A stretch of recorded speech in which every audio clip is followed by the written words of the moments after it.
That time with my friend H was a happy one, the return of which I would gladly buy with my heart's blood. Then life was a pleasure, learning was mere play, and I had a feeling for everything beautiful. During this time, a physician, a friend of my father's, seduced me by caressing me and practicing masturbation on me on the occasion of a visit, and by explaining the sexual act to me. He advised me never to practice manustupration, since it was injurious to health. He then practiced mutual onanism with me, and explained that this was the only way in which he could perform the sexual function.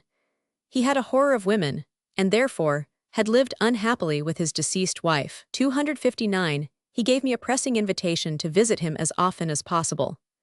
The physician was a pompous man, and the father of 2 sons, aged 14 and 15 respectively, with whom in the following year I entered into love relations similar to those I had with my friend H. I was ashamed of my unfaithfulness to him, but at the same time continued my relations with the physician. He practiced mutual masturbation with me, showed me our spermatozoa under the microscope, and pornographic works and pictures, which, however, did not please me, because I had interest only for male forms. On the occasion of later visits, he asked me to do him a favor which he had never yet enjoyed, and which he very much desired. Since I loved him, I acquiesced in everything. He dilated my anus with instruments, and practiced pederasty on me, and at the same time performed masturbation, so that I experienced pleasure and pain at once. After this discovery, I went immediately to my friend H, with the thought that this beloved man would be able to give me still greater pleasure. We practiced pederasty on each other, but were both deceived, and did not repeat it, for passively I had only pain, and actively no pleasure, while mutual onanism gave us both the greatest enjoyment. Thereafter, out of gratitude, I was still frequently at the disposal of the physician only. Up to my 15th year I practiced passive or mutual onanism with my friend. Now I was quite grown, and had all kinds of signs made to me by women and girls, but I fled from them as Joseph did from Potiphar's wife. At 15, I came to the capital. I had but infrequent opportunity for the satisfaction of my sexual inclination. I reveled in the sight of pictures and statues of male forms, and could not keep from kissing the beloved statues. The fig leaves on the genitals were my principal annoyance. At 17, I went to the university. There again, I lived 2 years with my friend H. When I was in my 18th year, while in a state of mild intoxication, I was set on to have coitus with a woman. I forced myself to it, but immediately afterward I fled the house, overcome with disgust. Just as after the first active manustupration, I had a feeling as if I had committed a crime. On the occasion of another attempt, while in a sober condition, in spite of every effort of a beautiful naked girl, I could not get an erection, though the mere sight of a boy or the touch of a man's hand on my thigh would always throw my penis into violent erection. A short time before, my friend H had had a similar experience. In vain, we racked our brains to discover the reason for it. Now I let women alone, and found enjoyment with friends in passive and mutual onanism, among others with both the sons of the physician, who had used them for pederasty after my departure. When 19 years old, I made the acquaintance of 2 genuine earnings. A, aged 56, of effeminate appearance, beardless, of small endowment 260 mentally, possessing a powerful sexual desire that had been manifested abnormally early, had indulged in Earnings' love since his 6th year. Once a month he visited the capital. I had to sleep with him. He was insatiable in mutual onanism, and made me take part in active and passive pederasty, which was an unpleasant part of the bargain for me. B, a merchant, aged 36, of masculine appearance, was as passionate as I was. He knew how to make his manipulations on me such a stimulus that I had to serve him passively in pederasty. He was the only one with whom I ever had any pleasure in passive pederasty. He confessed to me that when he but knew that I was near, he had the most painful erections, and that when I could not serve him, he was compelled to satisfy himself by masturbation. While pursuing these love affairs, I was clinical assistant in hospital, and was considered ambitious and skillful in my work. I naturally sought throughout literature for an explanation of my sexual peculiarity. I found it in part as a crime deserving punishment, while for myself I could only recognize in it the natural satisfaction of my sexual desire. I was aware that this was congenital with me, but feeling myself in opposition to the whole world, often near insanity and suicide, I again sought to satisfy my powerful sexual desire with women. The result was always the same, either want of sufficient erection, or, when it became possible, to force myself to the act, disgust and horror of its repetition. As a military surgeon, I suffered terribly from the sight and touch of thousands of naked male forms. Fortunately, I formed a love bond with a lieutenant affected similarly, and passed again a time of happiness. For love of him, I consented to pederasty, for which he longed. We loved each other until he lost his life at Sedan. From that time, I never gave myself to active or passive pederasty, although I had many love affairs, and was a person much sought. At 23, I went to the country as a physician, and was sought and esteemed. I satisfied myself with boys over 14. I interested myself in political affairs, and made an enemy of the clergyman, and, being betrayed by one of my lovers, was denounced and compelled to flee. The legal investigation, fortunately, did me no harm. I was able to return, but I was greatly shaken, and I went to the war as a soldier, in the hope of meeting my death. I returned, however, with many distinctions, much matured, and I found still more pleasure in earnest work in my profession. I hoped that the extinction of my excessive sexual desire was near at hand, exhausted by the great hardships of the campaign. Scarcely had I recovered, when the old unbounded desire again appeared, and led to new unbridled satisfaction. Of course, I often thought of it, but my inclination, so revolting to the world, did not seem so to me. 261, for a year, by means of the greatest exercise of my will, I abstained. Then I went to the capital to force myself to cohabit with a woman. I, who at the sight of the dirtiest ragamuffin had painful erections, could scarcely induce one with the most beautiful woman. Overcome, I returned home and obtained a young manservant for my personal service and satisfaction. The solitude of life as a country physician, and the longing for children, drove me to marriage. Besides, I wished to make an end to gossip, and I hoped finally to triumph over my fatal desire. I knew a young girl, of whose respect and love for me I was convinced. Through my esteem and honor for my wife, I was enabled to perform the conjugal duties, and begat 4 boys. The boyish appearance of my wife was of effectual assistance. I called her my Raphael. I forced into my fancy images of boys, in order to induce erection. If my fancy ceased for a moment, the erection failed. I was unable to sleep with my wife. Within the last few years, coitus has become constantly more difficult to attain, and for 2 years we have given up all attempts. My wife knows my mental condition, and her esteem and love for me may become estranged.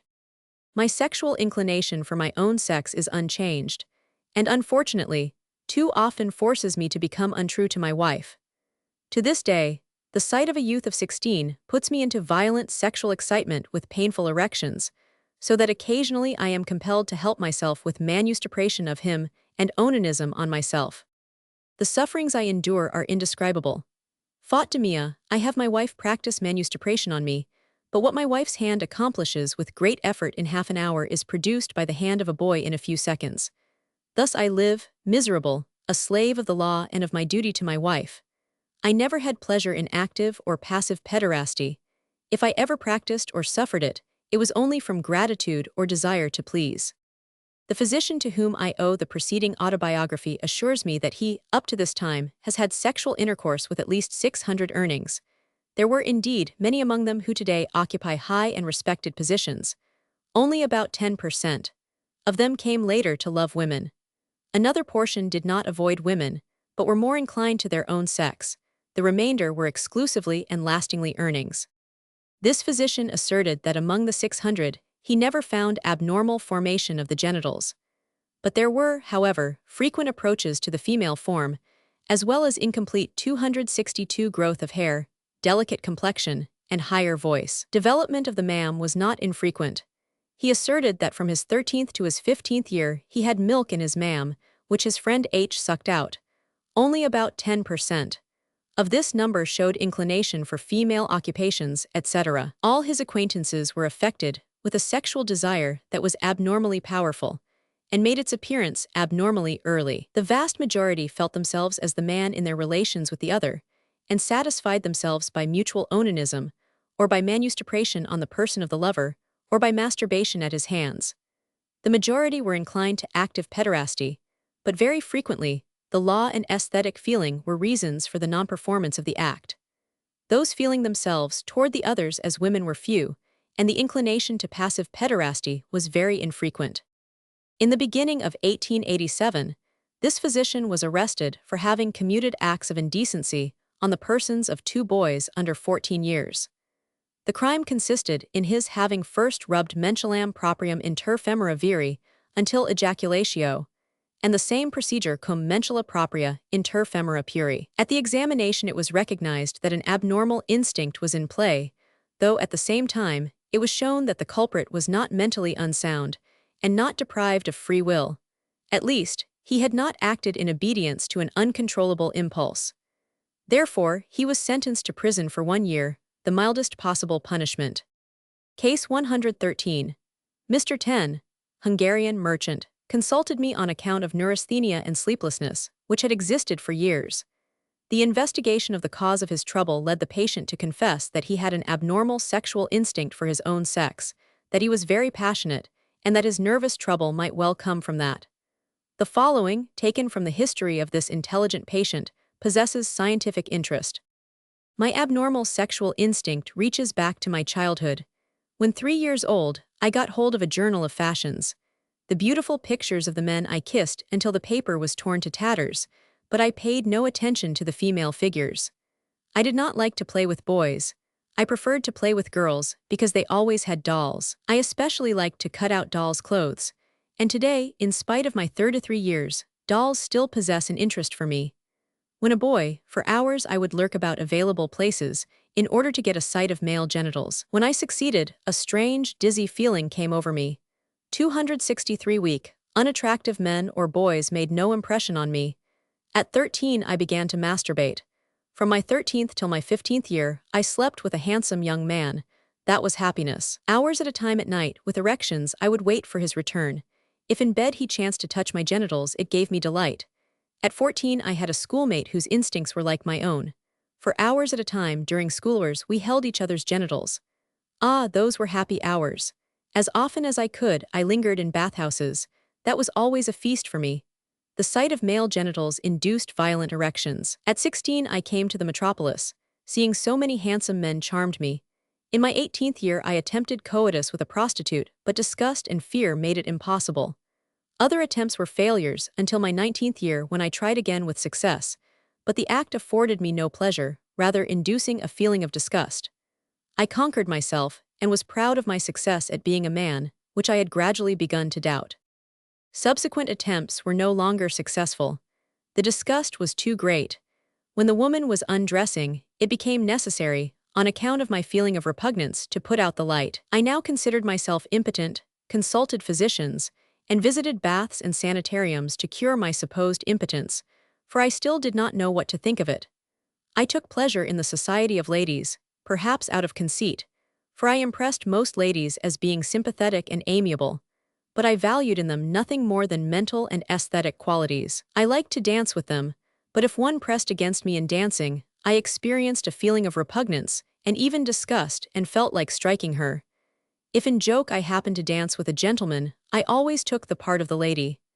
I would press and rub against him and take a perfect delight in it. When I was 18, a gentleman who came into the office said, "That is a fine youth."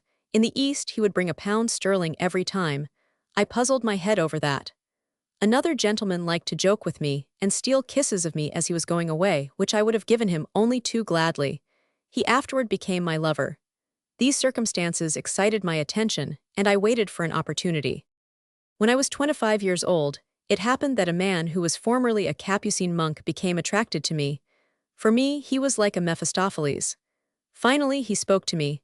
To this day, I can almost feel the beating of my heart that he caused me. I almost fainted. He made a rendezvous for that evening at a public house.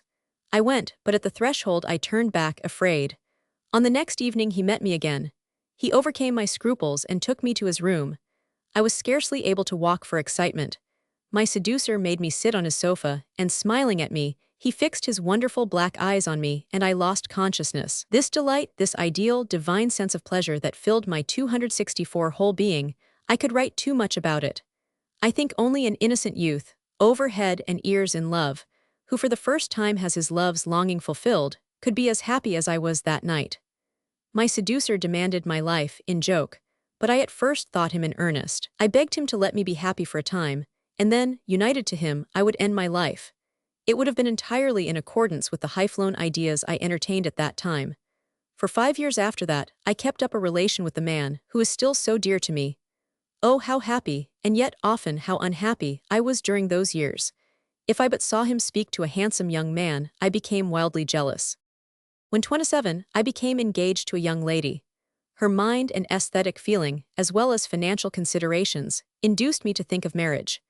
At the same time, I am very fond of children, and whenever I meet even the commonest day laborer and his wife and a pretty child, I envy the man his good fortune. Thus I made a fool of myself. I managed to get through the time of courtship.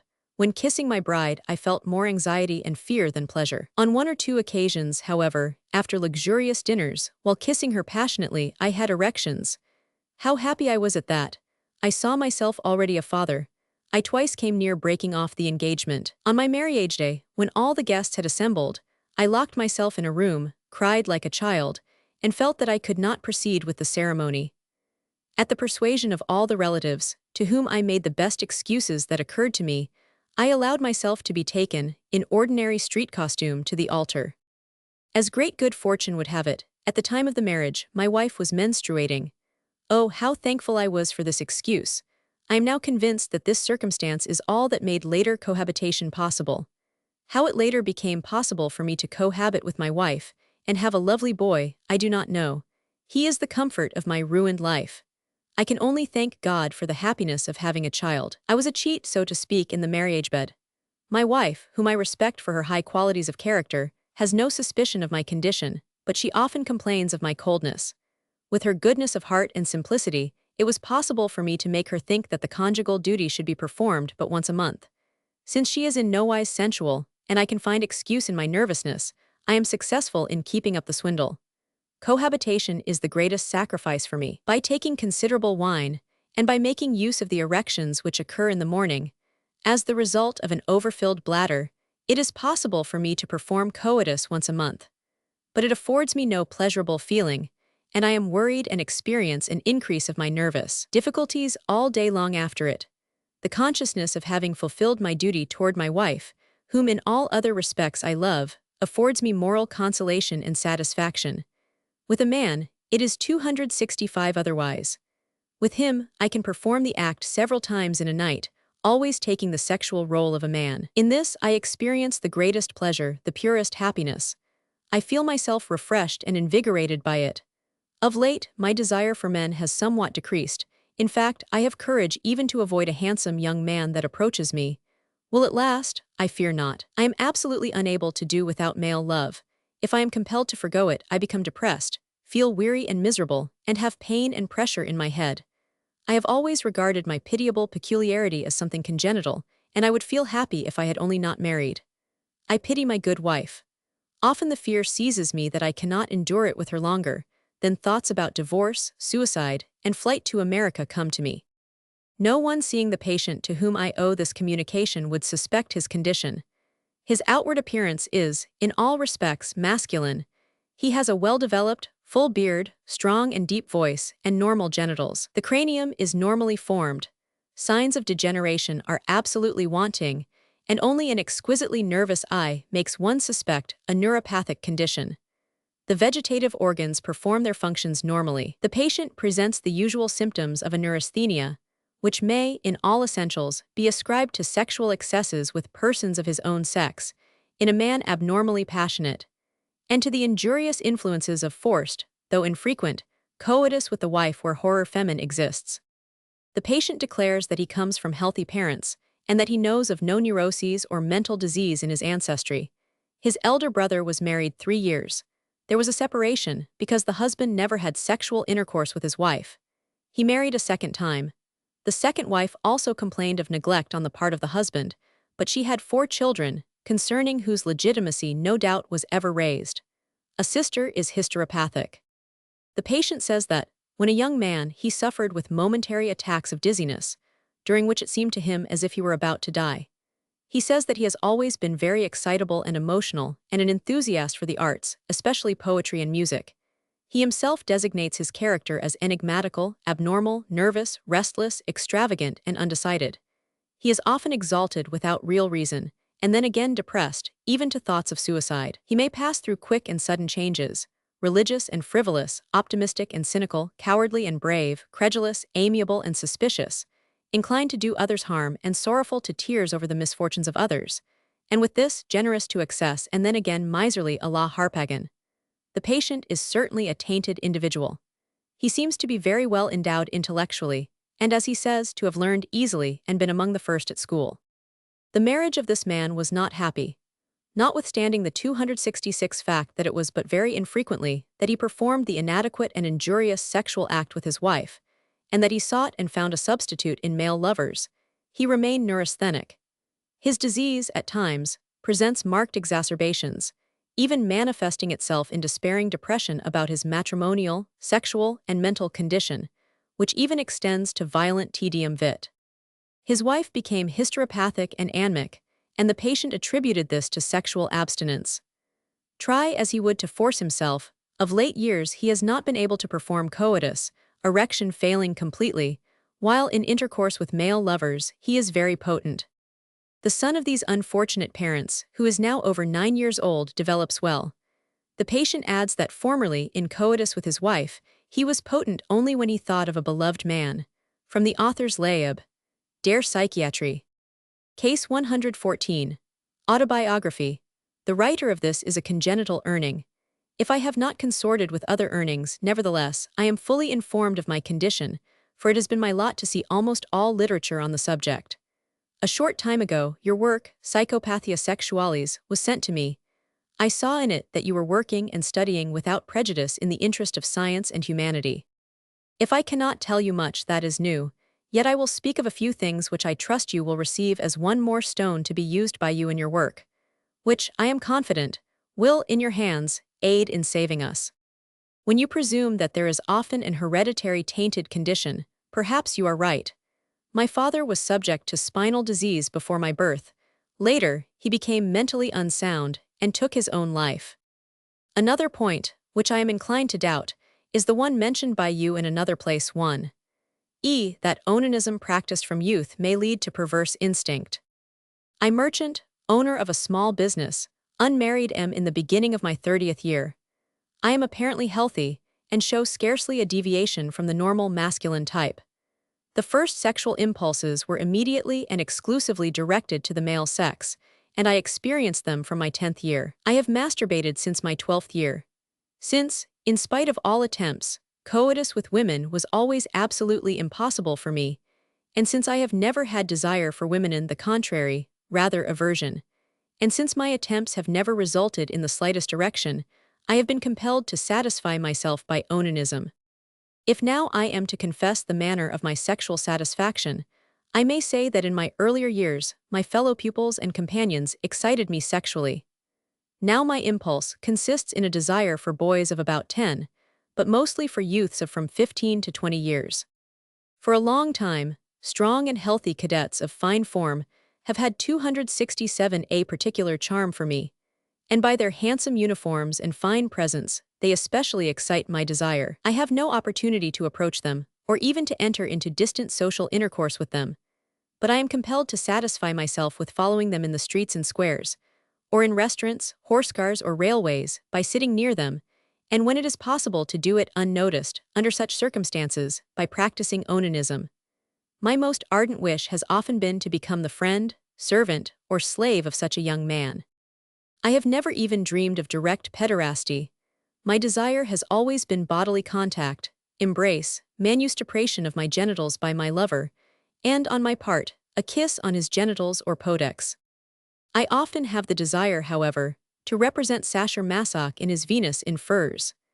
There a man makes himself the voluntary slave of a woman, and feels an intense thrill of lustful pleasure, if he is only chastised and humiliated by her. But I naturally feel that I could, under no circumstances, become the slave of a woman, but only of a man, more correctly of a young man. One, however, for whom I should have such an infinite love that I could give myself up entirely to his mercy or cruelty. The lustful images that float before my mind in masturbation are those of this or that young man that I have just seen. As a sad and incomplete substitute, I practice this onanism constantly. I pass into a lustful dream in this way, and I say all here, because I wish to write only the truth and the whole truth. I choose a young man that pleases me by his form, and in imagination, give myself up to involuntary obedience to him. I imagine that he wishes to humiliate me, and that he commands me, for example, to kiss his feet, or compels me to smell his socks. For want of the desired actuality, I take my own socks, smell of them, take them into my mouth, rub them over my genitals, and immediately erection and ejaculation, with sensual pleasure, take place. Yes, I am so dominated by this mental imagery that I imagine that the young man is my confessor, and in order to humiliate me, orders me to eat of his excrement. Here again, in want of actuality, I eat of my own excrement, but only in small quantity. Then, with an imperfect feeling of disgust and violent palpitation of the heart, erection and ejaculation take place.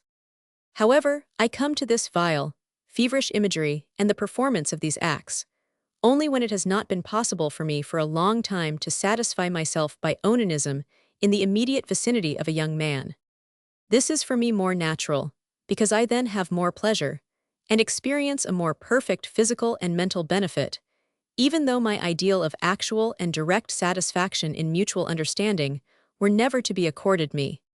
268. I almost believe that the above-mentioned disgusting imagery is only the evil result of constant want of normal satisfaction of my normal satisfaction as an earning, and that with a regular satisfaction, body to body, the imagery that becomes almost insane would be less intense, and certainly would not go to such extravagance.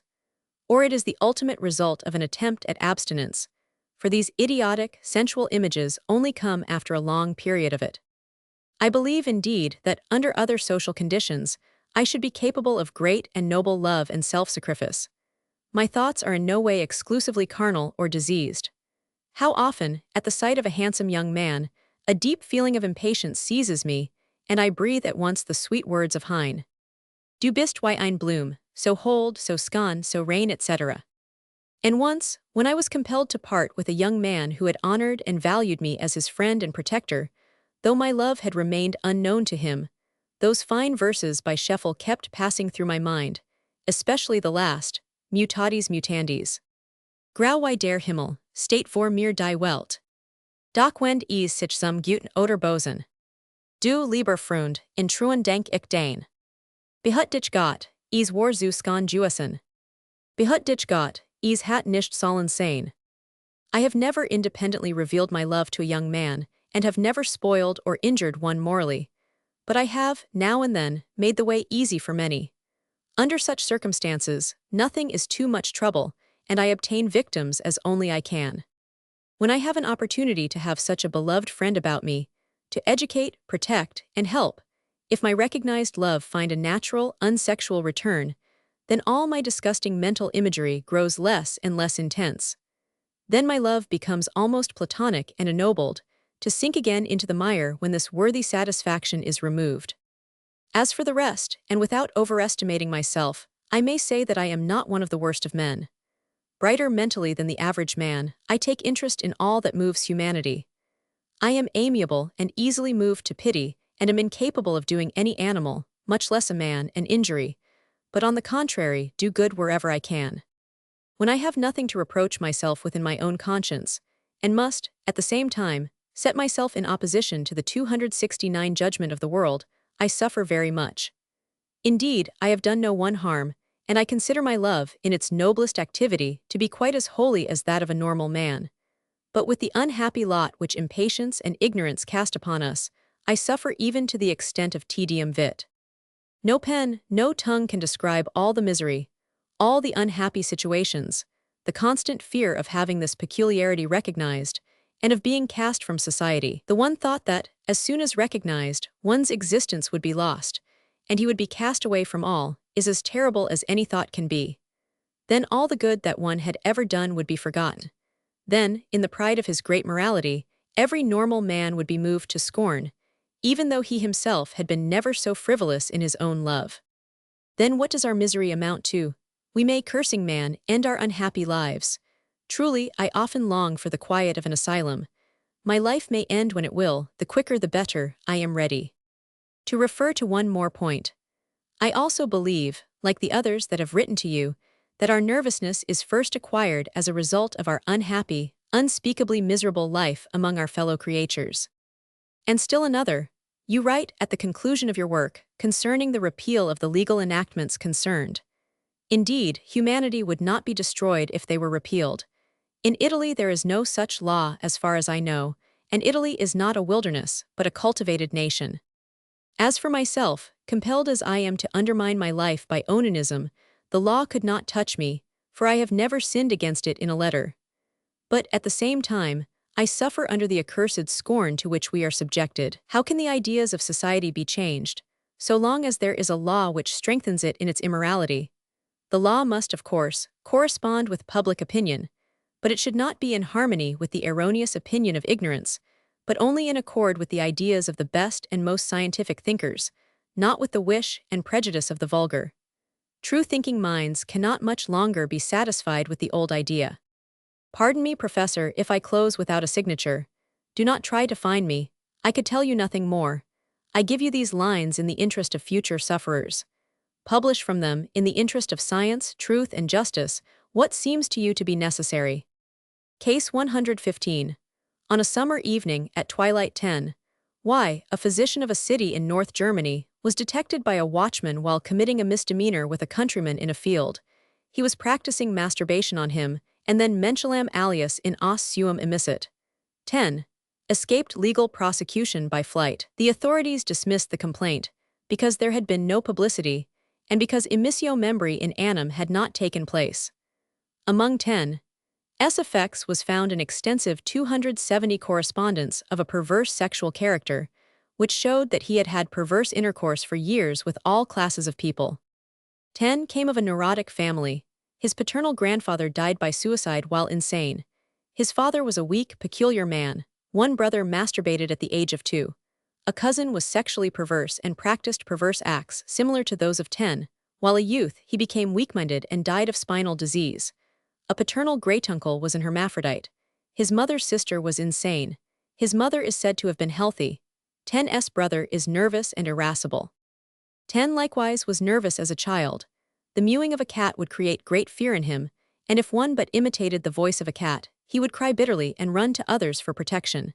Slight physical disturbance caused violent fever. He was a quiet, dreamy child of excitable imagination, but of slight mental capabilities. He did not indulge much in boyish games. He preferred feminine pursuits. It gave him a special pleasure to curl the hair of the housemaid or of his brother. At 13, 10 went to an institute. There he practiced mutual masturbation, seduced his comrades, and by his cynical conduct made them unmanageable, so that he had to be taken home. At that time the parents found love letters with lascivious contents, showing perverse sexuality. From the age of 17 he studied under the strict surveillance of a professor in a gymnasium. He made but sad progress in learning. He had only a talent for music. After finishing his studies, the patient entered the university at the age of 19.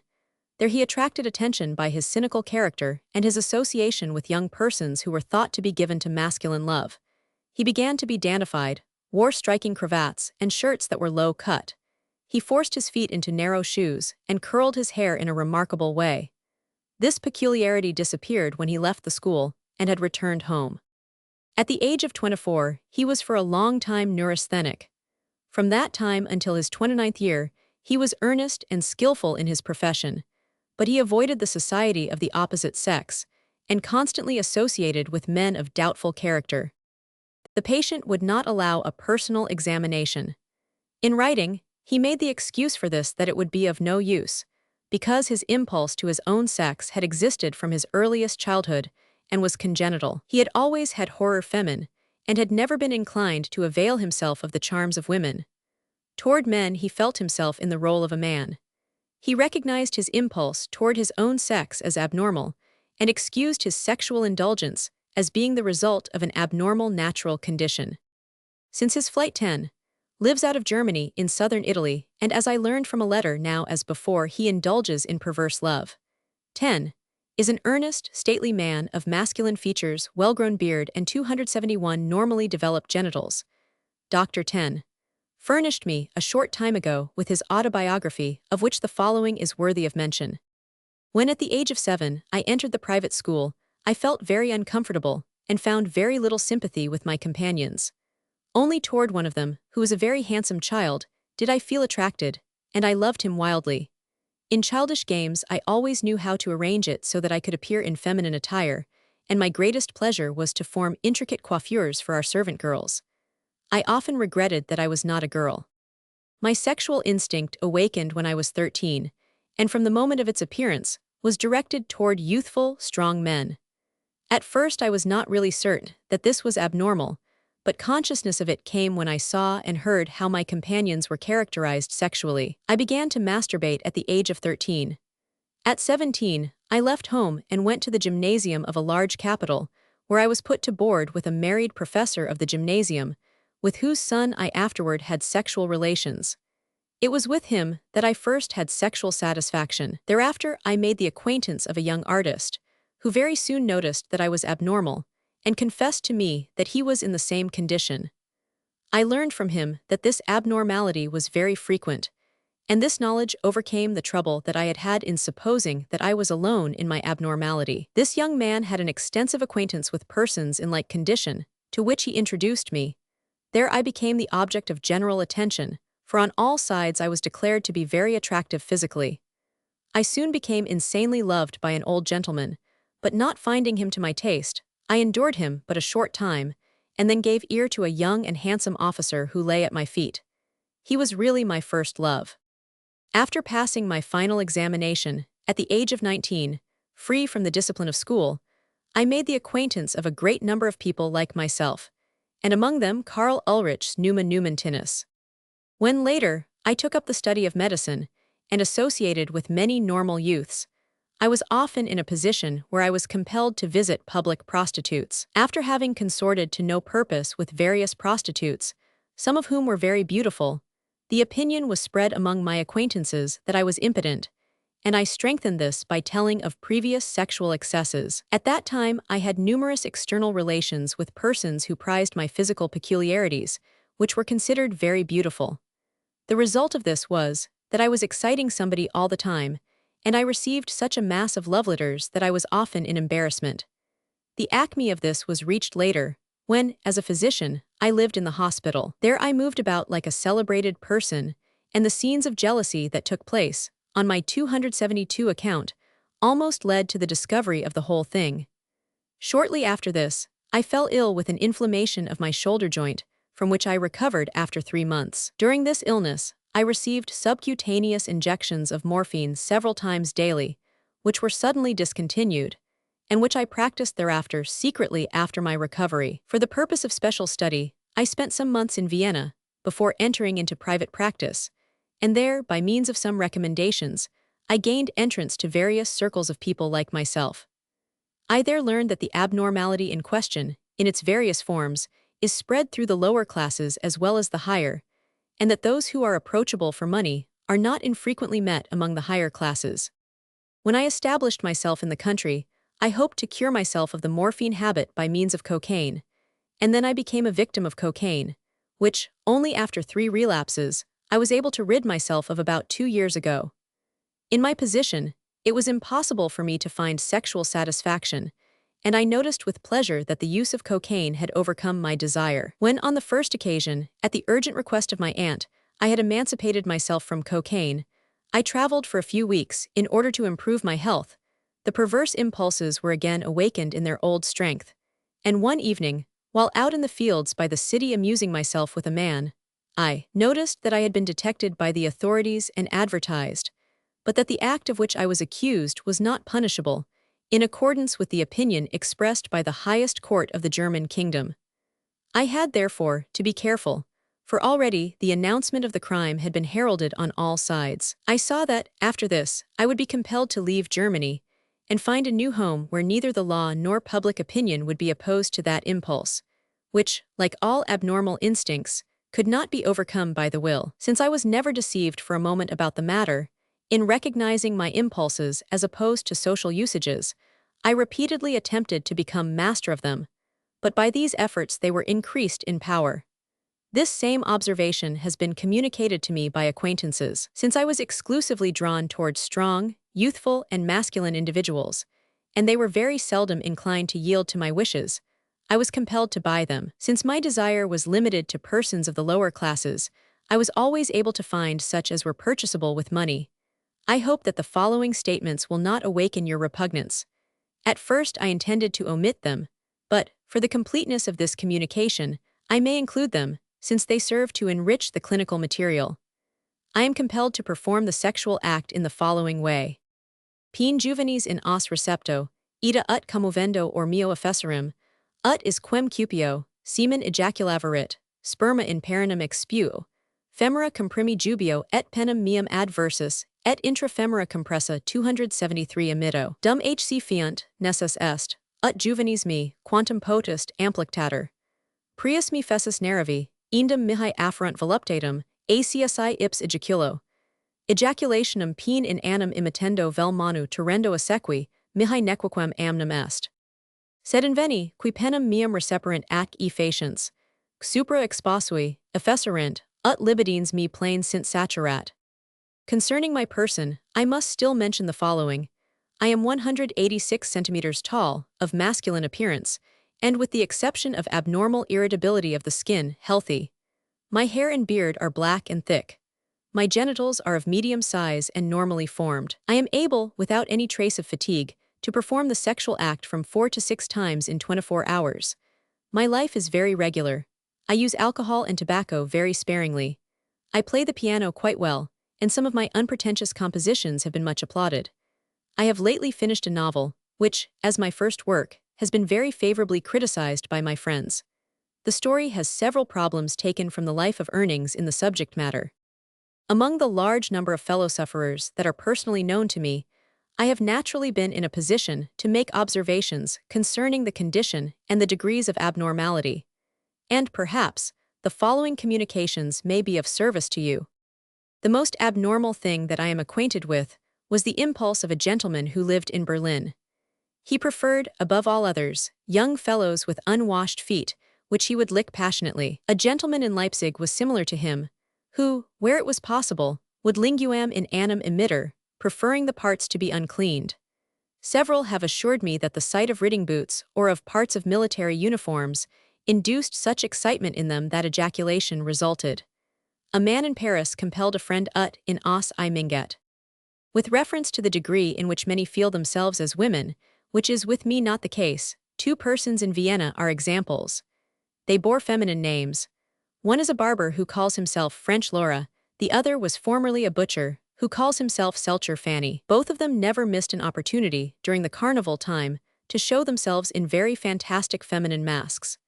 In Hamburg, there is a person that many people believe to be a woman, because he always goes about the house in feminine attire, and only occasionally leaves the house, and always in such clothing. This man wished to stand as godmother at a christening, and, as a result of it, gave rise to great scandal. Feminine timidity, frivolity, obstinacy, and weakness of character are the rule in such individuals. Several cases of perverse sexuality are known to me where epilepsy and psychoses are present. Hernias are remarkably frequent. In practice, many persons come to me to be treated for diseases of the anus, 274 because of recommendation by friends. I saw 2 syphilitic and 1 local canker, and several fissures, and at present I am treating a gentleman for condylomata of the anus, which form a rounded tumor as large as a fist. 1 case of primary affection of the soft palate I saw in Vienna, in a young man who was accustomed to frequent mask balls dressed as a girl, and entice young men. He would then pretend that he was menstruating, and thus induce the others to use him per os. The assertion was made that in this way he had deceived 14 men in one evening. Since, in none of the publications concerning contrary sexuality that I have seen, I have found anything concerning the intercourse of pederasts among themselves, I venture to communicate something concerning it in conclusion.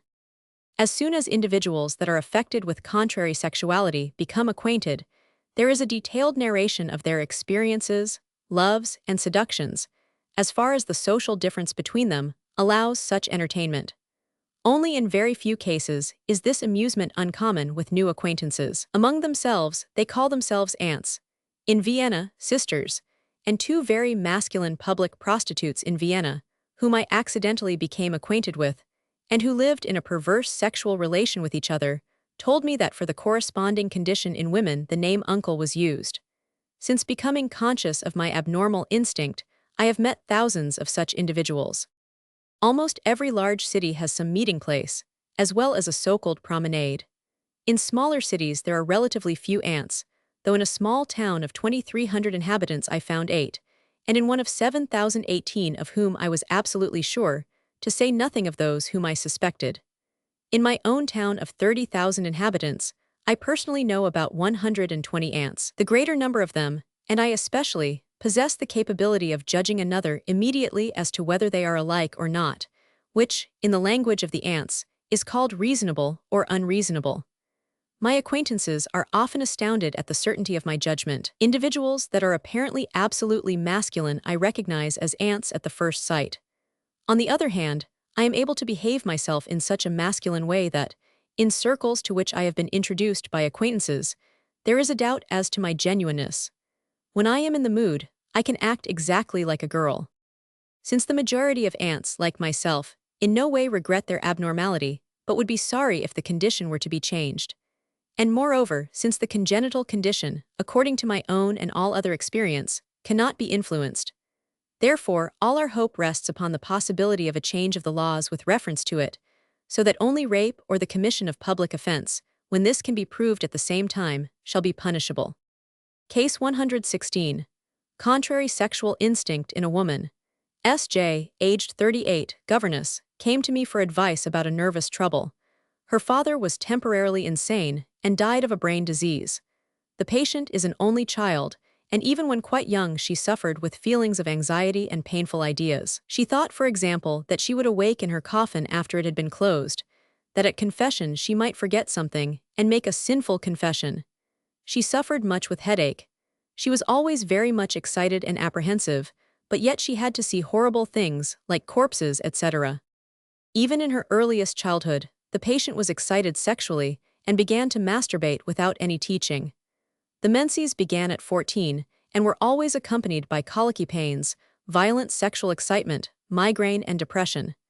After her 18th year, she learned to repress her impulse to masturbate. The patient has never felt any inclination toward persons of the opposite sex. If she thought of marriage, it was only because she sought in matrimony a means of being supported. On the other hand, she felt powerfully attracted by girls. At first, she regarded this inclination as friendship, but in the depth of her attachment to female friends, and in the longing she constantly felt for them, she recognized that the feeling was something more than friendship. The patient cannot understand how a girl can love a man, but she can easily see how a man might love a girl. She always has a lively interest in beautiful women and girls, and is powerfully excited at sight of them. Her longing had always been to kiss and embrace such dear creatures. She had never dreamed of a man, but only of girls. Her delight had been to revel in the sight of them. Separation from such female friends had always made her desperate.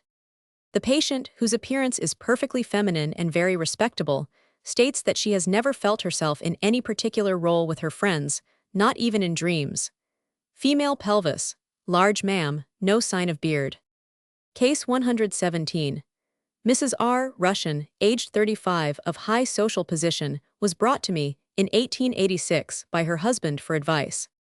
Father was a physician and very neuropathic. Paternal grandfather was healthy and normal and reached the age of 96. Facts concerning paternal grandmother are wanting. All the children of father's family are said to have been nervous.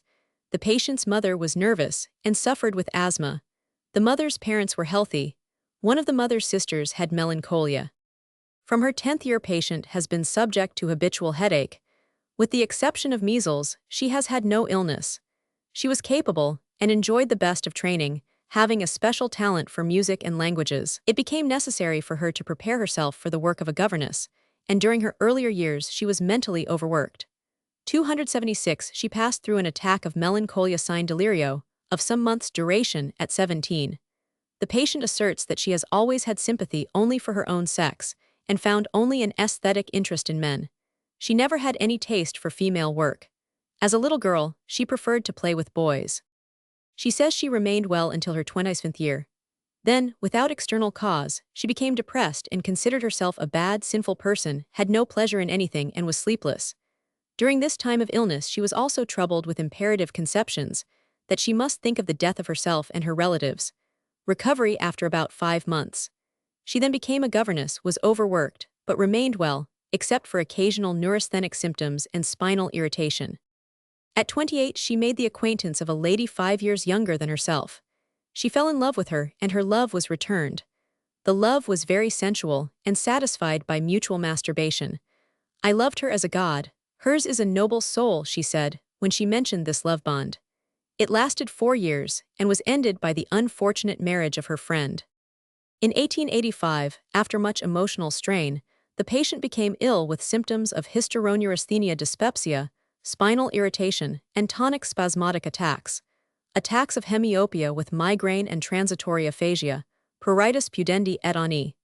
In February 1886, these symptoms disappeared.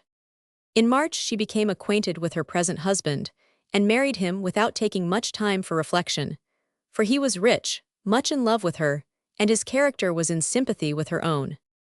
On April 6, she read the sentence, "Death misses no one." Like a flash of lightning in a clear sky, the former imperative conceptions of death returned. She was forced to meditate on the most horrible manner of death for herself and those about her, and constantly imagine death scenes. She lost rest and sleep, and took no pleasure in anything. Her condition improved. Late in May 1886, she was married, but was still troubled by painful thoughts at that time, that she would bring misfortune on her husband and those about her. First coitus on June 6, 1886. She was deeply depressed morally by it.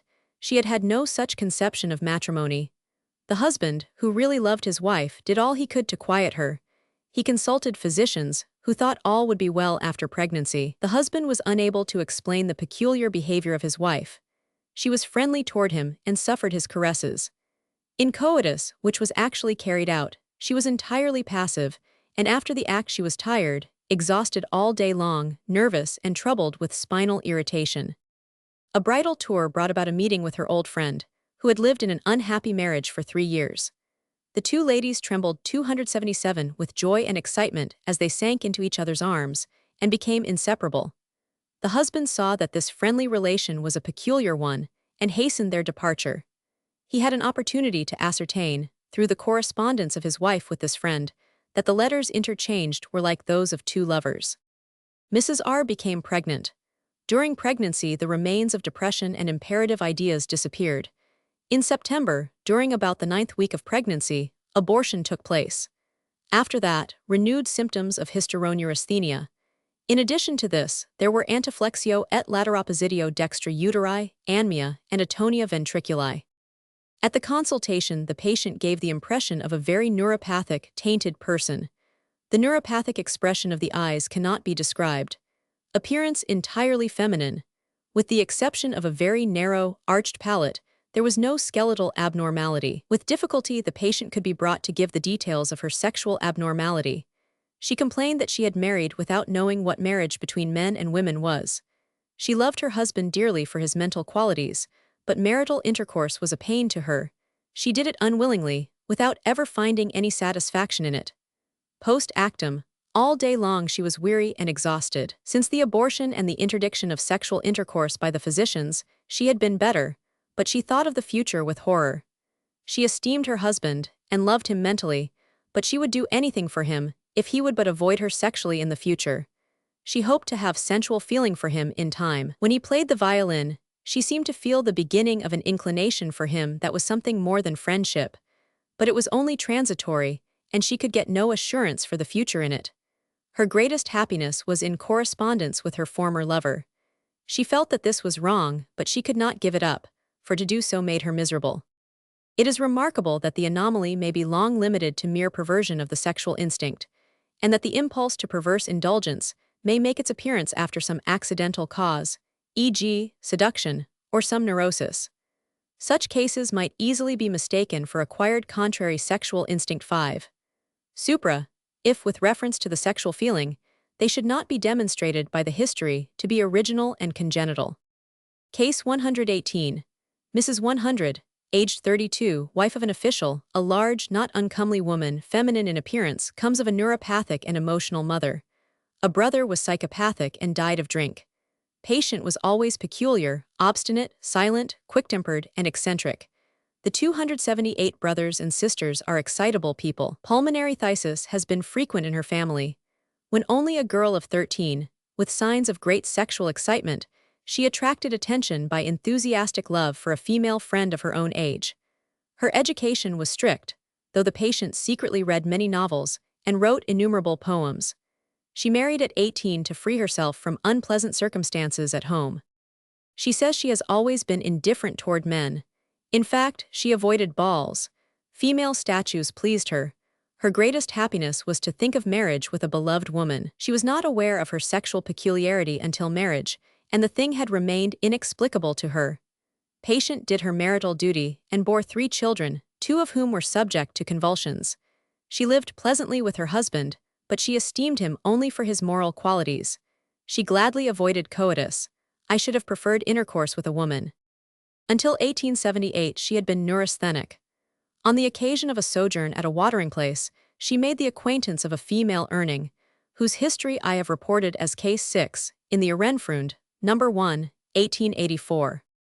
The patient came home a changed person. Her husband says, "She was no longer a woman, no longer had any love for me and the children, and would have no more of marital approaches.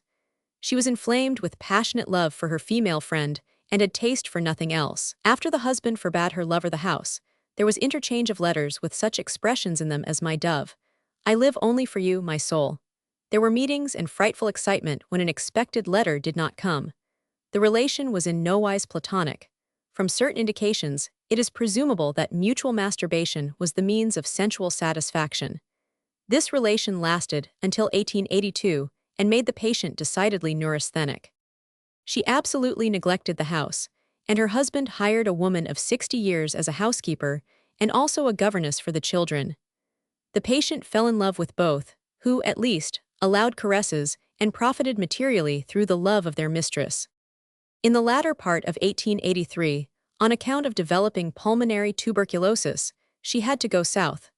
There she became acquainted with a Russian lady of 40 years and fell passionately in love with her, but she did not meet with a return of love in her sense.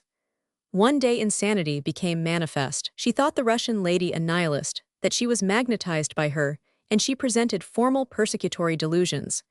She fled and was caught in an Italian city and placed in a hospital where she soon became quiet. Again she followed the lady with her love, felt herself very unhappy, and planned suicide. When she returned home, she was greatly depressed because she did not have the lady, and was contrary toward her family.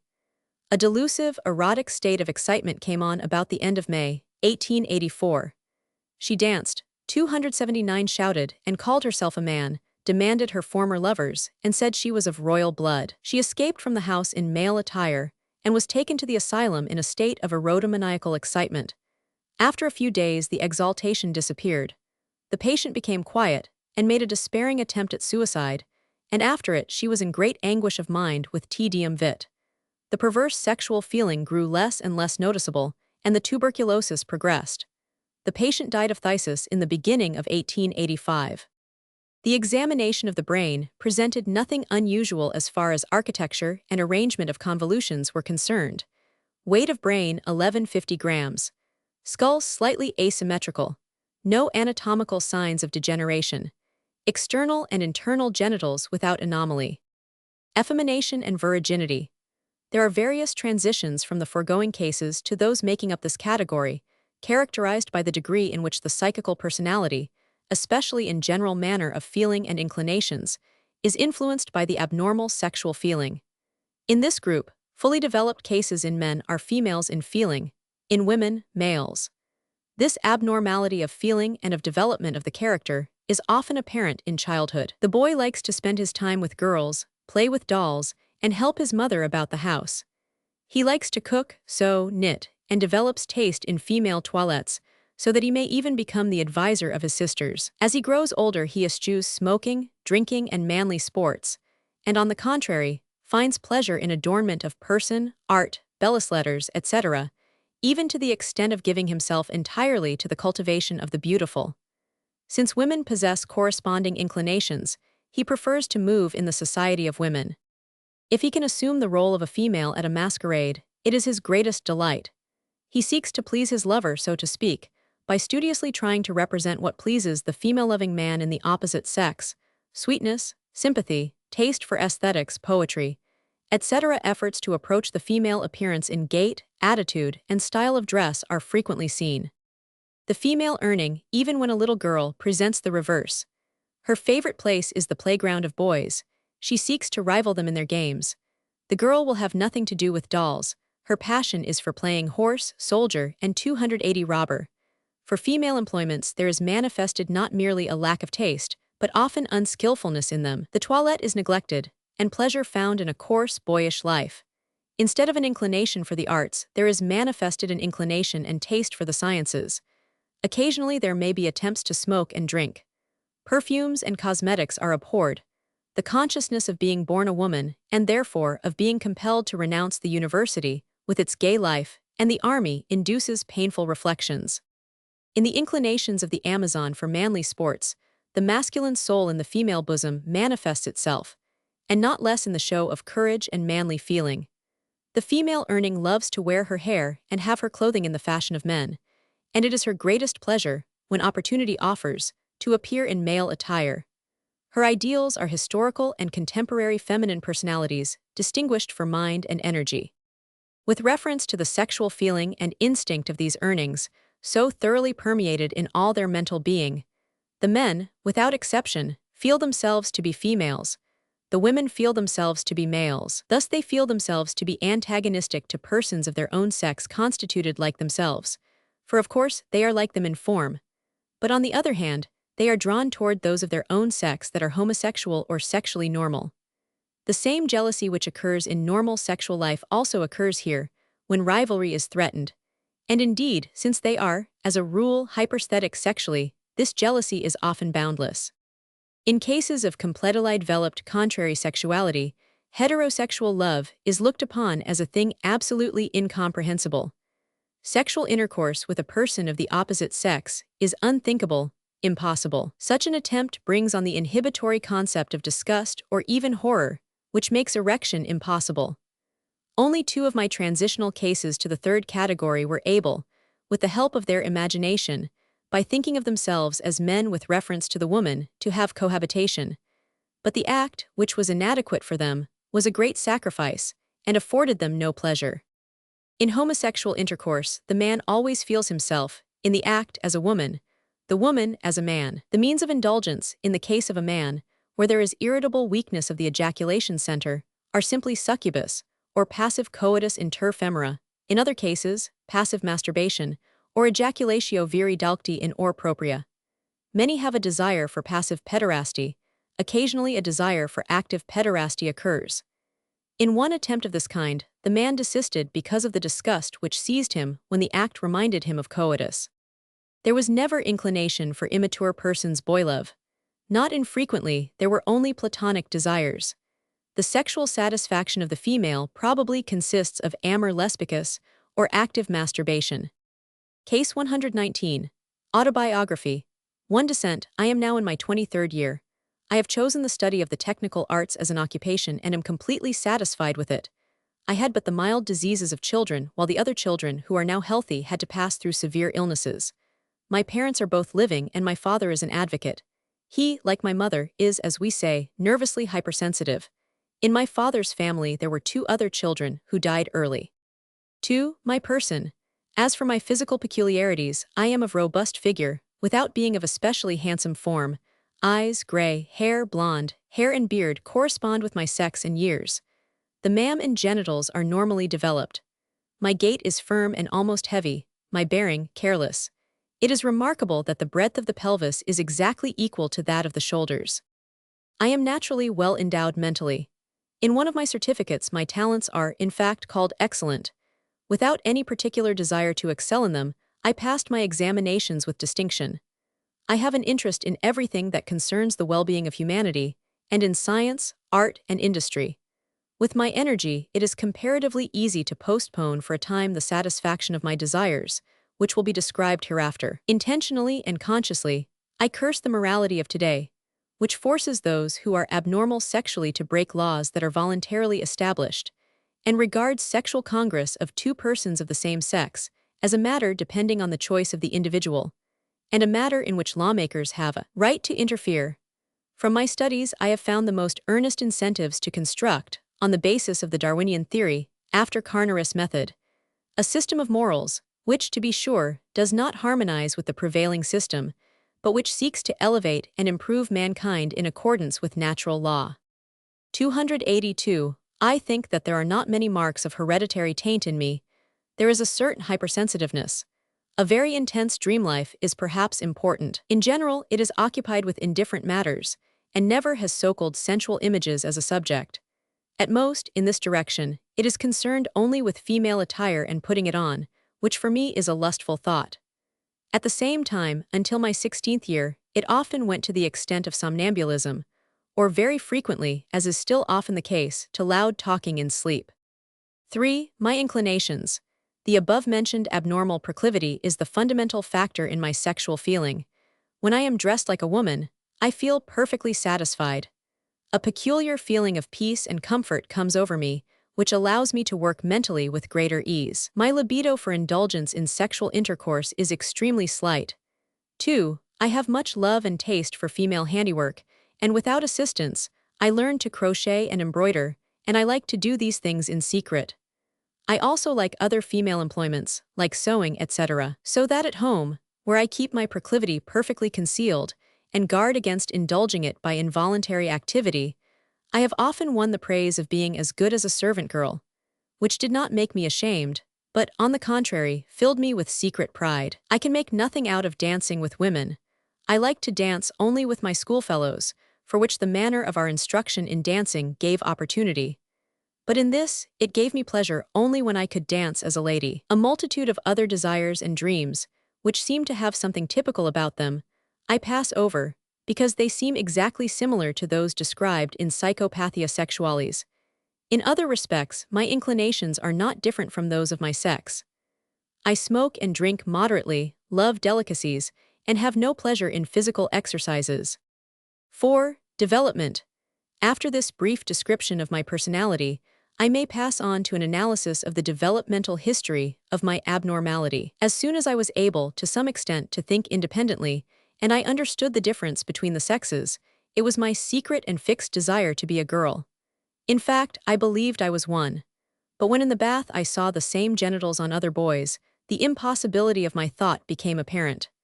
I reduced my wish, and hoped that I was at least an hermaphrodite. And owing to the fact that I had a certain shyness about looking closely at pictures or descriptions of the genitals, this hope was entertained, notwithstanding the fact that I had abundant opportunity to read writings on the subject, until my studies compelled me to make a closer acquaintance with the matter. During this time, I read everything I could get about hermaphroditism, and longed to be in the place of the female, who, as the newspapers often reported, had been raised as a male and been restored to her sex by accident. The recognition of my masculinity made an end of this dreaming, and did not fill me with any especial delight.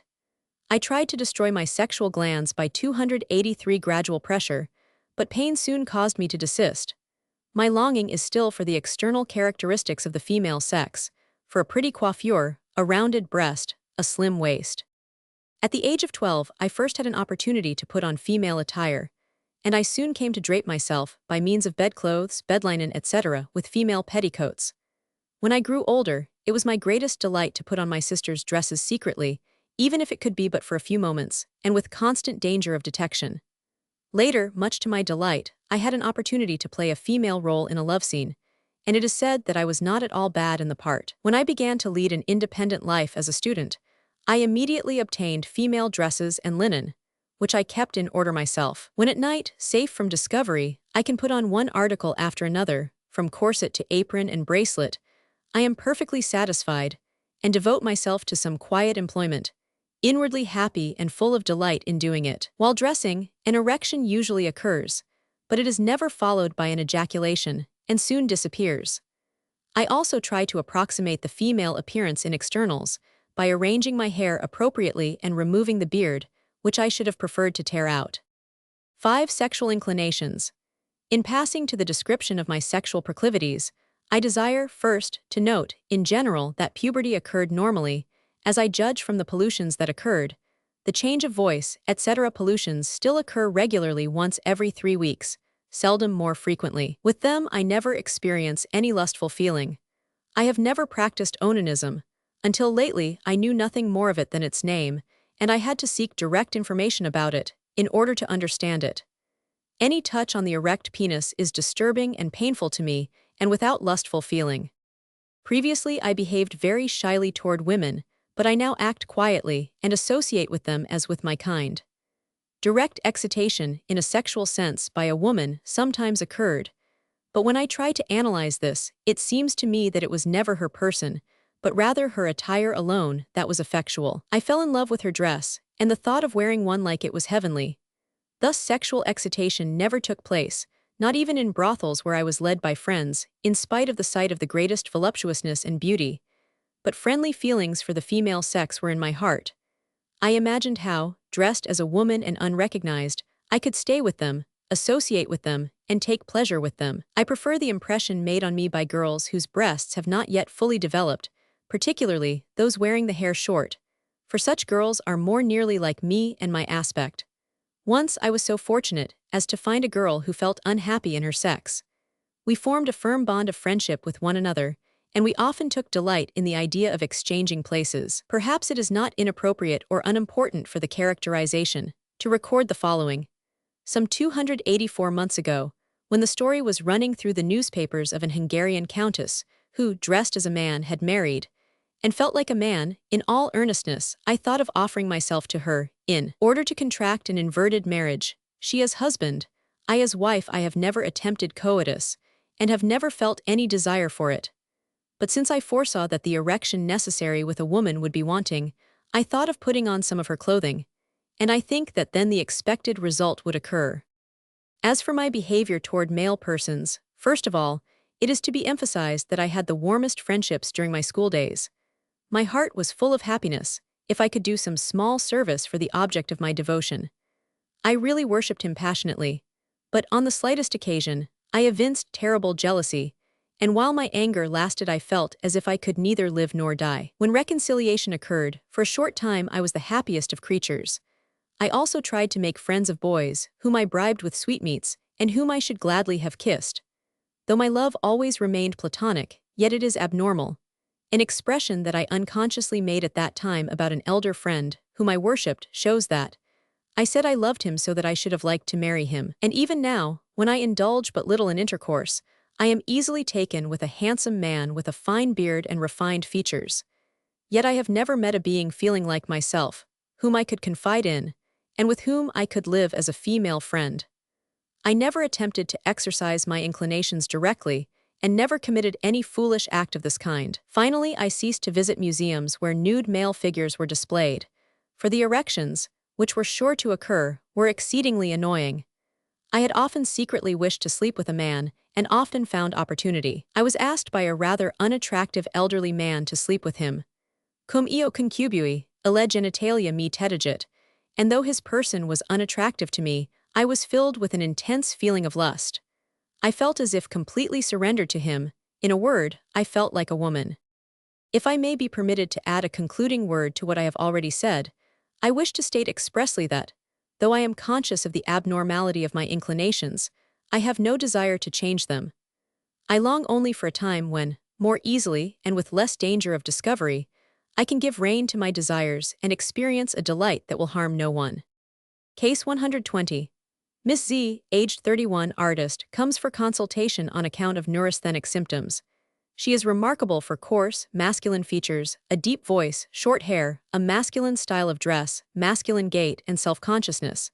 In other respects she is feminine, with well-developed mam and a female pelvis, and without any indication of beard. Examination with reference to contrary sexual instinct gives a positive result. The patient states that even when a little girl she preferred to play with boys, and particularly soldier, merchant, and robber. She was very wild and unrestrained in these games with boys, but never had any proclivity for dolls or female employment, of which she learned only the most ordinary things: knitting, sewing. In school she made good progress, being especially interested in mathematics and chemistry. She early had a desire for sculpture and showed talent for it. Her greatest ambition was to become a real artist, In her dreams of the future, she never thought of marriage. As an artist, she was interested in handsome men, but she was really attracted only by female forms. She saw male forms only in the distance. She could never endure trumpery. Manly dress was all that pleased her. The ordinary society of girls was repugnant to her, because their talk about toilettes, ornaments, and love affairs with men seemed stale and tiresome to her. On the other hand, since her childhood she had had enthusiastic friendships with certain girls. At the age of 10, she was in love with a girl companion and wrote her name everywhere. Since then she had had numerous female friends, with whom she had indulged in passionate kissing. She pleased the girls, as a rule, because of her masculine bearing. She wrote poems to her female friends and could have done anything out of love for them. To her it was very remarkable that she was embarrassed before girls, especially when they were friends. She could not undress before them. The more she loved a friend, the more modest she was before her. At the present time she has such a relation. She kisses and embraces her Laura, walks by her window, and suffers all the pangs of jealousy, particularly when she sees her conversing with men. Her only wish is to live always with this female friend. The patient states, however, that twice in her life men have made an impression on her. She thinks that if she had been really sought, there would have been a marriage, for she is very fond of family life and children. If a man wished to possess her, it would be necessary for him to win her. She herself would prefer to win a female friend. She thinks woman is more beautiful and ideal than man. In her infrequent erotic dreams, the subject had always been a female. She had never dreamed of men. She does not think that she could now love a man, for men are false, and she herself is nervous and anemic. She considers herself a woman in all respects, but regrets that she is not a man. Even at the age of 4, it had been her greatest pleasure to put on boys' clothes.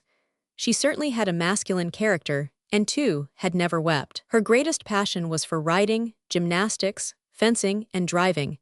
She suffered much because no one about her understood her. It seemed silly to her to talk about feminine things. 286 Many of her acquaintances had thought that she should really have been a man. The patient says that she was never sensual.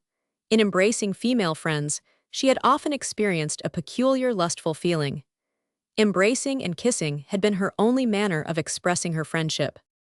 The patient states that she comes of a nervous father and an insane mother who, as a young girl, had been passionately in love with her own brother, and had tried to induce him to flee with her to America. The patient's brother is a very eccentric, peculiar man. The patient presents no external degenerative signs, head regular. She says the menses began at 14, and that they have been regular but always painful. Case 121. In order to designate at once my unhappy diseased condition with its correct name, I will state at the beginning that it bears all the marks of what, in your work, Psychopathia Sexualis, you have named effemination. I am now 38 years old, and thanks to my abnormality, I look back on a life that has been full of indescribable suffering, so that I am often astonished to think what capacity for suffering a man has. Of late, consciousness of the suffering I have endured has become the source of a kind of self-respect, which, in itself, makes my life, in a measure, endurable. But I shall now endeavor to describe my condition with all truth. I am physically healthy, and as far as I can remember, have never had any severe illness. I come of a healthy family, but my parents are both of a very excitable nature, my father being of the so-called choleric, and my mother of the sanguine temperament. She has a strong tendency to mild melancholia. She is a lively woman, loved for her good-heartedness and active benevolence, but she is still very dependent and deficient in self-confidence. All these peculiarities were marked in her father. I mention this fact because I am told that I resemble them both, and as far as the last two peculiarities are concerned, I can myself acknowledge the resemblance. But when I made attempts, by means of my inner strength and by thinking of my own power, to rend the bond that, with magic force, draws me to men, there was always a residuum left that I could not eradicate. As far as I can remember, I have always had this elementary longing for a male lover. To be sure, its first expressions were of a coarse, sensual nature. I do not know whether I was yet 10 years old, when, while lying in bed in the daytime, I suddenly discovered how, by pressure on my genitals, I induced a new and intoxicating feeling, while fancying that a man of my acquaintance performed sensual manipulations on me. It was only many years afterward that I learned that this was onanism. At first I was so frightened, and so depressed by the inexplicableness of my longing, that I then made my first attempt at 287 suicide. If I had only put it into execution. For since then there has been such frequent violent agitation of mind and body that my heart has been bound as with a chain, and made cold. I may say at once that, up to the present time, onanism has not loosened me from its clutches. It has overcome all attempts and efforts to escape, and my desire to resist it is almost destroyed. 3 or 4 times I have given it up for a month at a time, usually under the influence of mental excitement. When about 13, I had my first love. Today it seems as if my greatest wish then was to kiss my schoolfellow's fresh, rosy lips.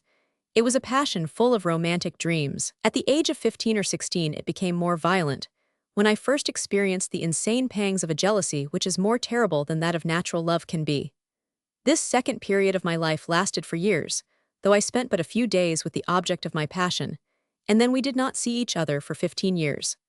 Gradually my feeling cooled, and I then fell passionately in love several times with other men, who, with the exception of one, were about my own age. My love, if you will kindly allow this expression for a feeling condemned by the majority of mankindas, never been returned. I have never had intercourse with a man in any way that would not bear the light of day. Never has anyone shown even extraordinary interest in me, though one of my friends discovered my secret longing. And yet I have had a burning desire for masculine love. In this longing, my feelings seem to me to be entirely those of a loving woman.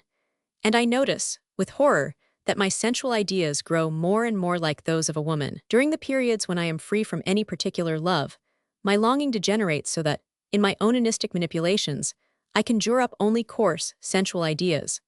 But I am still finally able to overcome these. My efforts to repress the love, however, are absolutely vain. At the present time, I am again suffering with such an exaggerated state of feeling that has existed for months, and I have pondered so much over its peculiarities that I think I can describe my feelings truthfully. In this way, I have made the peculiar observation that I have never loved a bearded man. From this, it might easily be presumed that I am given to so-called boy love, but that is not the case. For, to the sensual charm, on closer association, a mental interest is added. With this begins the mental pain. I am seized with such a passionate longing that I am willing to sacrifice myself, in a way. I excite confidence in myself, and from this mutual feeling, a heartfelt friendship might be engendered, if deep down in my soul were not sleeping the demon which impels me to the closest of relationships, which is allowed only between human beings of opposite sex. My whole being, every fiber of my body, longs for it, and I am consumed by a hot, glowing passion. I wonder that here I can again describe in unfeeling words the feelings that course through my whole being. Of course, by the struggle of years, I have been forced to learn 288 to conceal my inclination, and smile when torn by pain. For in never having my love returned, I have learned to know all the sufferings of love. Jealousy insane, blinding jealousy of any and every body who casts but a friendly glance at the object of my secret love. I have emphasized the mental element, in order to show how deeply rooted my abnormal impulse is. I have never felt the slightest touch of sensual love for the opposite sex.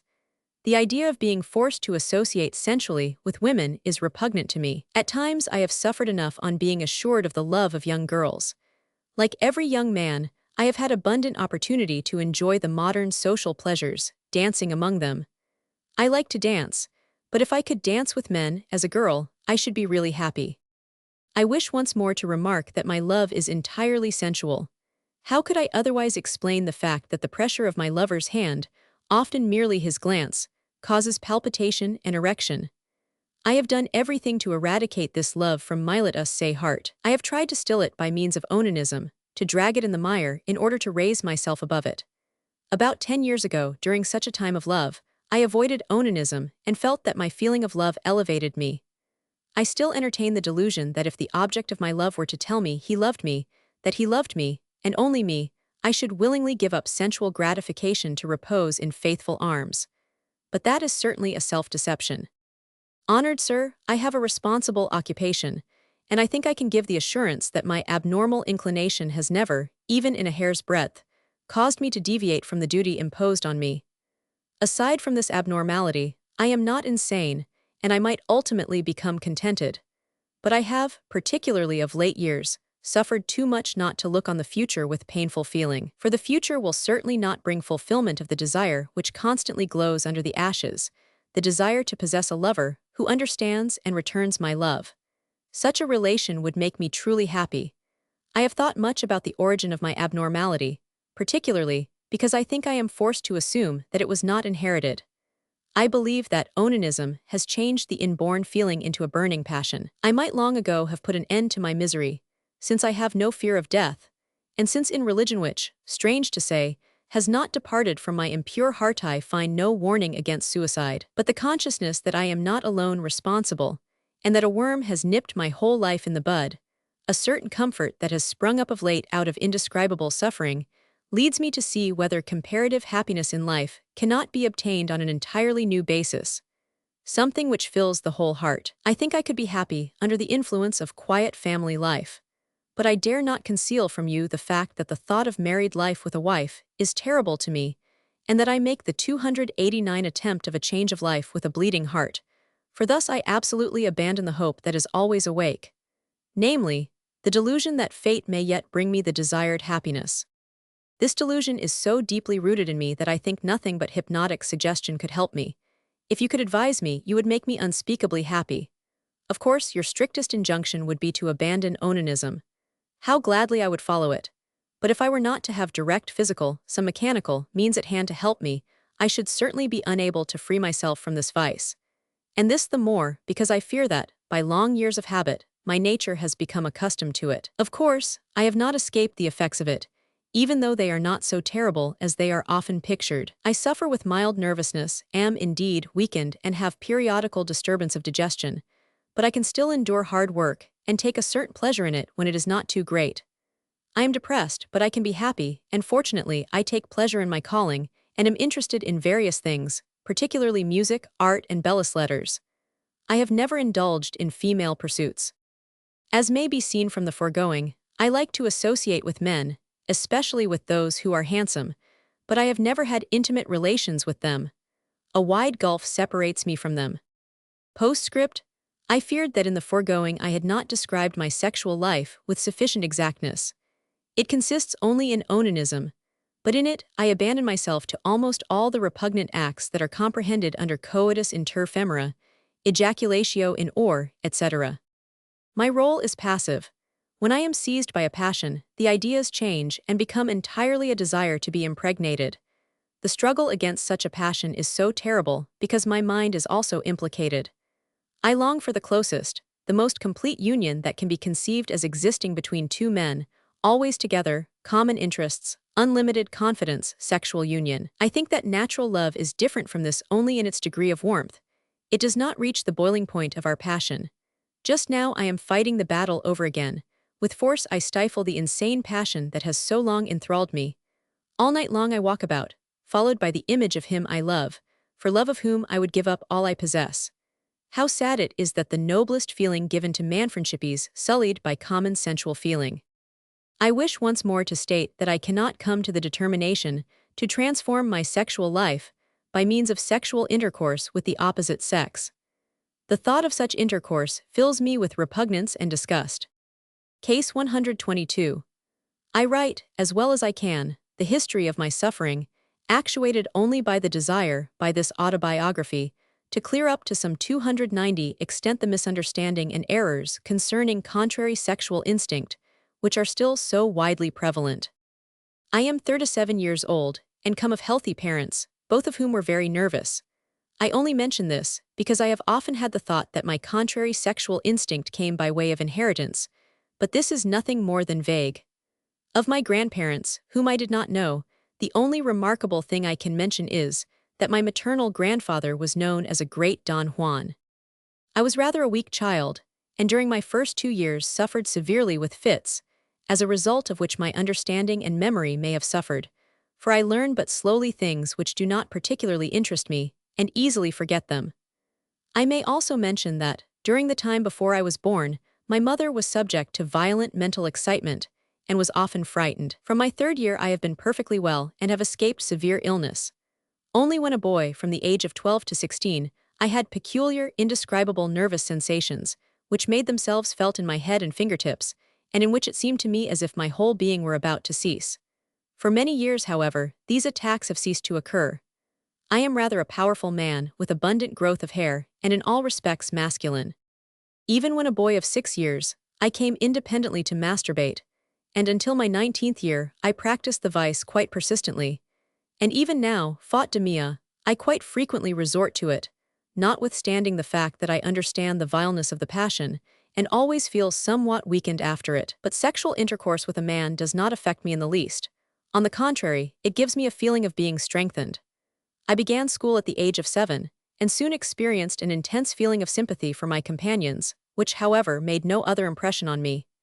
In the gymnasium, at the age of 14, my companions explained to me the sexual life of man, which up to that time was absolutely unknown to me, but I was not much interested in the matter. At this time, I also practiced mutual onanism with 2 or 3 friends who had seduced me into it, and it had an extraordinary charm for me. I was still perfectly unconscious of the perversity of my sexual instinct, and considered my vices as sins of youth, like those committed by all boys of the same age. Interest in the female sex I thought would come in time. Thus, I became 19 years old. During the following years, I fell insanely in love 3 times, once with a very handsome actor, then with a bank employee, and with one of my friends, the last 2 being men who were nothing less than beautiful and calculated to excite sensual feeling. But this love was merely platonic, and occasionally found expression in glowing poetry. It was perhaps the most perfect period of my life, for I regarded everything with pure, innocent eyes. In my 21st year, I gradually began to notice that I was not constituted exactly like my comrades, for I found no pleasure in masculine pursuits. I had but little liking for smoking, drinking, and card-playing, and I was frightened to death by a brothel. I have never been in one. I was always able to avoid visiting one on some pretext or other, but I now began to think about myself. I often felt terribly lonesome, miserable, and unhappy, and longed for a friend constituted like myself, without, however, ever thinking that there could be other men like me. At 22, I made the acquaintance of a young man who finally explained to me contrary sexual instinct and the individuals affected with it. He, being also an Urning, was in love with me. It was as if scales had fallen from my eyes, and I blessed the day this explanation came to me. From that time, I saw the world with different eyes. I saw that many others were given the same fate, and I began to learn to content myself with this lot as well as I could. Unfortunately, I did not succeed very well, and I am still often seized with bitterness and a deep hatred of the modern ideas which treat us poor Urnings with such terrible harshness. For what is our fate? In most cases we are not understood, and are derided and despised. And even when all goes well and we are understood, we are still pitied like invalids or the insane, and pity was always sickening to me. I now began to play a part, in order to deceive my fellowmen as to my state of mind, and it always gave me great satisfaction to succeed in this. I made the acquaintance of several men like myself, with whom I established relations, which, however, never lasted long, for I was very fearful and cautious. But at the same time, I was very particular and easily wearied. I have always absolutely despised pederasty as something unworthy a man, and I only wish that all those like me would do the same. But unfortunately, with many this is not the case. If all like me thought as I do, then the contempt and scoffing of men that feel differently would be a still greater injustice to us than it now is. Toward the man I love I feel completely like a woman, and therefore, in the sexual act I am quite passive. In general, my whole sensibility and feeling are feminine. I am vain, coquettish, fond of ornament, and like to please others. I love to dress myself beautifully, and in cases where I wish to please, I even make use of the arts of the toilet, in which I am quite skilled. While I have but little interest in politics, I am passionately fond of music, and an inspired follower of Richard Wagner. I have noticed this preference in the majority of us. I find that this music is perfectly in accord with our nature. I play the violin quite well. I like reading, and read much, but I have little interest in anything else. Everything else in life is quite indifferent to me, owing to the deep resignation that more and more takes possession of me. 292, even though I should have reason to be satisfied with my fate, in that I have an assured position in a technical employment in a large city of Germany, still I take no pleasure in my calling. I should be best suited if, independent and free, I could travel about with a handsome lover, and live for music and literature, particularly for the theatre, which seems to me to be one of the greatest pleasures.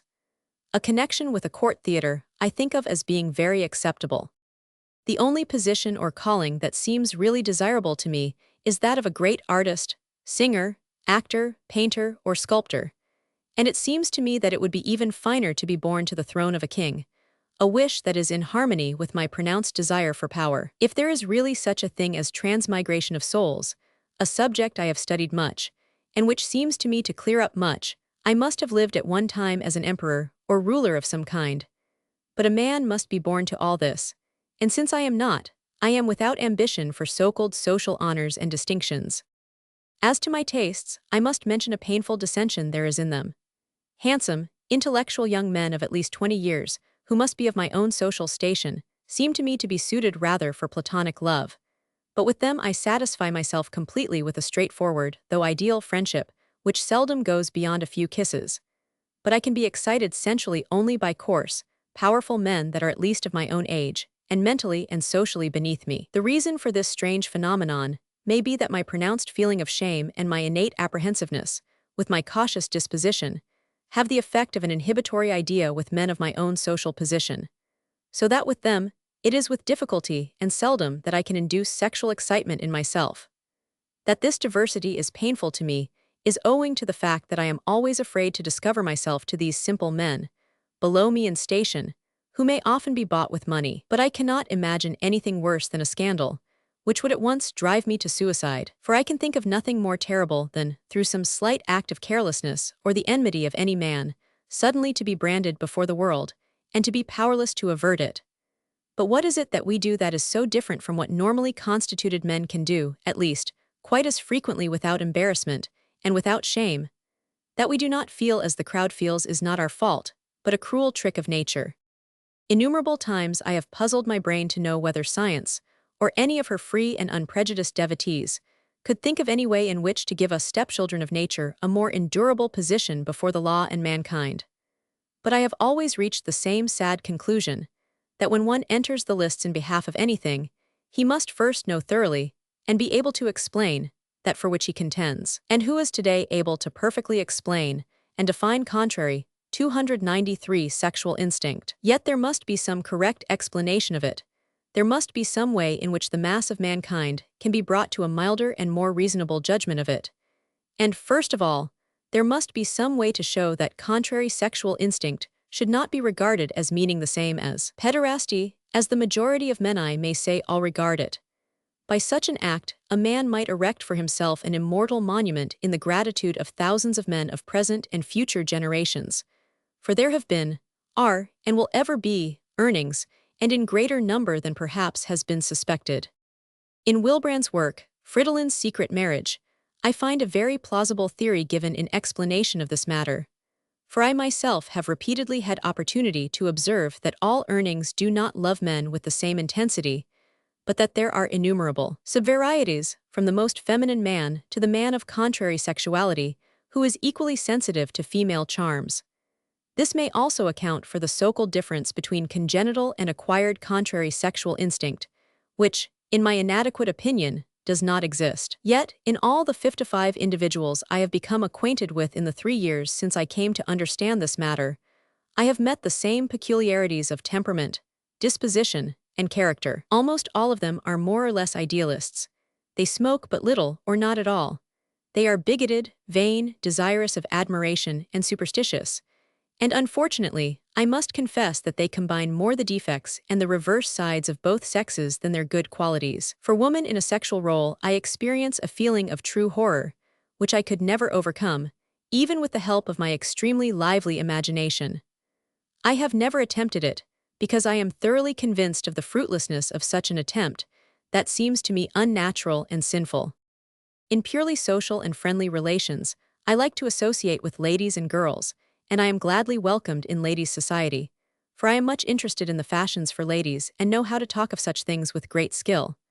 When I wish to, I can be very gay and amiable, but my faculty for conversation is, for the most part, only assumed, and it always tires me.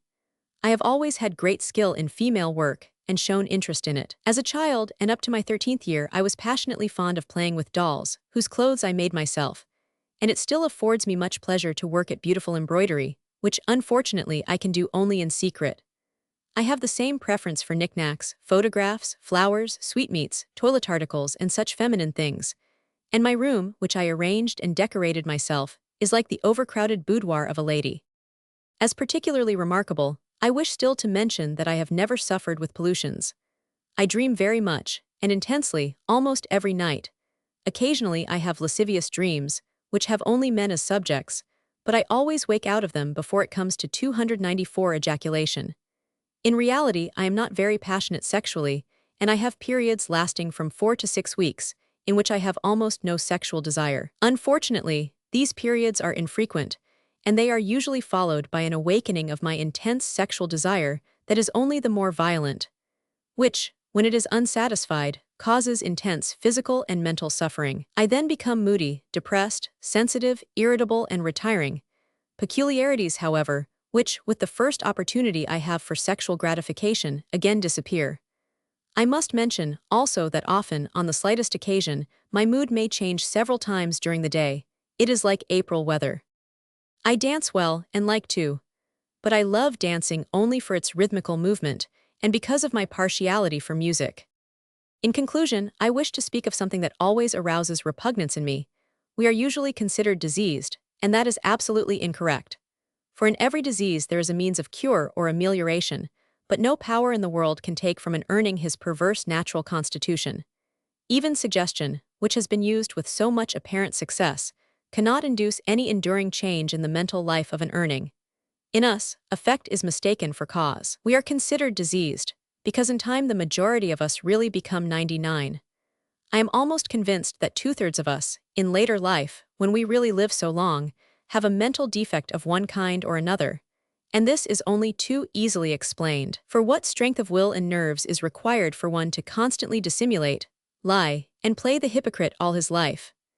How often in the society of normal men, when the conversation turns to contrary sexual instinct, must one agree with the words of abuse and contempt, while every one of them wounds the heart? On the other hand, there are always the tiresome and indecent jokes, and talk about women, etc., that must be heard, and which today, in so-called good society, are popularin to show interest and give attention to them.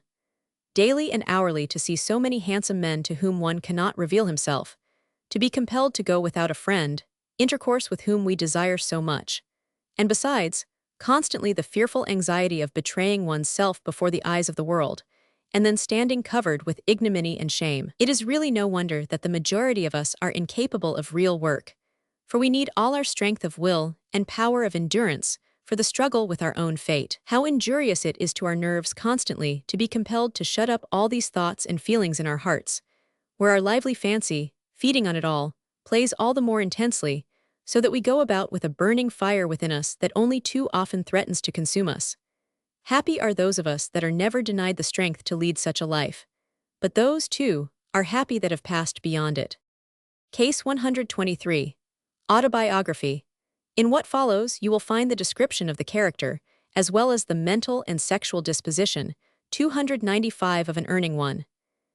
Of an individual who, in spite of his masculine form, feels as a woman, whose senses women do not excite, and whose sexual desires are constantly directed toward men. Convinced that the enigma of our existence can be solved, or, at least, illuminated, only by the unprejudiced thought of scientific men, I describe my life only with the aim of perhaps clearing up this cruel error of nature, and possibly doing a kindness to people like me to come in later generations. For there will be earnings as long as men are born, just as it is a fact that they have existed in every age. With the progress of science in our epoch, men will see in me and those like me not objects of hatred, but objects of pity, which deserve not the odium but the compassion of their more fortunate brothers. I shall be as brief as possible in my communication and also objective, and with reference to my caustic, often cynical, style, I may note that above all I shall be honest and therefore not avoid strong expressions, for they are most happily suited to the subject in hand. I am in my 3rd or 5th year, a merchant with a fair income, somewhat above average height, slim, weak of muscle, with full beard and quite ordinary face, and at first sight in nowise different from ordinary men. On the other hand, my gait is feminine and particularly mincing in fast walking. The movements are awkward and displeasing, indicative of a want of manly feeling. The voice is neither feminine nor shrill, but rather a baritone. This is my external appearance. I do not smoke or drink, and can neither whistle, ride, do gymnastic feats, fence, nor shoot. I have absolutely no interest in horses or dogs, and have never had a gun or sword in my hand. In inner feeling and sexual desire, I am completely a woman. Without thorough education, I passed through but few classes in the gymnasium. I am yet intelligent, like to read well-written, improving books, and have good judgment. But I allow myself to be carried away by the feelings of the moment, and I am easily influenced by anyone who knows my weakness and how to make use of it. Constantly making resolves, I have never the energy to carry them out. Like a woman, I am moody and nervous, often irritated without reason, and sometimes mean. Toward persons that do not please me, I am arrogant, unjust, and often shamefully insulting. In all my conduct I am superficial, and often frivolous, and I have no deep moral feeling. I have little consideration for parents and brothers and sisters. I am not egotistic, but, on occasion, self-sacrificing. I cannot withstand tears, and can like a woman won by amiability and entreaty. In my earliest years I avoided playing soldier, gymnastics, or the rough games of my manly comrades, and ran about with little girls, with whom I was much more in sympathy than with boys. I was retiring, 296 bashful and often blushing. When no more than 12 or 13 years old, the close-fitting uniform of a handsome soldier gave me the most peculiar feeling. And while, during the next few years, my comrades were always talking about girls, and even engaged in love affairs, I could, for hours at a time, run after a well-built man with well-rounded hips, and feast my eyes on the sight. Without thinking much of these impressions, so different from the feelings of my comrades, I began to masturbate, always during the act thinking of a heroic, handsome form. And this continued until my 17th year, when I learned from a companion constituted like myself a true explanation of my condition. Since that time I have been with girls 8 or 10 times, but in order to have an erection, it was always necessary to think of a handsome man of my acquaintance. And I am thoroughly convinced that today, even with the help of imagination, I should be unable to have intercourse with a girl. Shortly after my discovery, I preferred to associate with mature, powerful earnings, for at this time, I had neither mind nor opportunity to associate with real men. Since this my taste has changed entirely, and men, real men, of 25 or 35 years, with supple, powerful forms, are the only ones that ravish my senses, and charm me as if I were a woman. Circumstances have allowed me, during these years, to make about a dozen male acquaintances that would serve my purpose for a gulden or two a visit. If I am alone in a room with a handsome youth, my greatest pleasure is membrum ejus vel maxim si magnum at crassum est, manibus capere et apprehendir et premier, turgens natis femorac tanger ac totum corpus manibus contractere et, si conceditor, os facem ac totum corpus, immovero natis, ardentibus, osculis obteger. Quodsi membrum magnum purumque est, dominusque ejus mihi placet, ardent libidine mentionam ejus in os meum receptem complures horas suger possum, nec autem delector, si semen in os meum ejaculator, cum maxima aerum qui earnings nominanter pars hac re non modo delectetur, sed etiam semen non nunquam devoret. The most intense delight, however, is experienced when I find a real man, qui membrum meum in os recepit et erectionem in or suo concedit. Improbable as it sounds, I am yet able to find some coarse fellows who will allow themselves to be used for this purpose.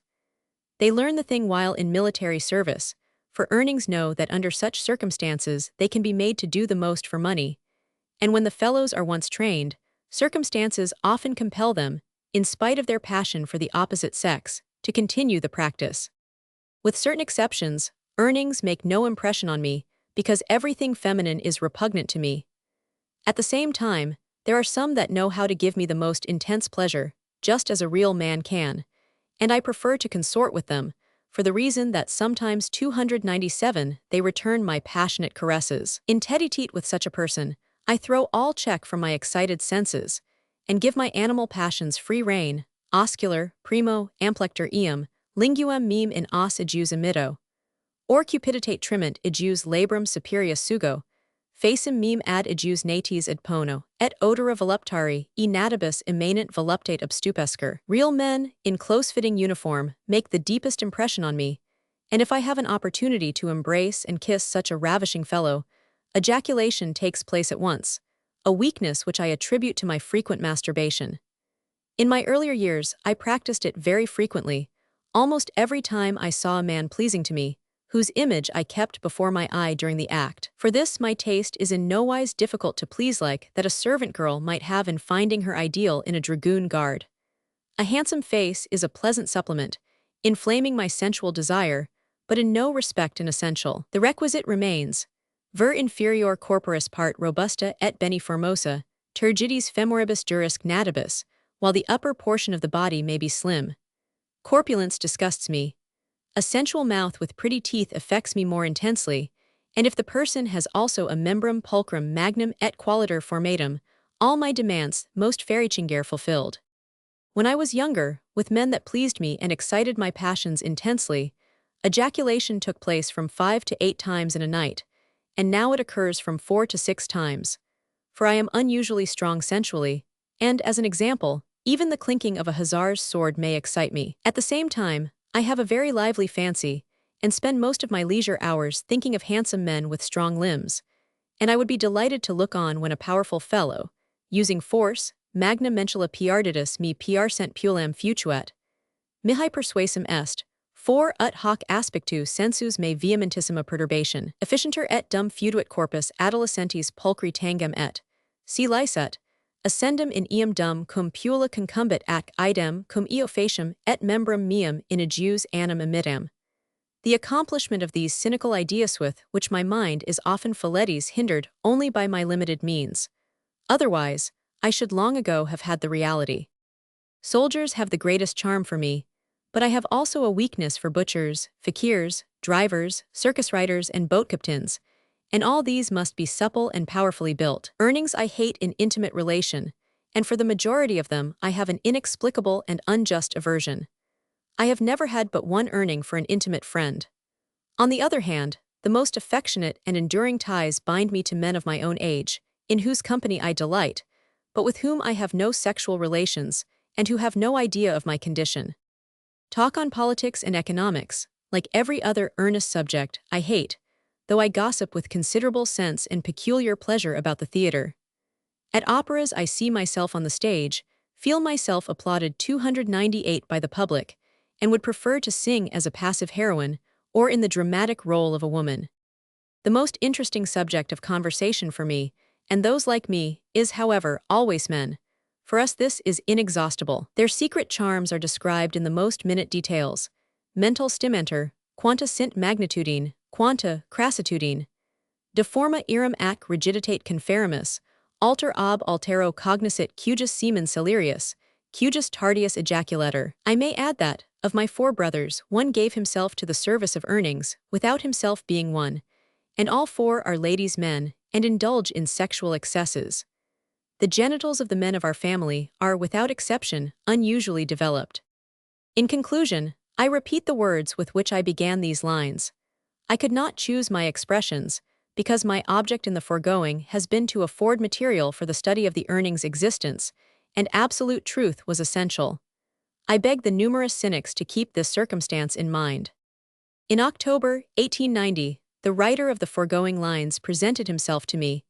In all essentials his appearance corresponded with his description: genitals large, with abundant growth of hair. His parents had been well nervously. One brother had shot himself on account of nervous trouble, 3 others were intensely nervous. The patient came to me in a state of despair.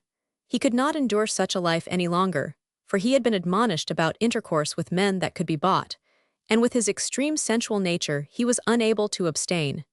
2. He could not understand how he could be made to love women and enjoy the nobler joys of life.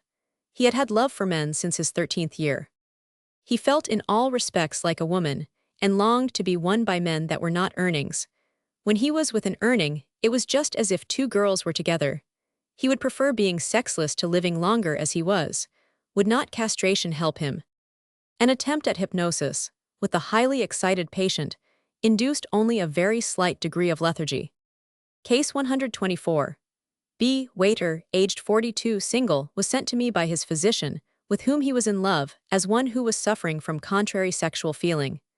B. very willingly, and in a decent manner, gave a history of his past life, especially of his sexual life, and was glad at least to have an authoritative opinion concerning his sexual condition, which had always appeared to him abnormal. B knew nothing to report of his grandparents. His father had been a passionate, excitable man, a drinker, and always very sensual.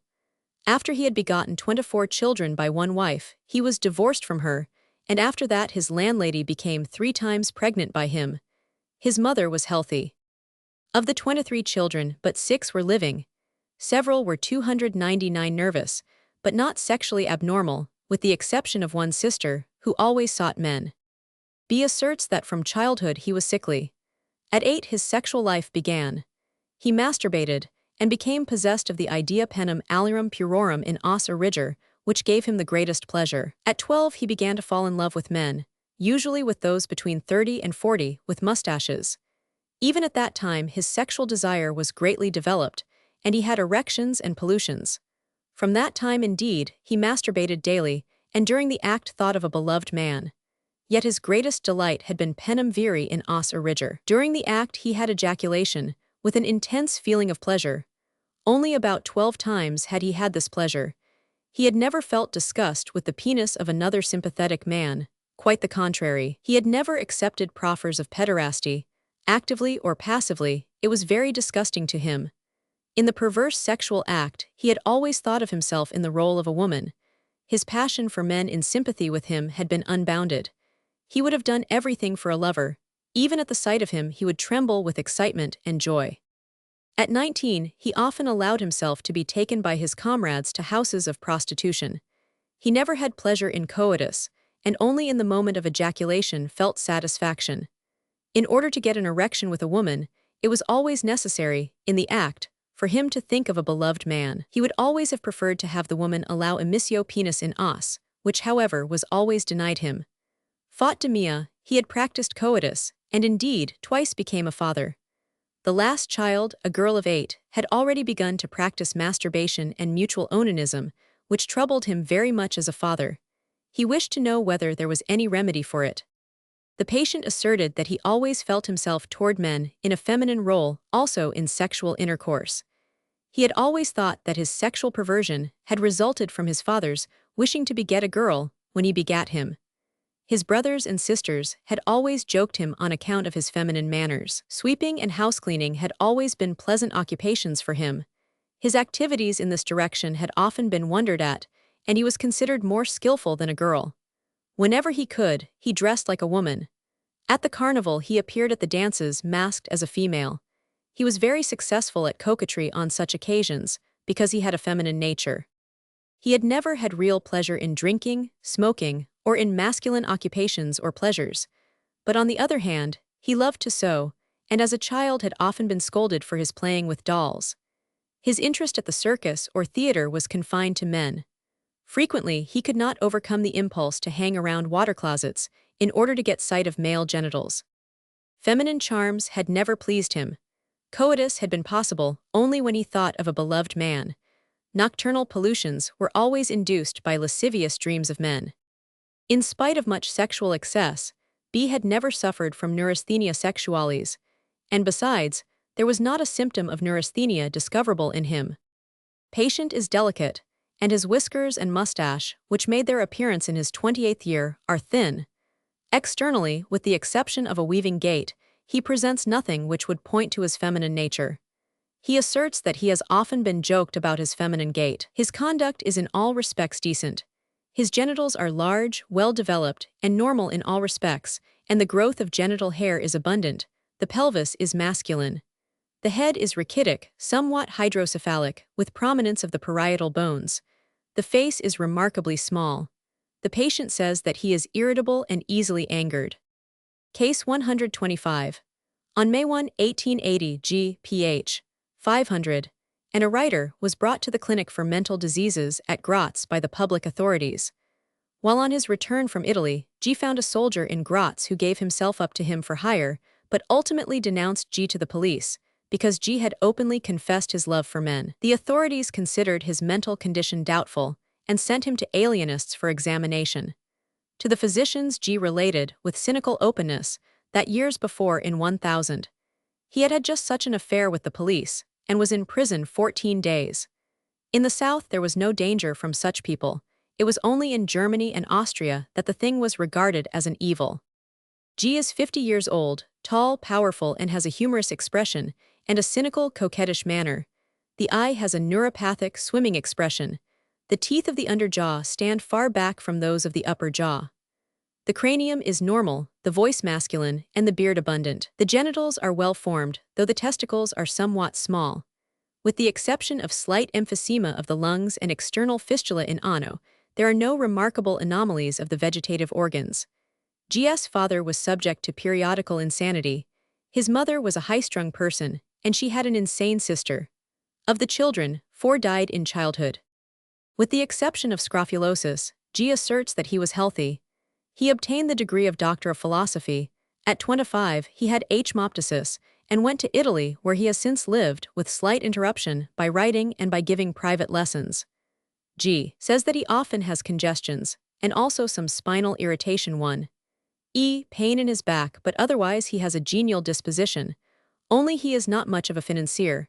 And at the same time, like all old prostitutes, he has a very good appetite.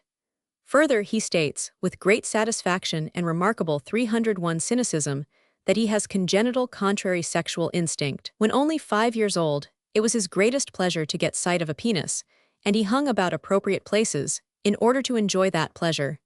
Even before puberty, he practiced masturbation. At the time of puberty, he noticed an inward feeling for friends. An obscure impulse pointed out to him the way his love would take. He was actually impelled to kiss young men, and now and then to caress their genitals. When 26 years old, he first began to have sexual intercourse with men, toward whom he felt like a woman. Even as a child, it was his greatest delight to put on female attire. He was often chastised by his father because, in the effort to satisfy this impulse, he put on his sister's clothing. If he happened to see a ballet, only the male dancers interested him. Since he could remember, he had had a horror feminine. If he happened to visit a brothel, it was only to see young men. He was, indeed, a rival of prostitutes. If he saw a young man, he just looked at his eyes. In case these pleased him, then came the mouth whether it was well formed for kissing. Then he would look at the genitals whether they were well developed. G pointed, with great feeling of self-satisfaction, to his poetical works, and tried to make it appear that persons with natures like his were poetically endowed. He gave as examples Voltaire, Frederick the Great, Eugene of Savoy, and Plato, as well as numerous distinguished men of the present, who, according to his opinion, were earnings. His greatest pleasure was to have a sympathetic young man read his verses to him. During the last summer he had had such a lover. When he had to part with him, he was quite undone, and he did not eat or sleep until gradually he had regained his former condition. He said that the love of earnings was a passionate, inner fire. According to his statement, in Naples the effeminelli lived in a quarter together, just as in Paris the grisettes live with their lovers. They sacrifice themselves for their lovers and care for the household, just as the grisettes do. On the other hand, an earning repels an earning, just as one prostitute does another. That is the curse. The need of intercourse with males occurs about once a week with G. He is happy in his peculiar sexuality, which he, it is true, considers peculiar, but which he will not regard as abnormal or wrong.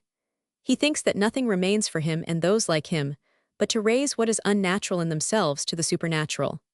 He looks upon the love of earnings as the higher, the ideal, as godlike, an abstract love. When shown that such a love is far from the purpose of nature and the preservation of the race, he expresses the pessimistic thought that the world should die out, and the earth turn round its axis without men, who were on it only for trouble. As reason and explanation of his unnatural sexual feeling, G refers to Plato, who certainly was no beast. Plato expressed allegorically the idea that men were originally balls. The gods had divided these into 2 hemispheres. For the most part, 302 man is suited to woman, but sometimes man to man. In the latter case, the impulse to union is quite as powerful as in the former, and they strengthen each other in the same way. G further relates that his dreams, when they were erotic, never had women, but only men for their subjects. Male love was the only kind that could satisfy him. He considered it disgusting for one human being to be prodding about in the abdomen of another with his penis, since he had heard that, in this disgusting fashion, coitus was usually carried out. He had never had the curiosity to inform himself concerning the female genitals. The subject was disgusting to him. The indulgence of his sexual appetite he did not consider a vice, but the result of a natural impulse which compelled him to it. It conduced to self-preservation. Onanism was a poor substitute, and moreover injurious, while earning glove was morally elevating and conducive to physical well-being. With moral indignation, which in contrast with his cynicism in other directions appeared ridiculous, he protested against the classification of earnings with those who indulged in pederasty. He looked on the podex with disgust, as it was a secreting organ. The intercourse of earnings always took place in front and was combined onanism.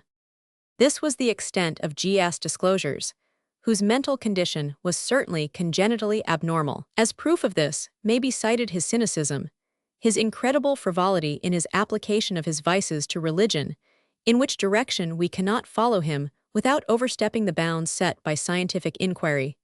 His perverse philosophical ideas with reference to his sexual perversion, his perverse manner of looking at the world, his ethical defect in all directions, his vagabondage, and his perverse mind and exterior.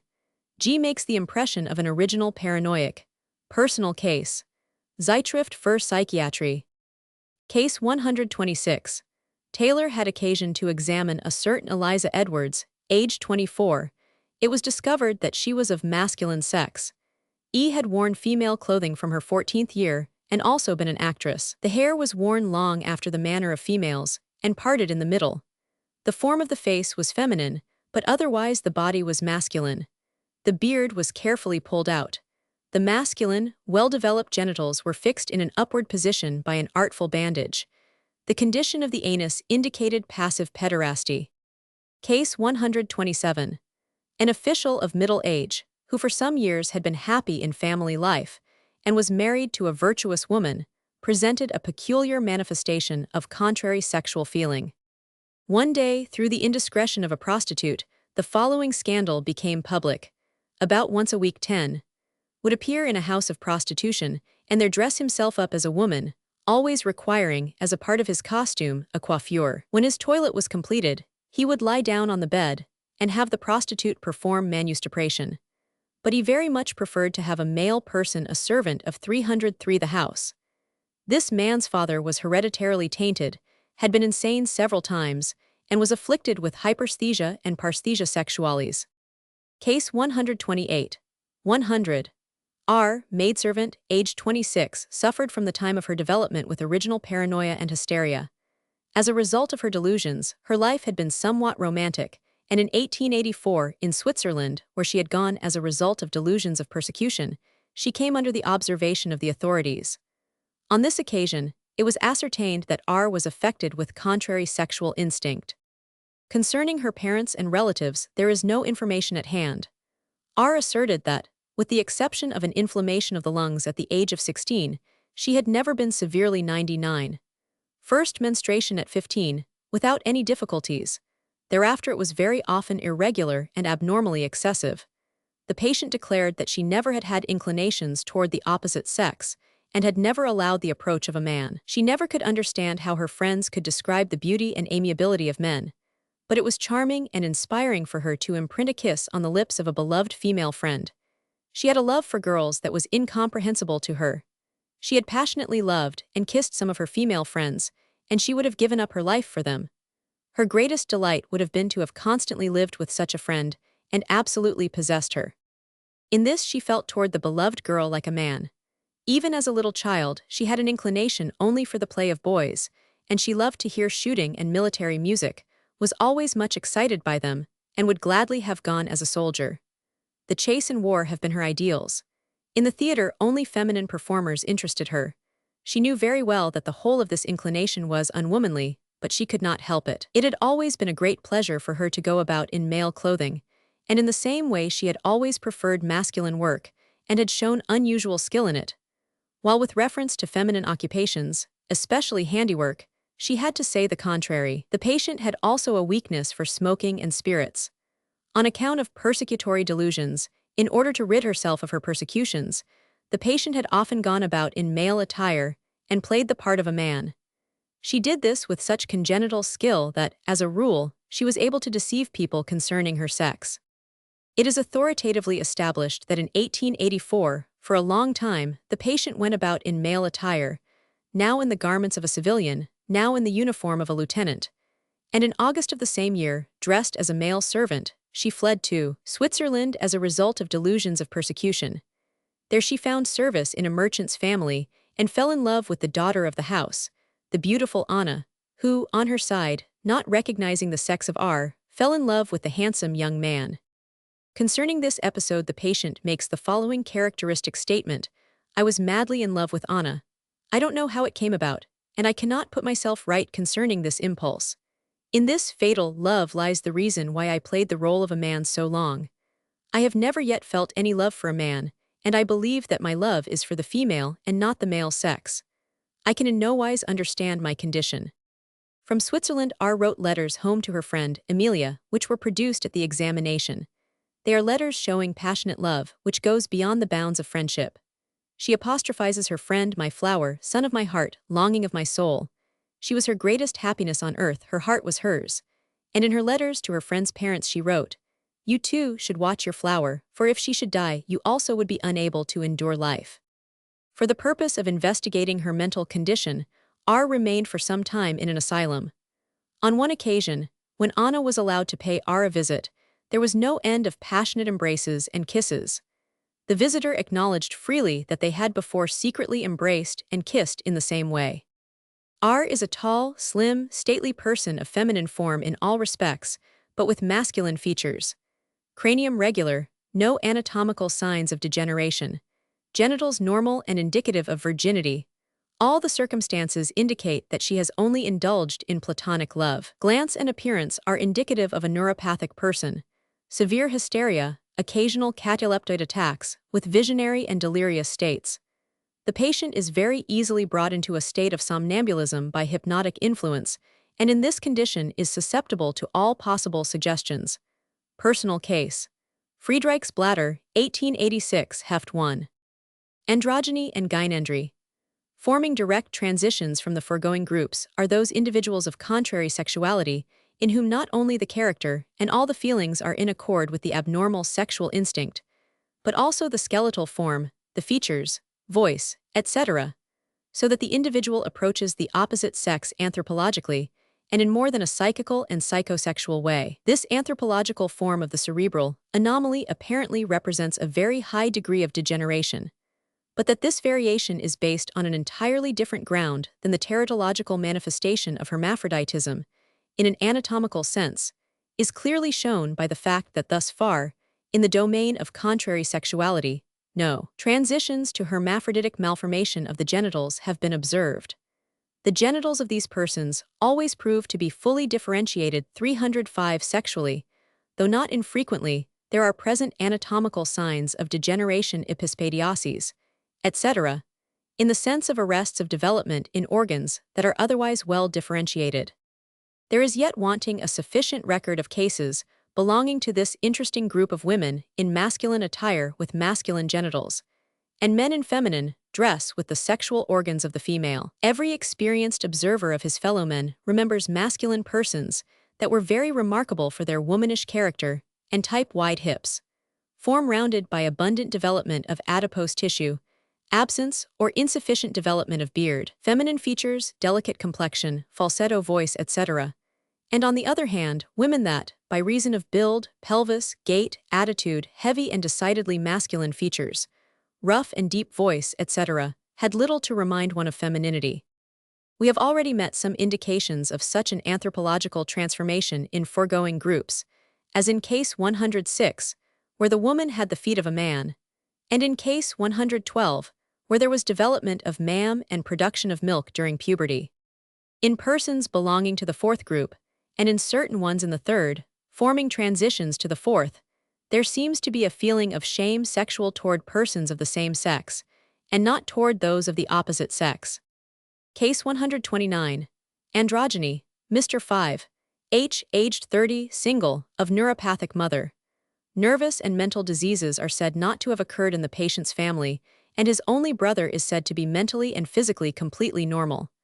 The patient developed tardily physically, and therefore spent much of his time at the seashore and climatic resorts. From childhood, he was of neuropathic constitution, and according to the statements of his relatives, unlike other boys.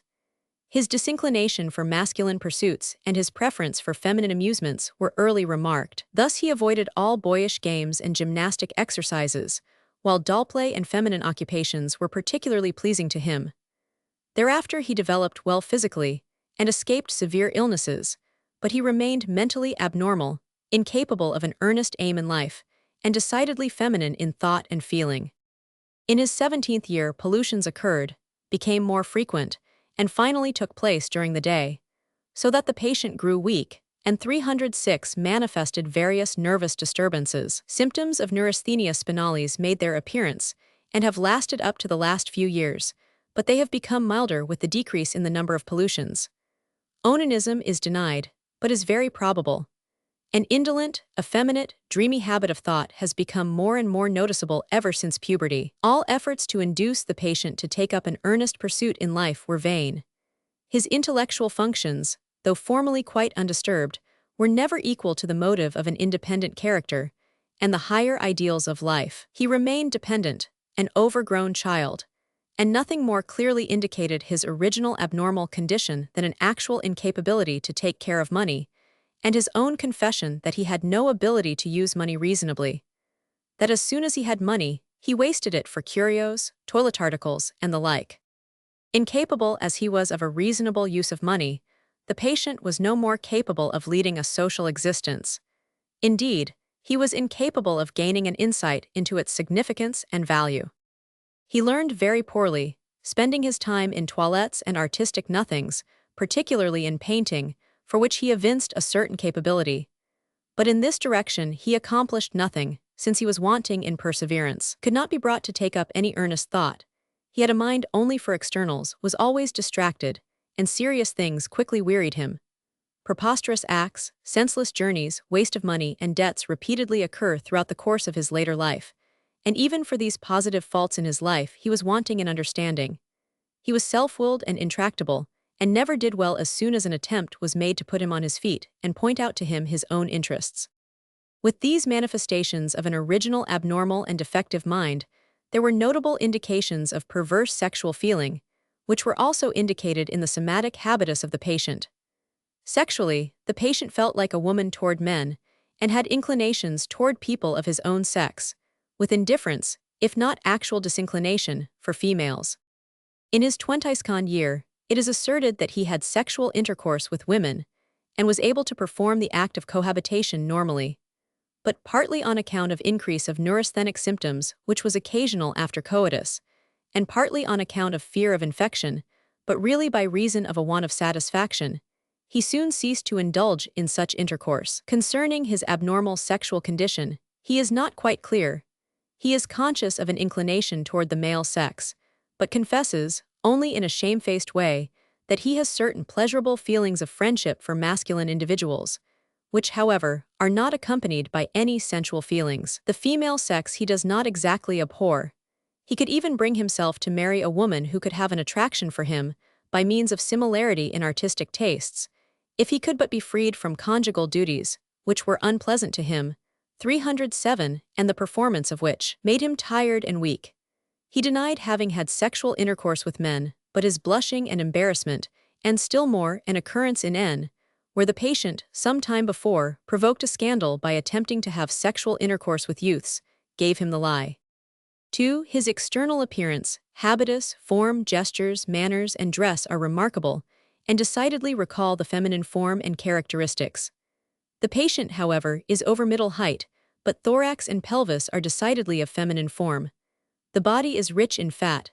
The skin is well cared for, delicate and soft. This impression of a woman in masculine dress is further increased by a thin growth of hair on the face, which is shaven with the exception of a small mustache, by the mincing gait, the shy, effeminate manner, the feminine features, the swimming, neuropathic expression of the eyes, the traces of powder and paint, the curtailed cut of the clothing with the bosom-like prominence of the upper garments, fringed, feminine cravat, and the hair brushed down smoothly from the brow to the temples.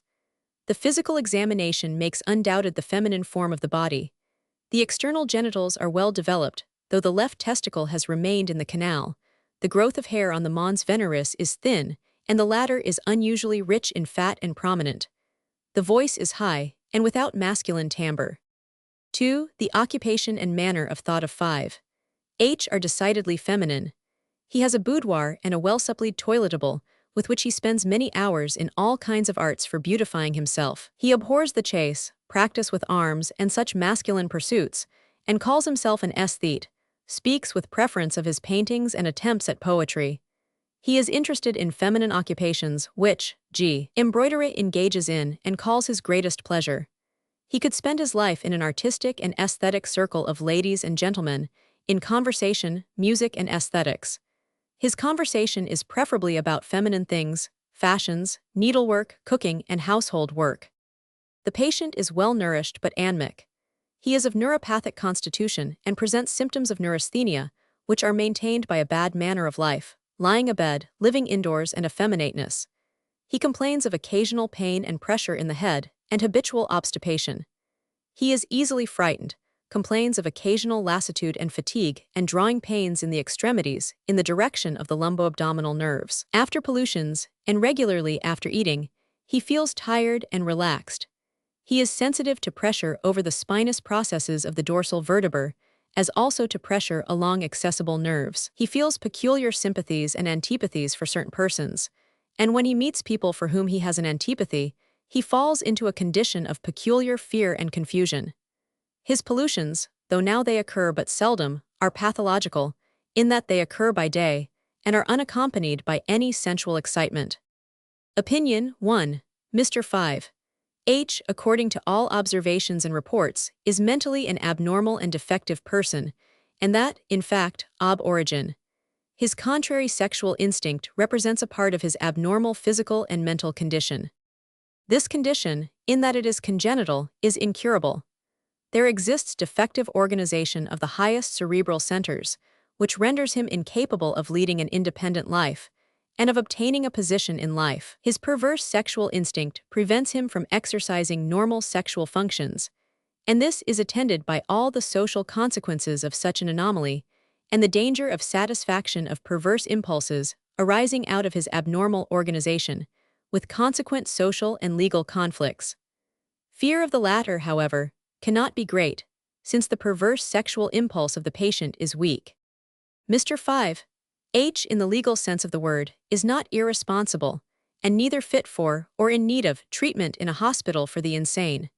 It is possible for him, though but an overgrown child, and incapable of personal independency, to live in society, though under the care and guidance of normal individuals. 2. To a certain extent, it is possible for him to respect the laws and restrictions of society, and to judge his own acts. But with respect of possible sexual errors and conflicts with criminal laws, it must be emphasized that his sexual instinct is abnormal, having its origin in organic pathological conditions, and this circumstance should eventually be used in his favor. On account of his notorious lack of independence, he cannot be discharged from parental care or guardianship, inasmuch as otherwise he would be ruined financially. Mr. 5. H is also physically 99. He presents signs of slight anemia and of neurasthenia spinalis. A rational regulation of his manner of life and a tonic regimen, and if possible hydrotherapeutic treatment, seem necessary. The suspicion that this trouble has its origin in early masturbation should be entertained, and the possibility of the existence of spermatora that is of importance etiologically and therapeutically lies near. Personal case. Zeicher. F. Psychiatry. Case 130. Miss 10, aged 38, consulted me, late in the fall of 1881, on account of severe spinal irritation and obstinate sleeplessness, in combating which she had become addicted to morphine and chloral. Her mother and sister were nervous sufferers, but the rest of the family were healthy. The trouble dated from a fall on her back in 1872, at which time the patient was terribly frightened, though, when a girl, she had been subject to muscular cramps and hysterical symptoms. Following this shock, a neurasthenic and hysterical neurosis developed, with predominating spinal irritation and sleeplessness. Episodically, hysterical paraplegia, lasting as long as 8 months, and hysterical hallucinatory delirium with convulsive attacks occurred. In the course of this, symptoms of morphinism were added. A stay of some months in the hospital relieved the latter, and considerably improved the neurasthenic neurosis, in the 309 treatment of which general faradization exerted a remarkably favorable influence. Even at the first meeting, the patient produced a remarkable impression by reason of her attire, features, and conduct. She wore a gentleman's hat, her hair closely cut, eyeglasses, a gentleman's cravat, a coat-like outer garment of masculine cut that reached well down over her gown, and boots with high heels. She had coarse, somewhat masculine features, a harsh, deep voice, and made rather the impression of a man in female attire than that of a lady, if one but overlooked the bosom and the decidedly feminine form of the pelvis. During the long time that she was observed, there were never signs of eroticism. When questioned concerning her attire, she would only respond that the style she chose suited her better. Gradually it was ascertained from her that, even when she was a small girl, she had had a preference for horses and masculine pursuits, and never any interest in feminine occupations. Later she developed a particular pleasure in reading, and prepared herself to be a teacher. Dancing had never pleased her, it had always seemed silly to her. 2. The ballet had never interested her. Her greatest pleasure had always been in the circus. Until her sickness, in 1872, she had neither had inclination for persons of the opposite nor for those of her own sex. From that time she had, what was remarkable to herself, a peculiar friendship for females, particularly for young ladies, and she had a desire, and satisfied it, to wear hats and coats of masculine style. Since 1869, besides, she had worn her hair short, and parted it on the side, as men do. She asserts that she was never sensually excited in the company of men, but that her friendship and self-sacrifice for sympathetic ladies was unbounded, while from that time, she also experienced repugnance for gentlemen and their society. Her relatives report that, before 1872, the patient had a proposal of marriage, which she refused, and that when she returned from a sojourn at a watering place in 1874, she was sexually changed, and occasionally showed that she did not regard herself as a female. Since that time she would associate only with ladies, and has had a kind of love relation with one or another, and made remarks which indicated that she looked upon herself as a man. This predilection for women was decidedly more than mere friendship, since it expressed itself in tears, jealousy, etc. When in 1874 she was stopping at a watering place, a young lady who took her for a man in disguise fell in love with her. When this lady married later, the patient was for a long time depressed and spoke of unfaithfulness. Moreover, since her sickness, her relatives were struck by her desire for masculine attire, her masculine conduct, and disinclination for feminine pursuits, while previously, at least sexually, she had presented nothing unusual. Further investigations showed that the patient had a love relation, 310, which was not purely platonic, with the lady described in case 118, and that she wrote her affectionate letters like those of a lover to his beloved. In 1887, I again saw the patient in a sanitarium, where she had been placed on account of hysteropaleptic attacks, spinal irritation, and morphinism. The contrary sexual feeling existed unchanged, and only by the most careful watching was the patient kept from improper advances toward her fellow patients. Her condition remained quite unchanged until 1889. Then the patient began to fail, and she died of exhaustion in August 1889. The autopsy showed, in the vegetative organs, amyloid degeneration of the kidneys, fibroma of the uterus, and cyst of the left ovary. The frontal bone was much thickened, uneven on the inner surface, with numerous exostoses, dura adherent to vault of cranium. Long diameter of skull, 175 mm, lateral diameter, 148 mm, weight of the dematis but not atrophied brain, 1175 grams.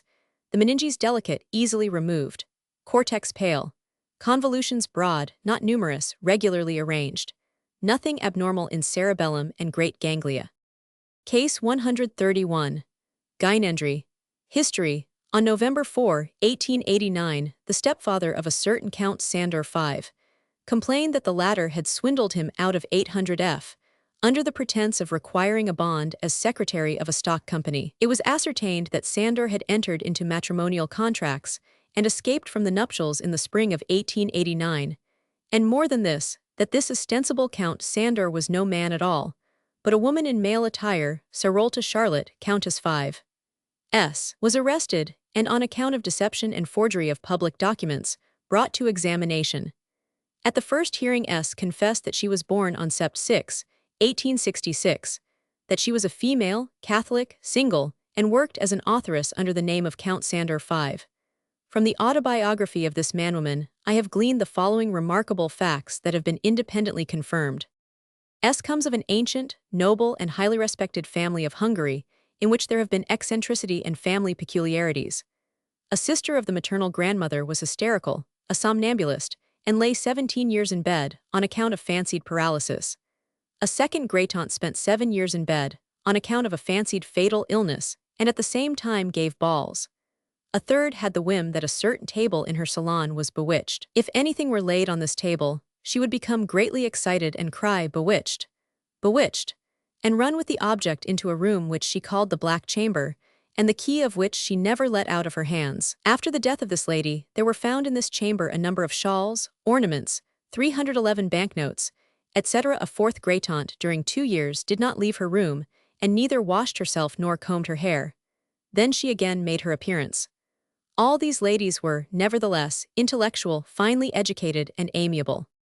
S.'s mother was nervous, and could not bear the light of the moon. From her father's family, it is said she had a trace too much. One line of the family gave itself up almost entirely to spiritualism. 2 blood relations on the father's side shot themselves. The majority of her male relatives are unusually talented. The females are decidedly narrow and domestic. S.'s father had a high position, which, however, on account of his eccentricity and extravagance, he wasted over $1.5 million he lost.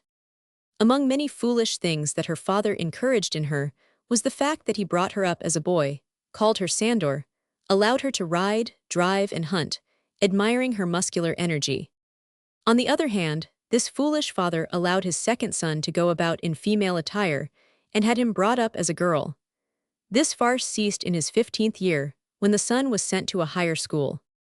Sarolta Sandor remained under her father's influence till her 12th year, and then came under the care of her eccentric maternal grandmother, in Dresden, by whom, when the masculine play became too obvious, she was placed in an institute and made to wear female attire.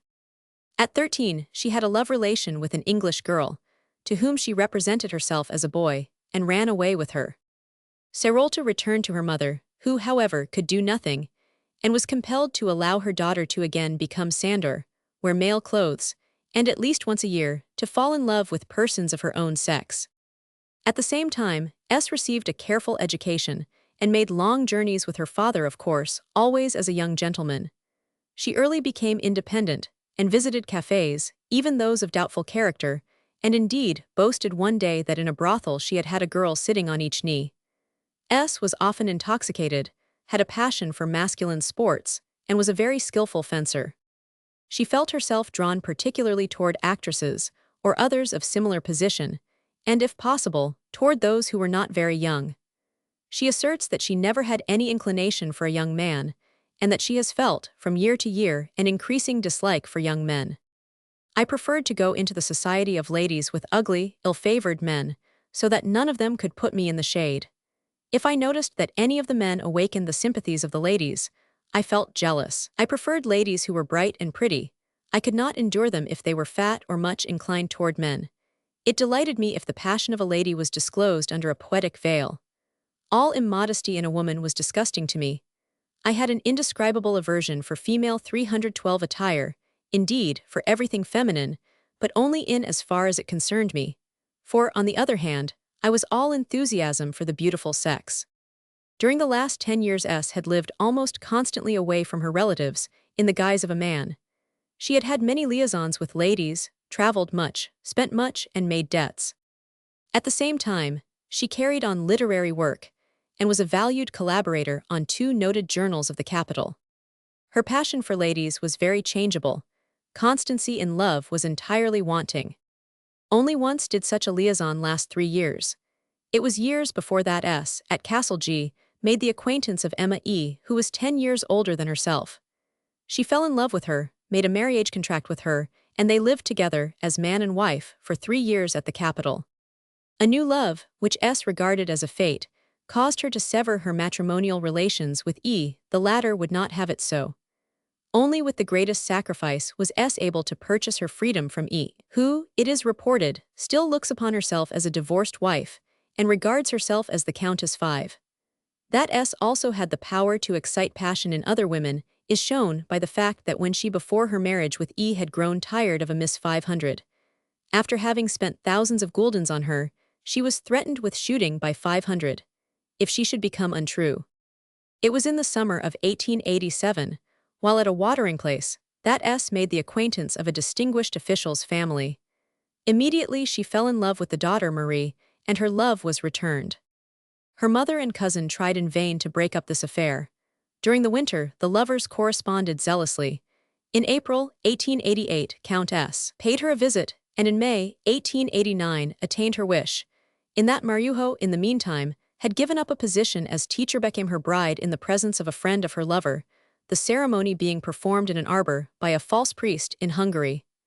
S. with her friend, forged the marriage certificate. The pair lived happily, and without the interference of the stepfather, this false marriage, probably, would have lasted much longer. It is remarkable that, during the comparatively long existence of the relation, S. was able to deceive completely the family of her bride with regard to her true sex.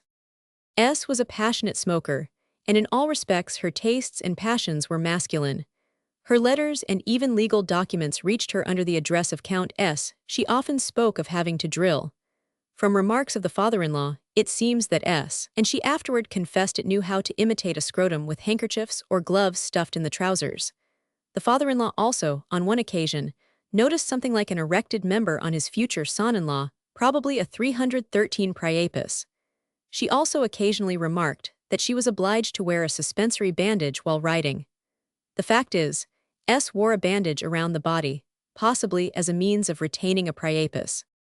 Though S. often had herself shaved pro forma, the servants in the hotel where she lived were convinced that she was a woman, because the chambermaids found traces of menstrual blood on her linen, which S. explained, however, as Hemorrhoidal.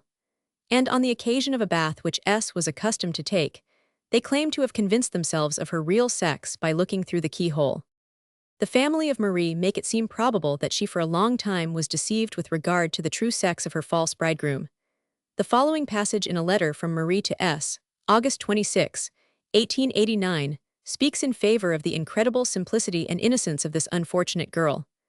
I don't like children any more, but if I had a little Bezerel or Patrol by my Sandy, ah, what happiness, Sandy mine.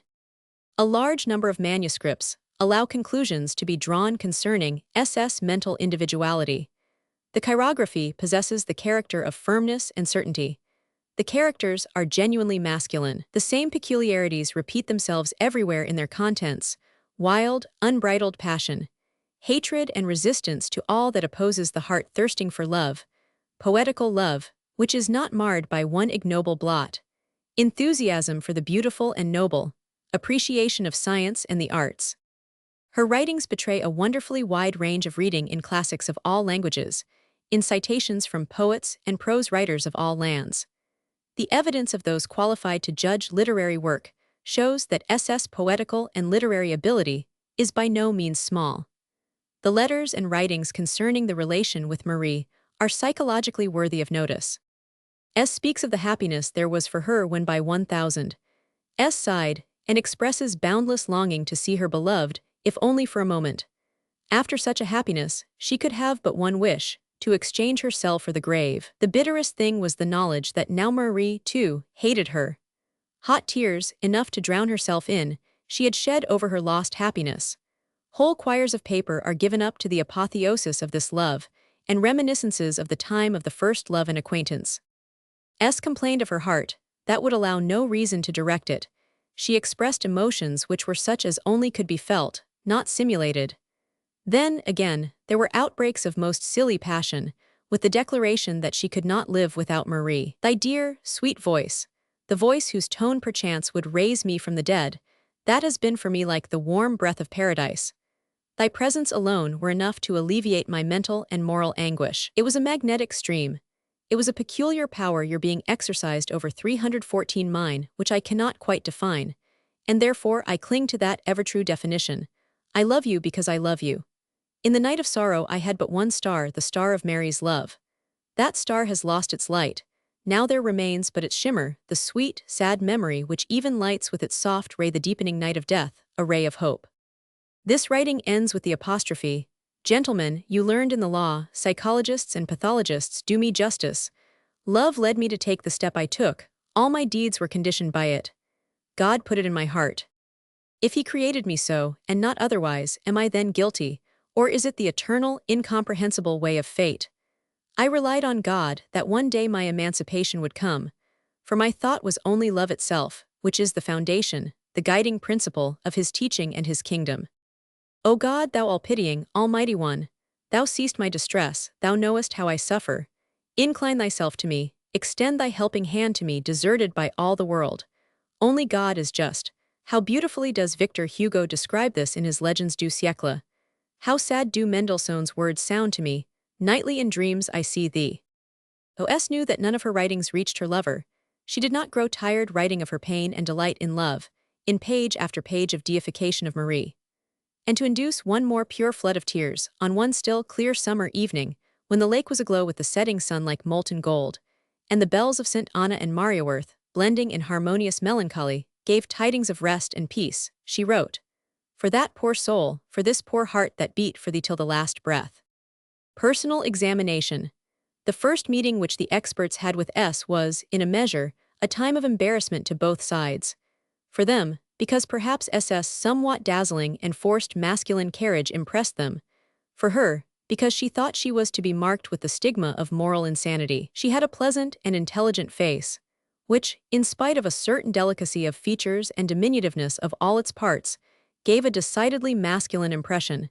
Had it not been for the absence of a mustache, it was even difficult for the experts to realize that they were concerned with a woman, despite the fact of female attire and constant association, while on the other hand, intercourse with the man Sandor was much more free, natural, and apparently correct.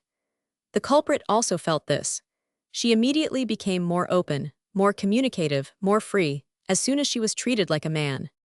In spite of her inclination for the female sex, which had been present from her earliest years, she asserts that in her 13th year she first felt a trace of sexual feeling, which expressed itself in kisses, 315 embraces, and caresses with sensual pleasure, and this on the occasion of her elopement with the red-haired English girl from the Dresden Institute.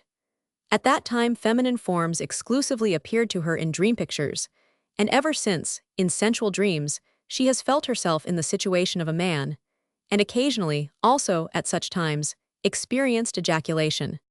She knows nothing of solitary or mutual onanism.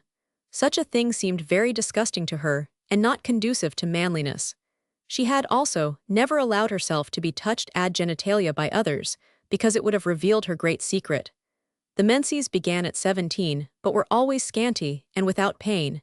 It was plain to be seen that S had a horror of speaking of menstruation, that it was a thing repugnant to her masculine consciousness and feeling. She recognized the abnormality of her sexual inclinations, but had no desire to have them changed, since in this perverse feeling she felt both well and happy. The idea of sexual intercourse with men disgusted her, and she also thought it would be impossible. Her modesty was so great that she would prefer to sleep among men rather than among women. Thus, when it was necessary for her to answer the calls of nature or to change her linen, it was necessary for her to ask her companion in the cell to turn her face to the window, that she might not see her. When occasionally S came in contact with this companion, a woman from the lower walks of life, she experienced a sexual excitement that made her blush. Indeed, without being asked, S related that she was overcome with actual fear when, in her cell, she was compelled to force herself into the unusual female attire. Her only comfort was that she was at least allowed to keep a shirt. Remarkable, and what also speaks for the significance of olfactory sensations in her Vita Sexualis, is her statement that, on the occasions of Mary's absence, she had sought those places on which Mary's head was accustomed to repose, and smelled of them, in order to experience the delight of inhaling the odor of her hair. Among women, those who are beautiful, or voluptuous, or quite young do not particularly interest her. The physical charms of women she makes subordinate. As by magnetic attraction, she feels herself drawn to those between 24 and 30. She found her sexual satisfaction exclusively in corpora femin, never in her own person, in the form of manustupration of the beloved woman, or cunnilingus. Occasionally she availed herself of a stocking stuffed with oakum as a priapus. These admissions were made only unwillingly by S, and with apparent shame, Just as in her writings, immodesty or cynicism are never found. She is religious, has a lively interest in all that is noble and beautiful, men excepted, and is very sensitive to the opinion others may entertain of her morality.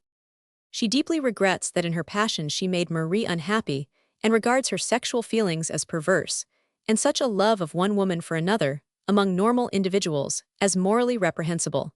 She has great literary talent and an extraordinary memory. Her only weakness is her great frivolity and her incapability to manage money and property reasonably. But she is conscious of this weakness and does not care to talk about it. She is 153 centimeters tall, of delicate skeleton, thin but remarkably muscular on the breast and thighs. Her gait in female attire is awkward. Her movements are powerful, not unpleasing, though they are somewhat masculine and lacking in grace. She greets one with a firm pressure of the hand. Her whole carriage is decided, firm, and somewhat self-conscious. Her glance is intelligent, means somewhat diffident. Feet and hands remarkably small, having remained in an infantile stage of development. Extensor surfaces of the extremities remarkably well covered with hair, while there is not the slightest trace of beard, in spite of all shaving experiments. The hips do not correspond in any way with those of a female. Waist is wanting. The pelvis is so slim, and so little prominent, that a line drawn from the axilla to the corresponding knee is straight, not curved inward by a waist, or outward by the pelvis. The skull is slightly oxycephalic, and in all its measurements falls below the average of the female skull by at least 1 centimeter. The circumference of the head is 52 centimeters, the occipital half circumference, 24 centimeters, the line from ear to ear over the vertex, 23 centimeters, the anterior half circumference, 28 centimeters, the line from glabella to occiput, 30 centimeters, the ear-chin line, 26 centimeters, long diameter, 17 centimeters, greatest lateral diameter, 13 centimeters, diameter at auditory medi, 12 centimeters, zygomatic diameter, 11 centimeters. The upper jaw projects strikingly, its alveolar process projecting beyond the underjaw about 0 centimeter. The position of the teeth is not fully normal, the right upper canine has not developed. Mouth remarkably small, ears prominent, lobes not differentiated, passing over into the skin of the cheek. Hard palate narrow and high, voice rough and deep. Ma'am fairly developed, soft, and without secretion. Mons veneris covered with thick dark hair. Genitals completely feminine, without trace of hermaphroditic appearance, but at the stage of development of those of a 10-year-old girl. The labia majora touch each other almost completely. Labia minora have a coxcomb-like form and project under the labia majora. The clitoris is small and very sensitive. Frenulum delicate, perineum very narrow, introitus vagin narrow, mucous membrane normal. Hymen wanting probably congenitally, likewise the caruncle meatiforms. Vagina so narrow that the insertion of a membrum virile would be impossible, and it is also very sensitive, certainly coitus had not taken place. Uterus is felt, 317 through the rectum, to be about the size of a walnut, immovable and retroflected. The pelvis appears generally narrowed dwarf bulbous, and of decidedly masculine type. The distance between anterior superior spines is 22 centimeters instead of 26 centimeters.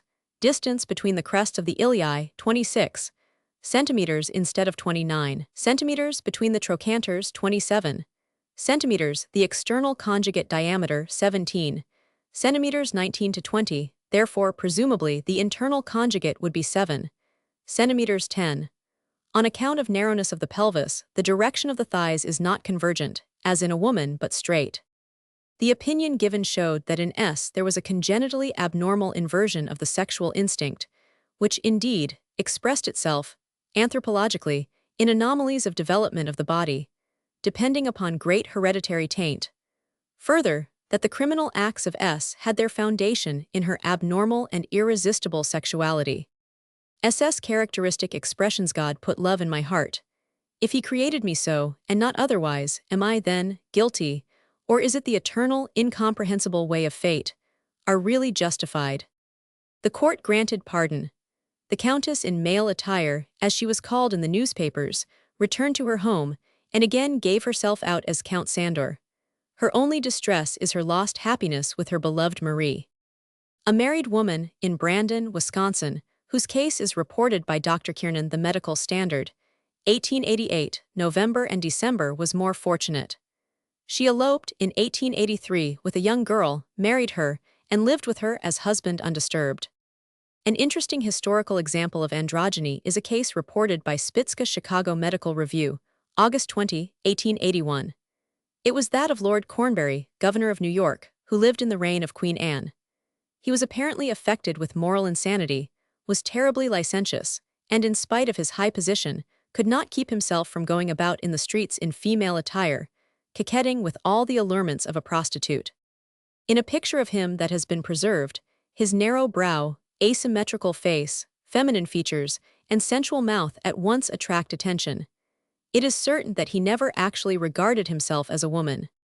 Moreover, in individuals afflicted with contrary sexual instinct, in themselves, the perverse sexual feeling and inclination may be complicated with other perverse manifestations.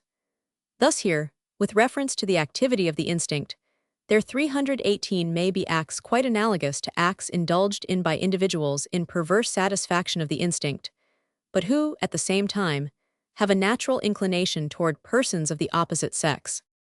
Owing to the circumstance that abnormally increased sexuality is almost a regular accompaniment of contrary sexual feeling, acts of lustful cruelty in the satisfaction of libido are easily possible. A remarkable example of this is the case of Zastro Casper Liman, 7. Offlage, B.D.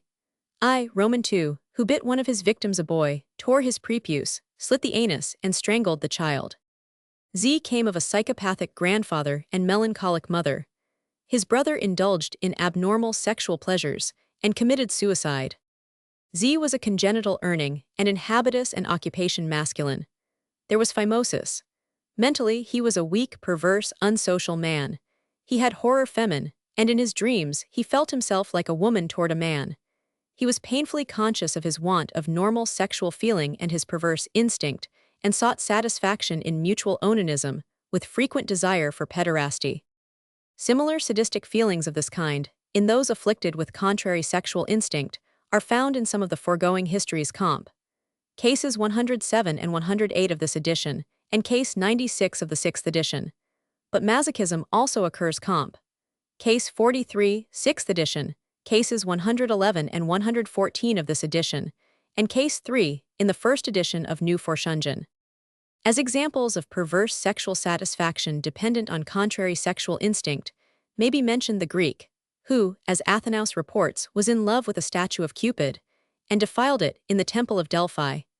And besides the monstrous cases reported by Tardieu Attentats, the terrible one reported by Lombroso L'uomo delinquent, of a certain Artusio, who wounded a boy in the abdomen, and abused him sexually by means of the incisions. Cases 86, 110, and 111 also show that fetishism may also occur with contrary sexual instinct. Diagnosis, prognosis, and therapy of contrary sexual instinct. While up to this time contrary sexual instinct has had but an anthropological, clinical, and forensic interest for science, now, as a result of the latest investigations, there is some thought of therapy in this incurable condition, which so heavily burdens its victims, socially, morally, and mentally. A preparatory step for the application of therapeutic measures is the exact differentiation of the acquired from the congenital cases, and among the latter, again, the assignment of the concrete case to its proper position in the categories that have been established empirically. The diagnostic differentiation of the acquired from the congenital condition is made without difficulty in the early stages of the anomaly. If sexual inversion has already taken place, then the history of the development of the case will throw light upon it. The important decision, prognostically, as to whether the contrary sexual instinct is congenital or acquired, can only be made in such cases by means of the most minute details of the history. The establishment of the fact that contrary sexual instinct existed before indulgence in masturbation is of great importance with reference to deciding whether the anomaly is congenital or not. In this, however, a difficulty arises, owing to the possibility of imperfect localization of past events' illusions of memory. For the presumption of acquired contrary sexual instinct, it is important to prove the existence of heterosexual instinct before the beginning of solitary or mutual onanism. In general, the acquired cases are characterized in that the homosexual instinct appears secondarily, and always may be referred to influences masturbatic neurasthenia, mental which disturbed normal sexual satisfaction.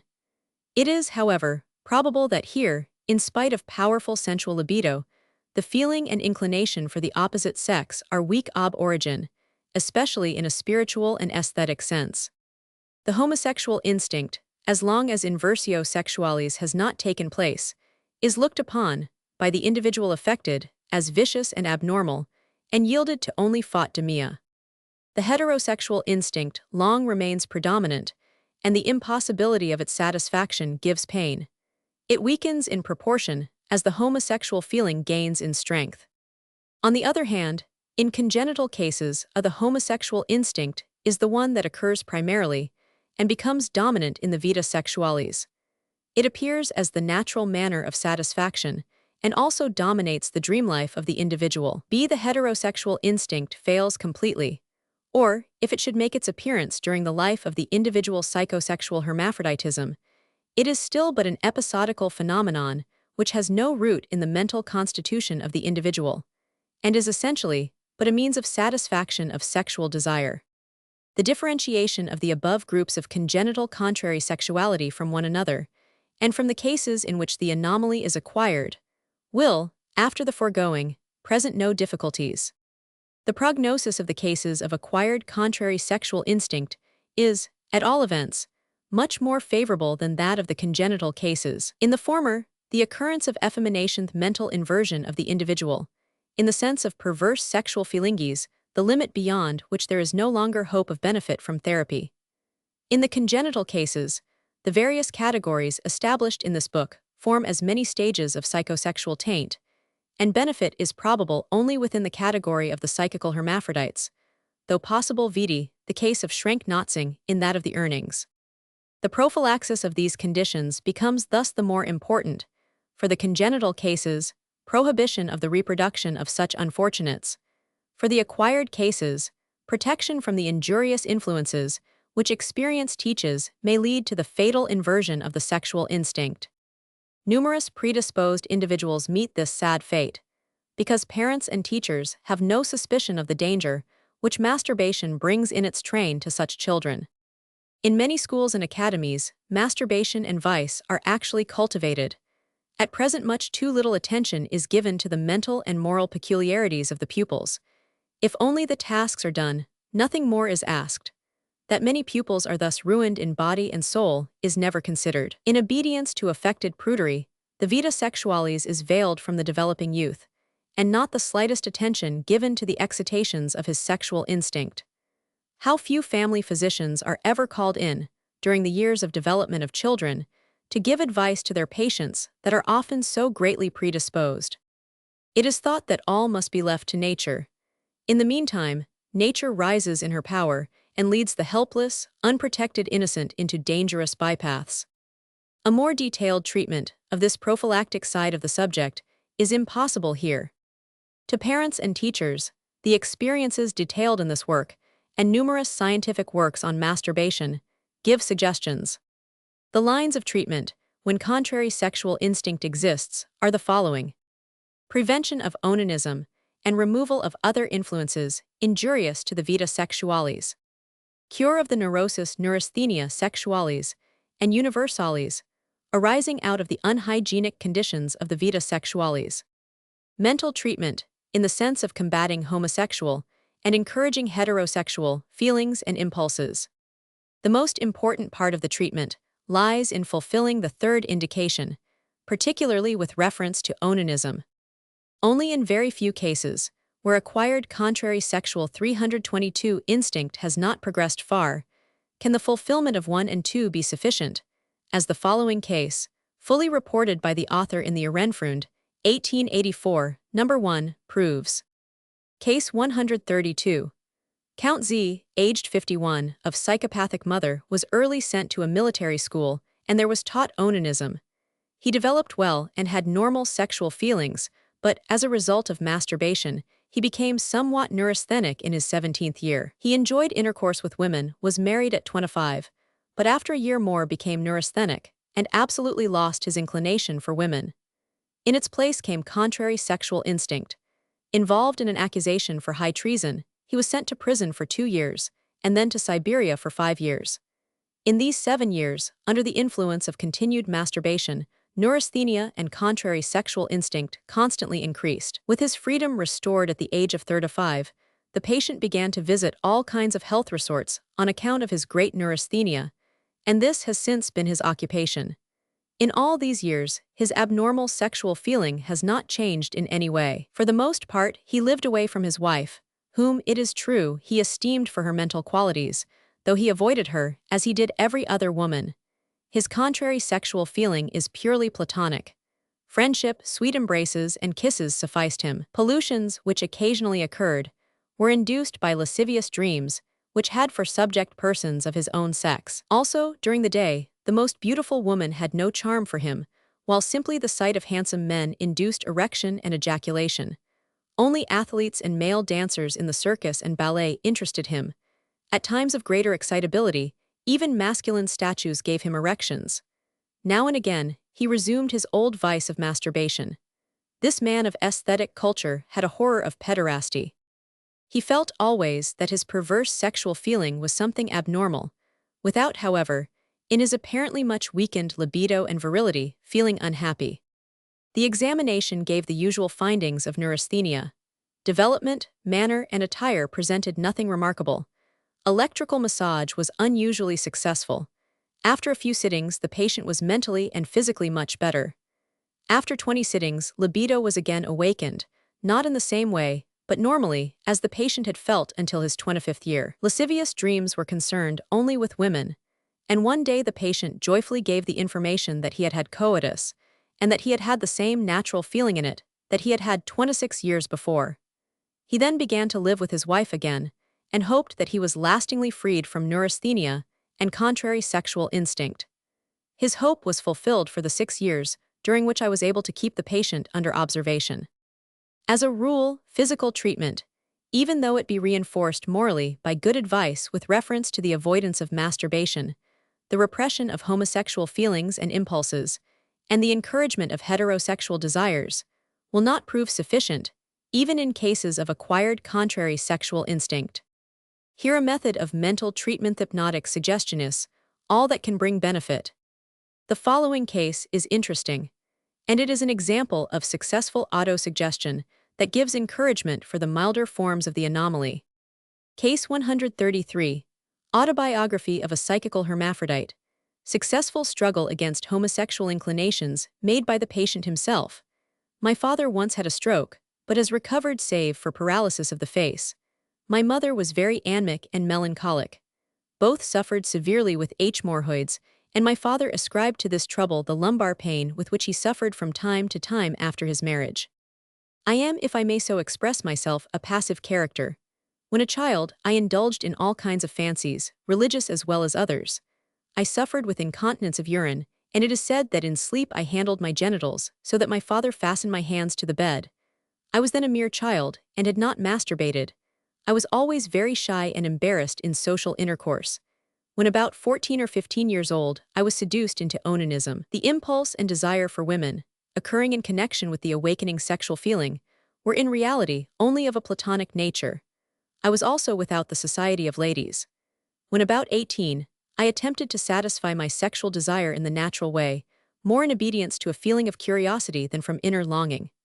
Since that time, without having experienced any real inclination for women, as often as possible I have satisfied my desire by means of sexual intercourse. Soon after puberty, I became very anemic, and appeared much older than I really was. Then came melancholic and peculiar ideas. It was a delight to me to fancy myself humiliated in the extreme. It may be of interest to add that, at that time, I was troubled with religious doubts, and only later found the courage to rise above religions. I fell in love with young men. At first I opposed these ideas. Later they became so powerful that I became a genuine Urning. Women seemed to me to be human beings of the second class. I was in a state of despair. My sickened soul was filled with tedium vitae and thoughts inimical to humanity. One day I read, "What will it come to?" And ere I knew it, I was a socialist, but an ideal one. Life again had value for me, for I had 324 an ideal, the joyous struggle for the social elevation of the proletariat. This caused a powerful revolution in me. As in my best years from the age of 16 to 17, I took interest in art, particularly in dramatic art. I am, at the present time, writing a play and a story, and I am occupied with the grandest thoughts. I read a remark of Schlegel's concerning Sophocles, who was indebted to his physical exercise for his energy and creative power, and to music for his artistic proportions. In another place I read, "The dramatist must, above all things, be mentally intact." This depressed me, for my contrary sexual feelings could not arise in a perfectly normal mind. I thought of having myself treated hypnotically, but shame held me back. Then I said to myself that I was a weakling, indeed, to have so little confidence in myself, and began in earnest to combat my abnormal desires. At the same time, I struggled against my nervousness by leading the proper kind of a life. I rode, fenced, and was much in the open air, and I was delighted when at last I awoke and seemed to be an entirely different man. When I thought of the time from my 20th to my 26th year, it seemed to me that, during those years, a strange and depressive being had been dwelling within me. I was astonished that the handsomest rider or the trimmest waiter excited in me almost no interest. Even the muscular masons had no effect on me. I was disgusted when I thought that, at one time, such men had seemed handsome to me. My self-respect increased. I am good-natured, but my character is entirely active. Since my 20th year, my appearance has steadily improved. My appearance now corresponds perfectly with my years. There were recurrences of my abnormal inclinations, to be sure, but I struggled against them energetically. I satisfy my libido only by means of natural intercourse, and I hope that, by continuing to lead a proper life, my pleasure in natural coitus will increase. As a rule, only suggestion coming from a second person, and that by means of hypnosis, promises any success. In such cases, the object of post-hypnotic suggestion is to remove the impulse to masturbation and homosexual feelings and impulses, and to encourage heterosexual feelings with a sense of virility. A prerequisite is, of course, the possibility to induce hypnosis of sufficient intensity. It is, unfortunately, in these very cases of neurasthenia that this is impossible, since they are often excited, embarrassed, and in no condition to concentrate their thoughts.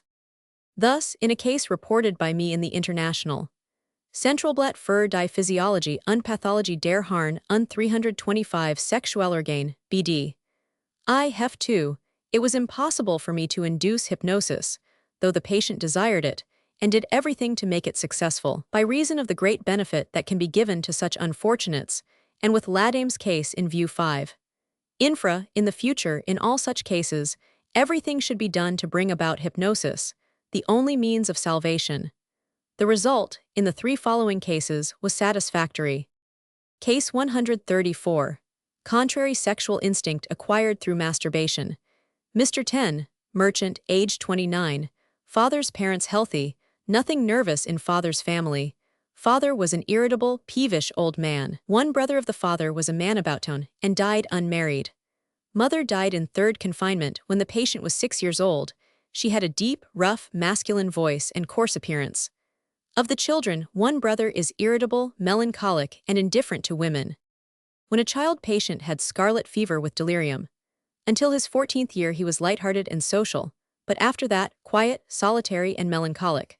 The first trace of sexual feeling appeared in his 10th or 11th year, and at that time he learned masturbation from other boys, and practiced mutual onanism with them. At the age of 13 or 14, ejaculation for the first time.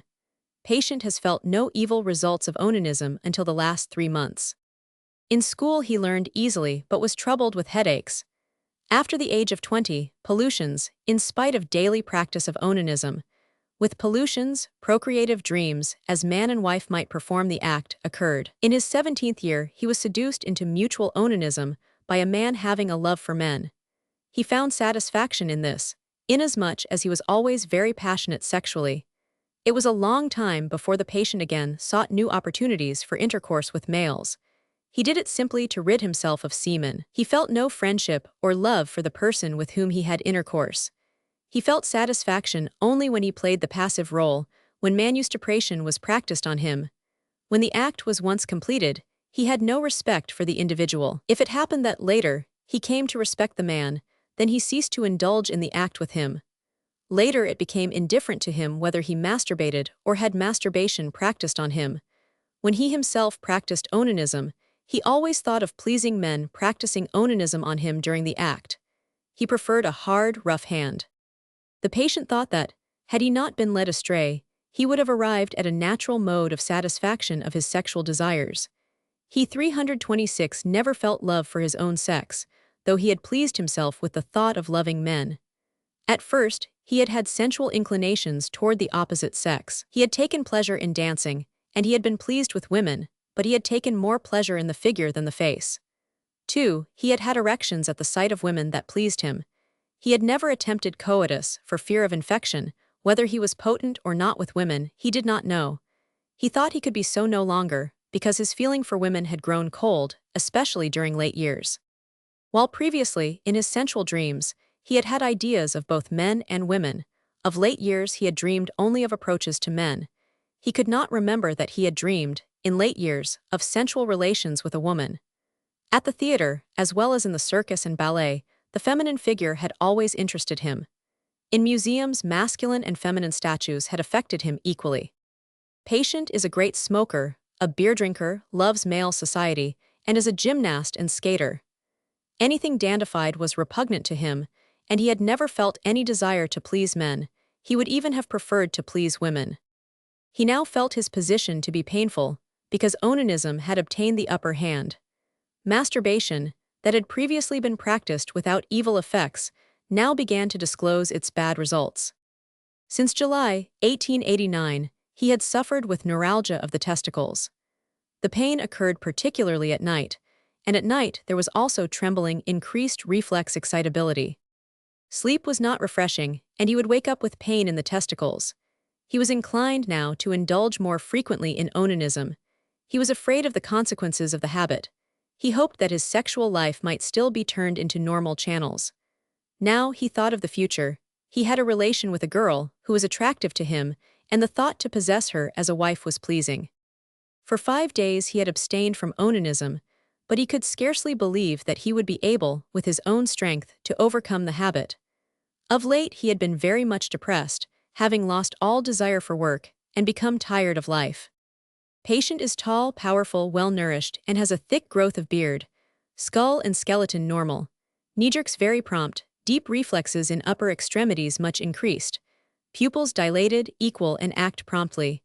Carotids of equal caliber, hyperesthesia urethra, cords and testicles not sensitive, genitals normal. The patient was calmed, and given hope for the future, provided that he give up onanism and attempt to transfer his sexual desires from persons of his own sex to females. Hippoths 24-20 Ext, Sekel, Canut, Aquos 0, Antipirin 1 Pro Di Pot, Brahm 4, evenings were ordered. December 13th. Today the patient came, in a disturbed condition of mind, complaining that, unaided, he was unable to resist the impulse to masturbate, and he asked for help. A trial of hypnosis induced a condition of deep lethargy in the patient. He was given the following suggestions. I cannot, must not, and will not masturbate again. I abhor the love for my own sex, and shall never again think men handsome. I shall and will become well again, fall in love with a virtuous woman, be happy, and make her happy. December 14th. While out walking today, patient saw a handsome man, and felt himself powerfully drawn toward him.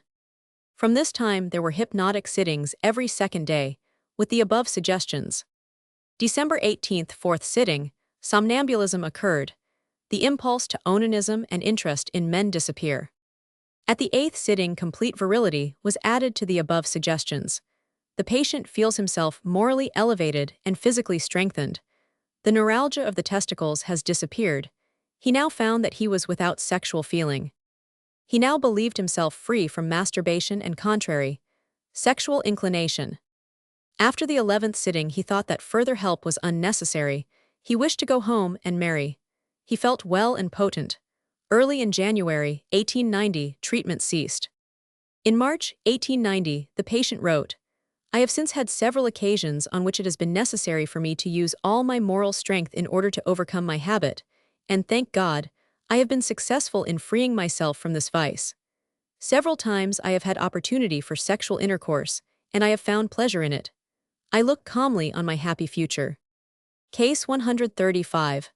acquired contrary sexual instinct, marked improvement under hypnotic treatment. Mr. P, born in 1863, official in a manufactory. He comes of a highly respected patrician family of Middle Germany, in which nervousness and insanity have been of frequent occurrence. His great-grandfather on the father's side and his sister died insane, the grandmother died of apoplexy, father's brother died insane, and a daughter of the latter died of cerebral tuberculosis. The maternal grandmother was melancholic for years, maternal grandfather, insane. A maternal uncle took his life in an attack of insanity. The patient's father is very nervous. An elder brother is very neurasthenic and has anomalies of the vita sexualis. Another is the subject of case 155. A third is eccentric in conduct and is said to be subject to fixed ideas. A sister suffers with convulsions, and another died of them when a little child. The patient is constitutionally predisposed, for he was early very peculiar, irritable, irascible, and impressed those around him as being abnormal. His vita sexualis appeared very early and in great intensity, and was satisfied, without any seductions, in onanism. From his 16th year, the prematurely developed boy visited brothels of the capital, using his permissions to go out on Sundays and holidays for that purpose. He took pleasure in coitus, but during the week, he satisfied himself with onanism. After his 20th year, when he became independent, the patient indulged with prostitutes excessively and fell ill with neurasthenia sexualis, becoming relatively impotent and unsatisfied in coitus, owing to weakness of erection and premature ejaculation. His sexual libido became more powerful than ever and was satisfied in onanism. Early in 1888, the patient made the acquaintance of a young man. By his pleasing face, his attractive manner, and his beautiful form, he conquered me entirely. I wished to speak to him and was happy at mere sight of him. I was completely in love with him. With this, my love for women was extinguished. Any man could excite me to such an extent that, for some moments, I would feel my memory fail and I would stammer. Soon after this, I made the acquaintance of a gentleman who was likewise very attractive, and who had a decided influence on my future life. He was male-loving. I confessed to him that I no longer felt anything but aversion for the female sex, and that I was attracted to men. When I once asked my companion how he brought it about that soldiers would surrender themselves to him, he answered that the principal thing was skill. Almost any of them could be brought to it. Late in 1888, thinking of these words, I was attracted by an officer's servant, and was intensely excited by him, but ejaculation never occurred. Since I saw that the soldier would surrender himself without trouble, I approached him. Allium quandam militum in cubiculum electum rogavi ut vest exuda mecum in lectum concumberit. Rogatus fecit, gvalui et alter alterius penem trivit. Though after this success I misused many persons, I was never really in love, so to speak, with but one. He was a very handsome young fellow of 17. His voice was so attractive to me, and his manner was so delicately proper, that I cannot forget him. In my dreams I thought only of handsome young men, and often for whole nights I could not sleep, owing to sensual feeling. Early in 1889 the patient's conduct awakened a suspicion of male love. A threatening communication frightened him, and plunged him in deep depression, so that he contemplated suicide. At the advice of the family physician, he came to the capital. Since the patient was unable to overcome his habitual desires by his own will, hypnotic treatment was undertaken. It induced but mild lethargy, and in opposition to the seduction of former lovers, it had but little effect. At that time, the patient was wanting in earnest desire. There was some improvement in matters, in the face of the disgrace to relatives, and the prospect of a legal examination that was actually threatening. The patient determined to attempt a cure with the author. I found him to be a delicate, pale, very neurasthenic man, much depressed, and despairing about the future. He was without degenerative signs. He realized his perverted situation, and seemed to be willing to do anything in order to become again a decent, moral man. He regretted exceedingly his sexual perversion, which he regarded as abnormal, but also as having been acquired. He made no attempt to conceal the fact that he could not control himself with young men, and likewise he would not say that he could abstain from onanism, to which, faute de mieux, he was driven. Only a powerful, imperious will could keep him from it. Thus far his male love had consisted exclusively of mutual onanism. Erections occurred only when touching men he loved. Ejaculation resulted early, but simple embrace was not sufficient.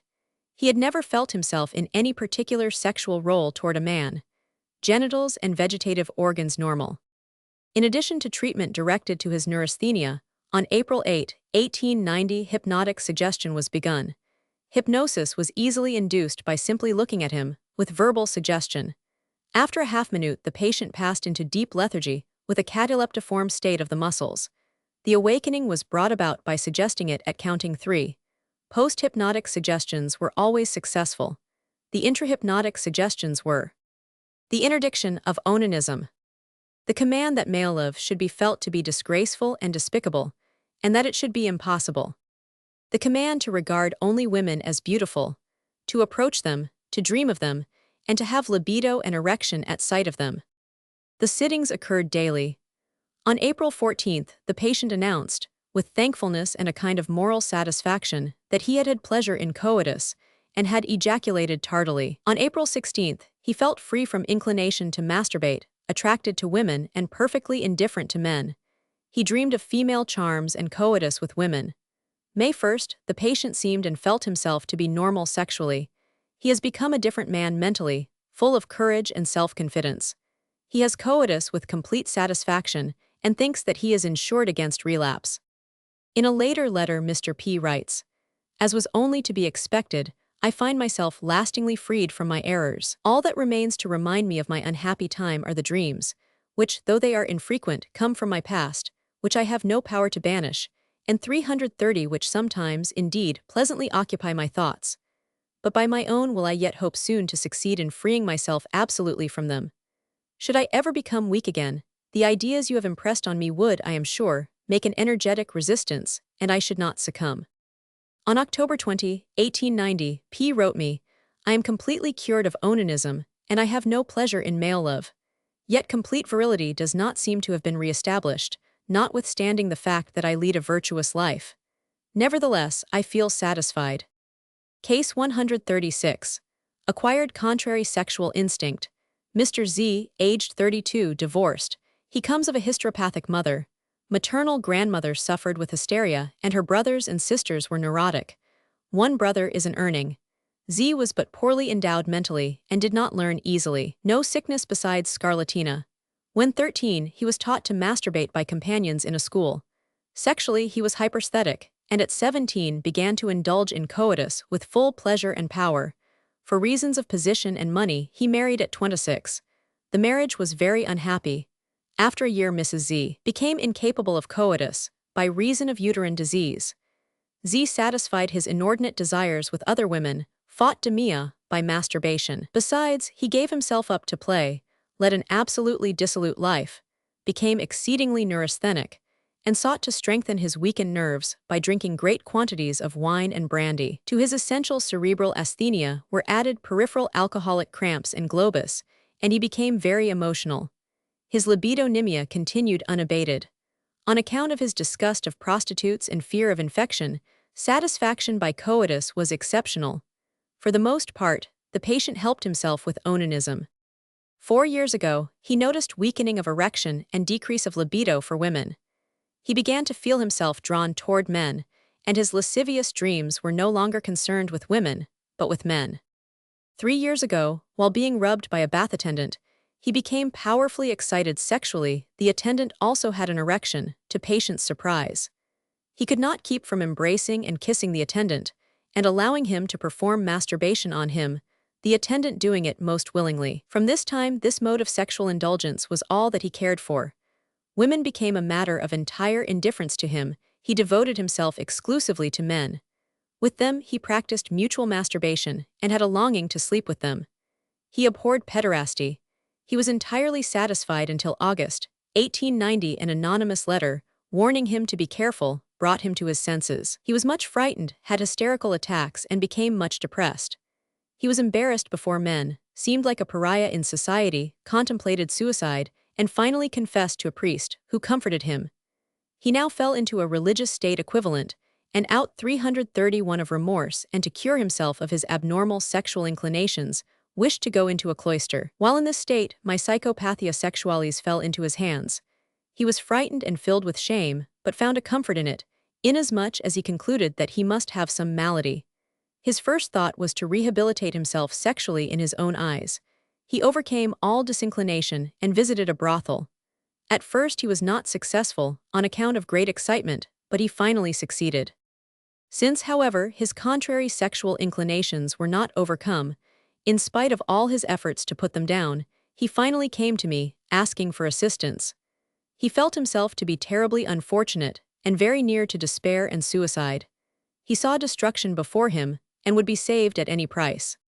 His confession was interrupted by numerous hysterical attacks. Comforting and encouraging words about his future had a calming influence. Physically, patient presented a slightly retreating brow with no other anatomical signs of degeneration. Spinal irritation, exaggerated deep reflexes, and a sense of pressure in the head pointed to a neurasthenic condition. No genital anomalies, though there was hyperesthesia urethra. Mien distressed, attitude relaxed, mind distracted and vacillating. Hip baths, massage, ergot with antipyrin and pot. Brahm, ordered with interdiction of onanism, intercourse with men, and lascivious thoughts of them. After a few days, the patient came complaining that he was not equal to the task. He said his will was too weak. In this precarious situation, it seemed that nothing but hypnotic treatment could bring improvement. September 11, 1889. First sitting. Bernheim's method used in order to induce lethargy as quickly as possible. Suggestions. I abhor onanism and will not masturbate again.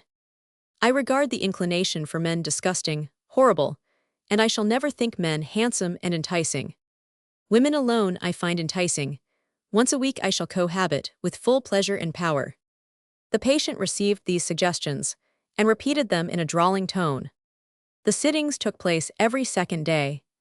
After the 15th, it was possible to induce the somnambulic stage of hypnosis with any post-hypnotic suggestions desired. The patient improved morally and mentally, but symptoms of cerebral neurasthenia troubled him still, and now and then dreams of men occurred.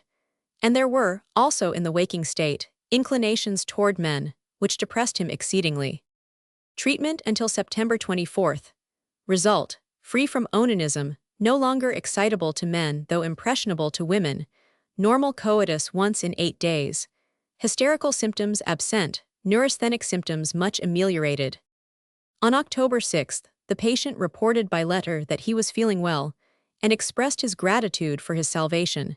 He felt as if given a new life. December 9, 1889, patient again came for treatment. Of late he had had lascivious dreams of men twice, but had experienced no inclination toward men in the waking state.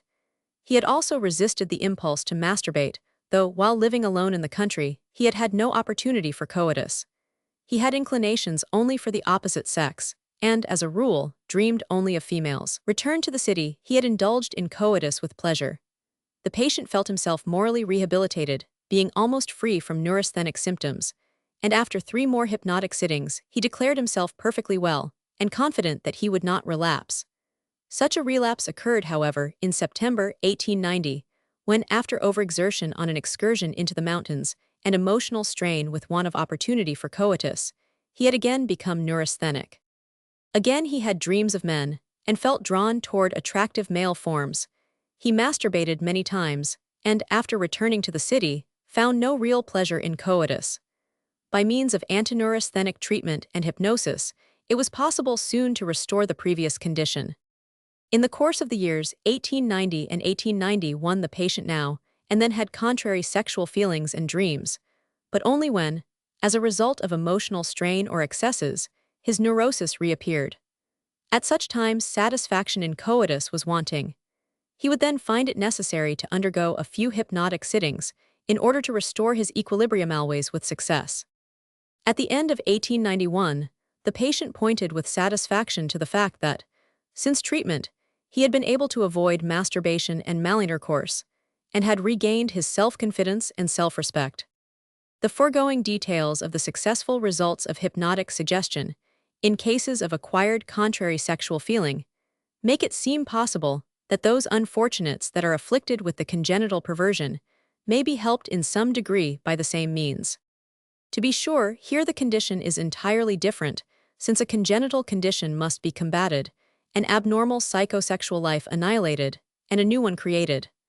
A priori, this 333 task seems impossible, at least in the perfect earning. That the apparently impossible is artificially possible may be seen from the case of Schrenk-Notzing, which follows below. It far surpasses the case reported by Me 5. Infra, in which at least the homosexual feelings and impulses were removed by means of hypnotic suggestion. The case of Ladame 5. Infra is an analogous one.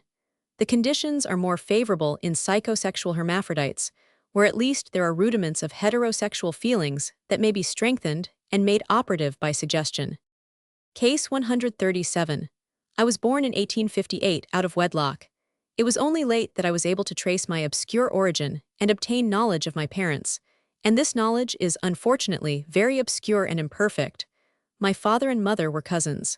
My father died 3 years ago. He had later married, and as far as I know, had several healthy children.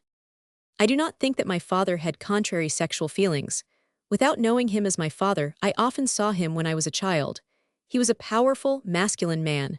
As for the rest, it is said that, at the time of my birth, or before, he was sexually 99. I have often seen my mother on the street, but I did not then know that she was my mother. At the time of my birth, she may have been about 24 years old. She was tall and quick and energetic of movement, and her character was decided.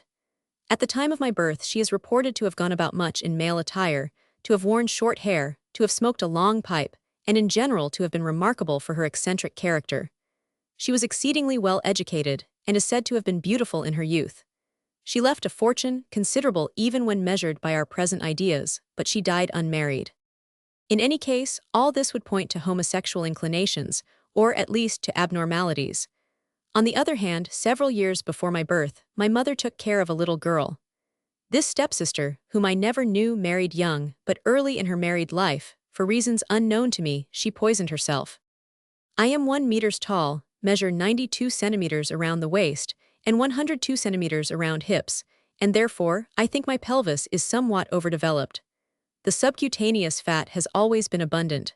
Skeletal form is strong. The muscular system is well formed, but from lack of exercise, perhaps owing to the influence of early, long-continued, and frequent indulgence in onanism, it is not well developed, so that I appear stronger than I really am. Hair of head and face is 334 normal. Genital hair, somewhat thin. The upper portion of the body is as good as without hair. In all other ways, my appearance is fully masculine. Gait, attitude, and voice are those of a fully developed man, and other earnings have often told me that they would never have suspected my passion. I served in the army, and always found pleasure in all nightly exercises, riding, fencing, swimming, etc. My early training was under a priest. I had but few real playmates. The family life of my foster parents was faultless. In October 1861, I entered the institute. Here I indulged in my first perverse acts, which I shall describe more fully when I come to the development of my sexual life. I finished the gymnasium, served my voluntary years in the army, and then studied forestry, being now a director of estates. During my early years, my mental development was very slow. I first learned to speak in my 3rd year, and thus the supposition that I had hydrocephalus was strengthened. From the time of beginning school, my mental development was abnormal. Indeed, I learned easily, but I have never been able to concentrate my activity on any particular subject. I have a great interest in art and aesthetics, but almost none in music. In early years, my character was the worst possible. Without being able to give any reason for it, during the last 12 years there has been an entire transformation. Now, there is nothing I hate more than a lie, and I never speak untruth even in jest. In financial matters, without being avaricious, I have become an economical manager. It is enough that, with a deep feeling of shame, I look back on my past, and if I could be freed from my unhappy sexual perversion or perversity, I should justly regard myself as a true gentleman. I am kind, and always ready to be charitable to the extent of my means. I am gay-spirited, and regarded with favor socially. I have no trace of that nervous irritability which is so often noticeable in others like me. 2. I am not wanting in personal courage. There is nothing in the early period of my development that points to abnormality. To be sure, as a child, I liked to lie in bed on my abdomen, and of a morning, I often took delight in rolling about on my abdomen, much to the amusement of my foster parents. But I cannot recall that, at such times, I ever had sensual feeling. I never sought much to play with girls, and I never played with dolls. I early heard talk about sexual matters, but I never thought anything about it. In my dreams, too, at that time there was nothing sexual, and in my association with boys of my own age, there was nothing of that kind. I think I may say that my vita sexualis was really first awakened after I had been seduced into mutual masturbation, in my 13th year, by a roommate at the institute. At that time, ejaculation did not take place, but first about a year later. Nevertheless, I gave myself up to the vice of onanism passionately. At this time, however, the first signs of homosexual inclination were manifested. 335 youthful, powerful men, market helpers, workmen, and soldiers took possession of my dreams and played an important role in my fancy while masturbating. At this time was also first shown the tendency to pederasty, especially passive. Up to my 14th year, I frequently made mutual attempts at pederasty with my seducer, but neither of us were successful in bringing about a missio. At the same time, there was also a weak inclination for the female sex. About a year after the first indulgence in onanism, I was once with a puella publica, but I had neither ejaculation nor any especial feeling of sensual pleasure. Thereafter, and up to my 19th year, I performed coitus in public houses about 6 times. Erection and ejaculation occurred promptly, but without marked sensual pleasure. At least onanism, particularly mutual onanism, I liked quite as much. I have never had any love for athletes. About 10 years ago, while at a watering place, I thought I was in love with a beautiful lady of a highly respectable family. I was happy in her presence, and thought myself happy in finding my love returned. For a time this affair kept me from masturbating. I was only afraid that, weakened by onanism that had been practiced for years, I should be incapable of performing my marital duty. When we became widely separated, my feeling quickly cooled. I found that I had deceived myself, and after about 2 years, without jealousy, I was able to hear that the lady had married. My inclination for women, if, in reality, I have ever had any, grew colder and colder. 2.5 years ago, when I visited a public house with very virile friends, I last performed coitus. There was erection but no ejaculation. Women have become indifferent to me. A prostitute who acts coarsely excites my repugnance. With intellectual women, particularly when they are elderly, I like to converse, but in their society I am often unskillful and awkward, often devoid of tact. I have never been able to find any charm in woman's physical form. But to return to the perverse inclinations. When, at the age of 14, I went to I lost sight of my lover and seducer. He was some years older than I and was an official, and in this capacity, when I was 19, I again met him once on the railway. We immediately cut the journey short and lodged together, attempting mutual pederasty, but on account of pain, emissio was not successful. We amused ourselves in mutual onanism. In I had sexual intercourse with 2 fellow students, but this intercourse was confined to frequent mutual onanism, owing to the fact that they were not inclined to pederasty. During the last year of my stay when I was 19, I had intercourse with another person, which likewise consisted of onanism, but our intercourse was more intimate, and we always retired and practiced mutual onanism in bed. From Easter, 1869, until July, 1870, I had no lover. I practiced onanism alone. When the war broke out, I offered myself as a volunteer, but was not accepted. At the same time, a former schoolmate 336 offered himself. He had developed into a remarkably handsome man. I had to spend one night with him in an overcrowded hotel. Though as students we had never associated sexually, he was not averse to my desire and attempted pederasty. In this instance, pain prevented success, but in the attempt, ejaculatio ante annum meum occurred. Even now I can recall the pleasurable feeling I had in it, a feeling previously unknown. After the war, I frequently met this friend, but our intercourse was later limited to onanism. During the following 18 years, I had but 2 opportunities for homosexual intercourse. The first was in the winter of 1879, on the occasion of meeting a handsome hussar in a railway carriage. I induced him to sleep with me at an hotel. Later he confessed to me that he had previously practiced mutual masturbation with the son of a landed proprietor of his town. I could not bring him to pederasty. On the other hand, I induced ejaculation in him by receptio penis ejus in os meum. This caused me no satisfaction, but rather disgust. I have never tried it again, and 2, I have never allowed receptio penis me in os ulterius. In 1887, likewise on the railway, I made the acquaintance of a sailor, and induced him to stay with me at an hotel. He said he had never practiced pederasty, but he was ready for it. He was apparently sensually excited. He had an erection immediately and performed the act with evident passion. It was the first time that pederasty was successfully performed. I had terrible pain, but also indescribable pleasure. With my sojourn here, my vita sexualis has undergone a complete change. I have learned how easy it is to find persons who, partly for money and partly from desire, yield to our inclinations. I have also not been spared annoying experiences with cheats. Until the end of the last year since then, owing to fear of venereal infection, I have not gone beyond mutual masturbation. I enjoyed male love to the full extent, particularly in passive pederasty. I have never practiced active pederasty because I have found no one able to endure the pain. Generally, I seek my lovers among cavalrymen and sailors, and eventually among workmen, especially butchers and smiths. Robust forms with healthy facial complexions attract me especially. Leathern riding trousers have a particular charm for me. I have no partiality for kissing and the like. I also love large, hard, and calloused hands.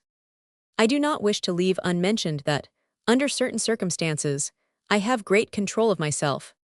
As director of an estate, I lived in a large house. My personal servant was a very handsome young man who had served in the hussars. After once having spoken with him, in general terms on the subject, and found that he could not be approached, for years I lived in close intimacy with him, and enjoyed his beauty but never touched him. I think that to this day he knows nothing of my passion. Likewise, 2.5 years ago in 100, I made the acquaintance of a sailor, who is still regarded 337 by me and my acquaintances as one of the handsomest men we know.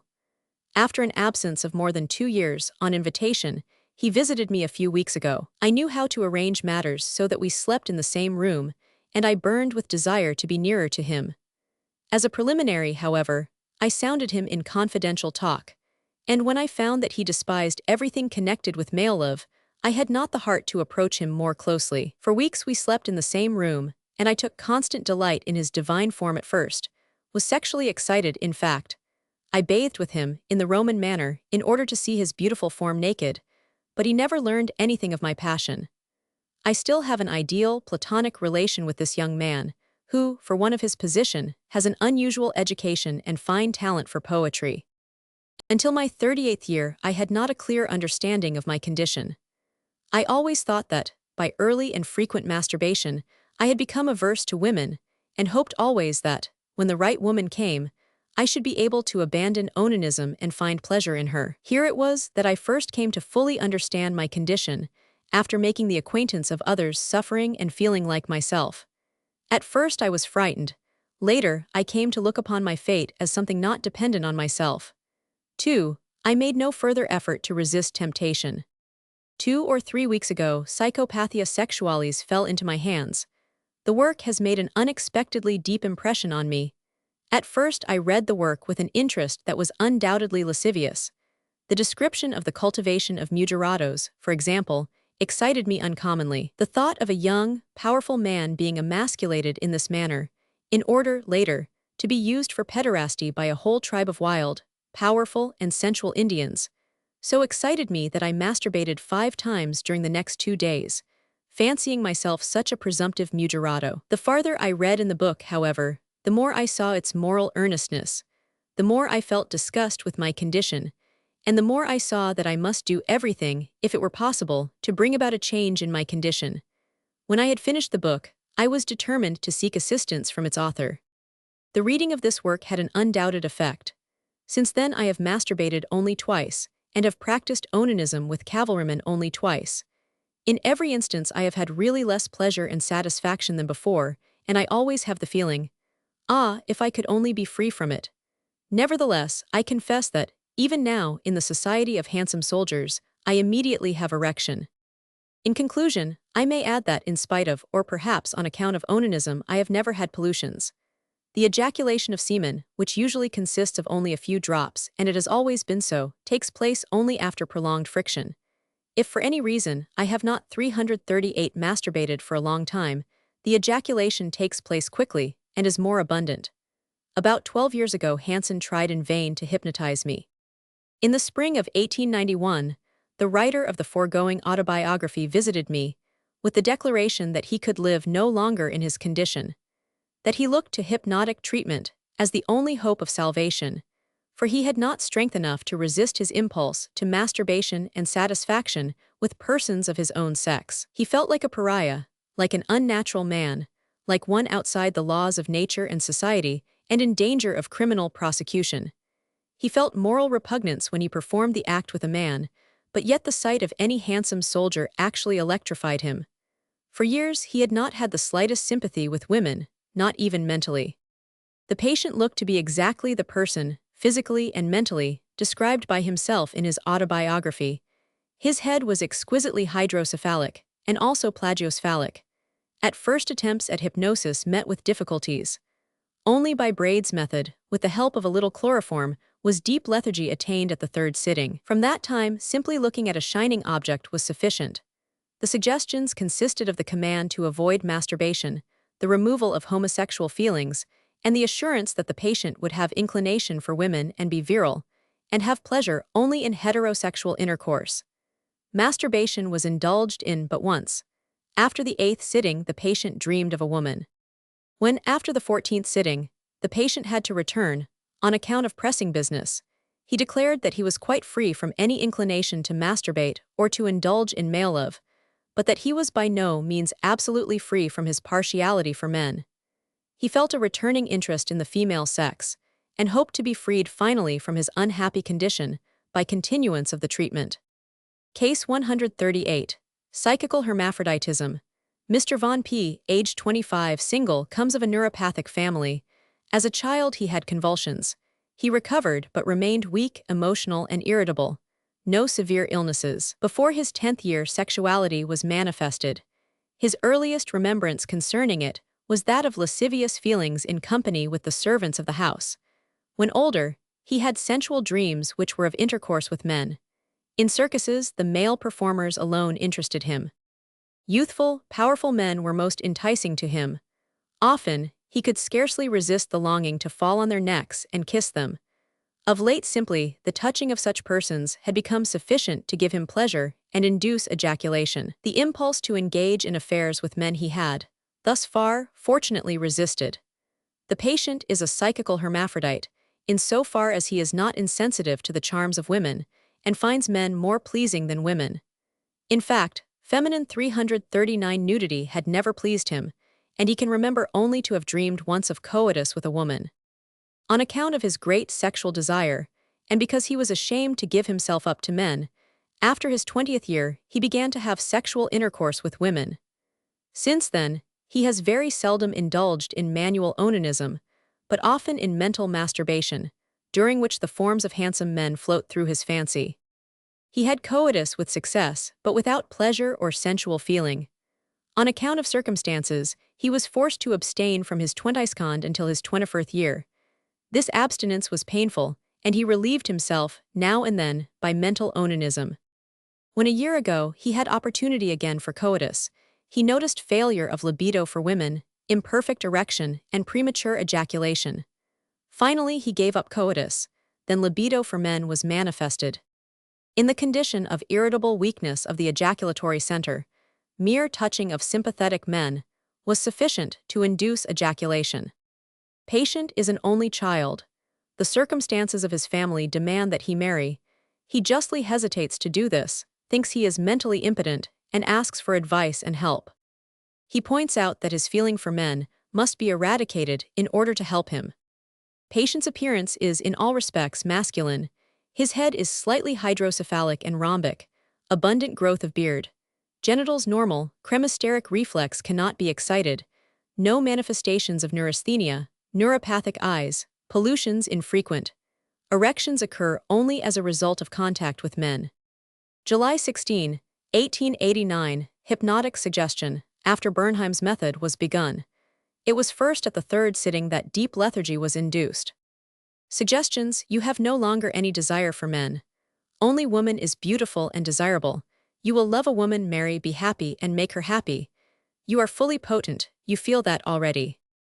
In daily hypnosis, which never goes beyond lethargy, the patient accepts the suggestions. On July 24th, he announces that he has had pleasure in coitus, and the male servants no longer interest him. At the same time, he still finds men more beautiful than women. On August 1, 1889, it was necessary to discontinue treatment. Result: completely potent, entire indifference for men but also for women. The same treatment met with decided success in a case of psychosexual hermaphroditism, reported by me in Vol. I of the Internat. Centralblatt für die Physiol. Path. Der Harn und Sexualorgan. Case 139. Mr. Von Ten, age 25, landed proprietor. He comes of a neuropathic, passionate father. Father is said to have been normal sexually. His mother was nervous, as were her two sisters. Maternal grandmother was nervous, and his maternal grandfather was a row much given to venery. Patient is like his mother and an only child. From birth he was weak, suffered much with migraine and was nervous.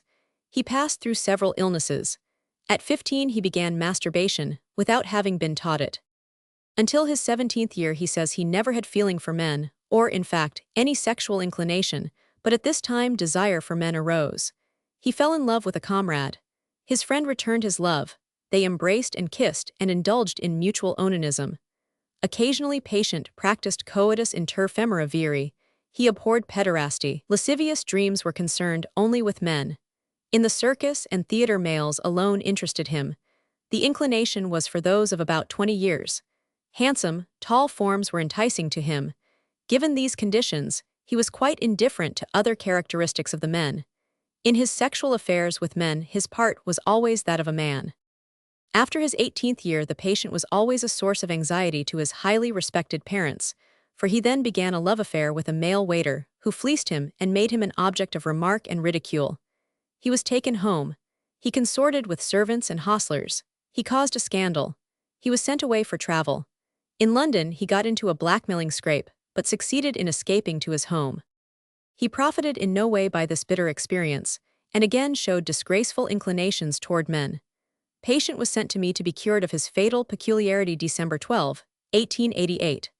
Patient is a tall, stately, robust, well-nourished young man of masculine build, large, well-formed genitals.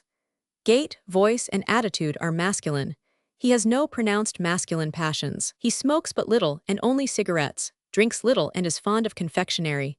He loves music, arts, aesthetics, flowers, and moves in ladies' society by preference. He wears a mustache, the face being otherwise cleanly shaved. His garments are in nowise remarkable. He is a soft, blasé fellow and a do-nothing. He lies abed mornings, and can scarcely be made to rise before noon. He says he has never regarded his inclination toward his own sex as abnormal. He looks upon it as congenital, but taught by his evil experiences, he wishes to be cured of his perversion. He has little faith in his own will. He has tried to help himself but always begins to masturbate. This he finds injurious, inasmuch as it causes slight neurasthenic symptoms. There is no moral defect. The intelligence is a little below the average. Careful education and aristocratic manners are apparent. The exquisite neuropathic eye betrays the nervous constitution. The patient is not a complete and hopeless urning. He has heterosexual 341 feelings, but his sensual inclinations toward the opposite sex are manifested weakly and infrequently. When 19, he was first taken to a brothel by friends. He experienced no horror femin, had efficient erections, and some pleasure in coitus, but not the instinctive delight he experienced while embracing men. Since then, Patient asserts that he has had coitus 6 times, twice sua sponte. He gives the assurance that he is always capable of it, but he does it only faute de mia, as he does masturbation, when the sexual impulse troubles him, as a substitute for intercourse with men. He has thought of the possibility of finding a sympathetic lady and marrying her. He would regard marital cohabitation and abstinence from intercourse with men as hard duties. Since there were rudiments of heterosexual feelings present, and the case could not be looked upon as hopeless, it seemed that treatment was indicated. The indications were clear enough, but there was no support for them in the will of the indolent patient, so unconscious of his own position. It lay near to seek support for the moral influence in hypnosis. The fulfillment of this hope seemed doubtful, because the famous Hansen had tried several times, in vain, to hypnotize him. At the same time, by reason of the most important social interests of the patient, it was necessary to make another attempt. To my great surprise, Bernheim's procedure induced immediately a condition of deep lethargy, with possibility of post-hypnotic suggestion. At the second sitting, somnambulism was induced by merely looking at him. The patient is obnoxious to suggestions of all kinds. Indeed, contractures are induced by stroking him. He is awakened by counting 3. Awakened, patient has amnesia for all the events of the hypnotic state. Hypnosis is induced every second or third day for the communication of hypnotic suggestions. At the same time, moral and hydrotherapeutic measures are employed. The hypnotic suggestions were as follow. I abhor onanism because it makes me sick and miserable. I no longer have inclination toward men, for love of men is against religion, nature, and law. I feel an inclination toward women, for woman is lovely and desirable and created for man. During the sittings, the patient always repeats these suggestions. After the 4th sitting, it was noticeable that, when taken into society, he paid court to ladies. Shortly after that, when a famous prima donna sang, he was all enthusiasm for her. Some days later, the patient sought the address of a brothel. At the same time, he preferred the society of young gentlemen, but the most careful watching failed to reveal anything suspicious. February 17th. Patient asks to be allowed to indulge in coitus and is very well satisfied with his experience with one of the demi-monde. March 16th. Up to this time, hypnosis twice a week. The patient always passes into deep somnambulism by simply being looked at and, at request, repeats the suggestions. He is obnoxious to all kinds of post-hypnotic suggestion and, in the waking state, knows not the least of the influences exerted on him in the hypnotic state. In the hypnotic condition, he always gives the assurance that he is free from onanism and sexual feeling for men. Since he gives the same answers in hypnosis, e.g., that on such and such a date he practiced onanism for the last time, and that he is too much under the will of the physician to be able to lie, his assertions deserve belief. The more, since he looks well and is free from all neurasthenic symptoms, and in the society of men, not the slightest suspicion rests on him. An open, free, and manly bearing is developed. Moreover, since, of his own will, he now and then indulges in coitus with pleasure, and occasional pollutions are induced by lascivious dreams which concern women, there can be no doubt of the favorable change of his vita sexualis, and it is presumable that the hypnotic suggestions have developed into autosuggestive inclinations, which direct his feelings, thoughts, and will. Probably the patient will always remain a natura frigida, but he more often speaks of marriage, and of his intention to win a wife as soon as he has become acquainted with a sympathetic lady. In July 1889, I received a letter from his father, which told me of his good health and conduct. On May 24, 1890, by chance, I met my former patient, while on a journey. His bright, healthful appearance allowed the most favorable opinion of his condition. He told me that he still had sympathetic feeling for some men, but never anything like love. He occasionally had pleasurable coitus with women, and now thought of marriage. I hypnotized him, in the former manner, to try him, and asked for the commands I had given him. In a deep condition of somnambulism, and in the same tone of voice as formerly, the patient repeated the suggestions he had received in December, 1888, an excellent example of the possible duration and power of post-hypnotic suggestion. Case 140. Psychical hermaphroditism, improvement with hypnotic treatment. Mr. Von K., aged 23, of distinguished family, well endowed mentally, scrofulous as a child. His father is said to have been dissipated. His father's brother is said to have been subject to contrary sexuality. The patient states that, when only 7 years old, he had a peculiar inclination for male persons. It was particularly coachmen and servants having mustaches for whom he showed partiality at that time. He experienced a peculiar delightful sensation when he pressed himself against such persons. The patient entered the cadet corps early, and there he was seduced 343 into mutual onanism, and also learned imitatio coitus inter femora viri. At the age of 17, he had coitus with a prostitute for the first time. He performed the act perfectly, but had not the slightest pleasure in it, and he learned that this kind of gratification amounted to nothing, or that he must be different from other young men. Nevertheless, he often had coitus and contracted gonorrhea. After this, he experienced an increasing aversion for the female sex, and indulged in coitus less and less frequently. In fact, only when, with intense libido, he could not gain opportunity for intercourse with men. His inclination for men predominated more and more, and he was attracted exclusively by those handsomely formed and having as little beard as possible. He descended to the most revolting practices, coitus bacchalis, active and passive pederasty. The patient was deeply ashamed of such depravity and was constantly endeavoring to get into better ways by means of coitus with women. But he came to the despairing conclusion that his moral strength was insufficient, that he was indifferent about intercourse with women, or that it was repugnant to him, and that he was created for sexual intercourse with persons of his own sex. In fact, he had never dreamed of women, but always of men, and that at a time, too, when he had no suspicion of the difference between the sexes. The patient comes for consultation because he sees that he is jeopardizing the happiness of his whole life and recognizes the unnaturalness and immorality of his sexual life. He does not regard his condition as hopeless, for he has no horror of women, and 3 weeks ago he had successful coitus with one, though it was devoid of all pleasure and mental satisfaction. He has no doubt that he was really created to love men, but, owing to acquired neurasthenia, in the sexual act with a man he experiences no such pleasure as formerly. He had given up his position as an officer, because the soldiers excited him so sexually that he feared he might compromise himself. The patient is devoid of degenerative signs. His appearance is perfectly masculine and his genitals are normal. Examination of the semen revealed abundance of spermatozoa. The penis is large and well developed. The growth of hair ad genitalia, as well as on the rest of the body, is abundant. The patient has masculine tastes, but has never been partial to drinking and smoking. A neuropathic eye is all that points to a nervous constitution. In his sexual acts with men, he states that, as a rule, he has felt as a man, only now and then as a woman. An attempt at hypnosis leads to lethargy, with cataleptic condition of the muscles, and the opportunity is used to impart suitable suggestions. After the 4th sitting, he expressed himself as satisfied and wondered that men made no impression on him. He wished to try his fortune with women, but was afraid that he was impotent.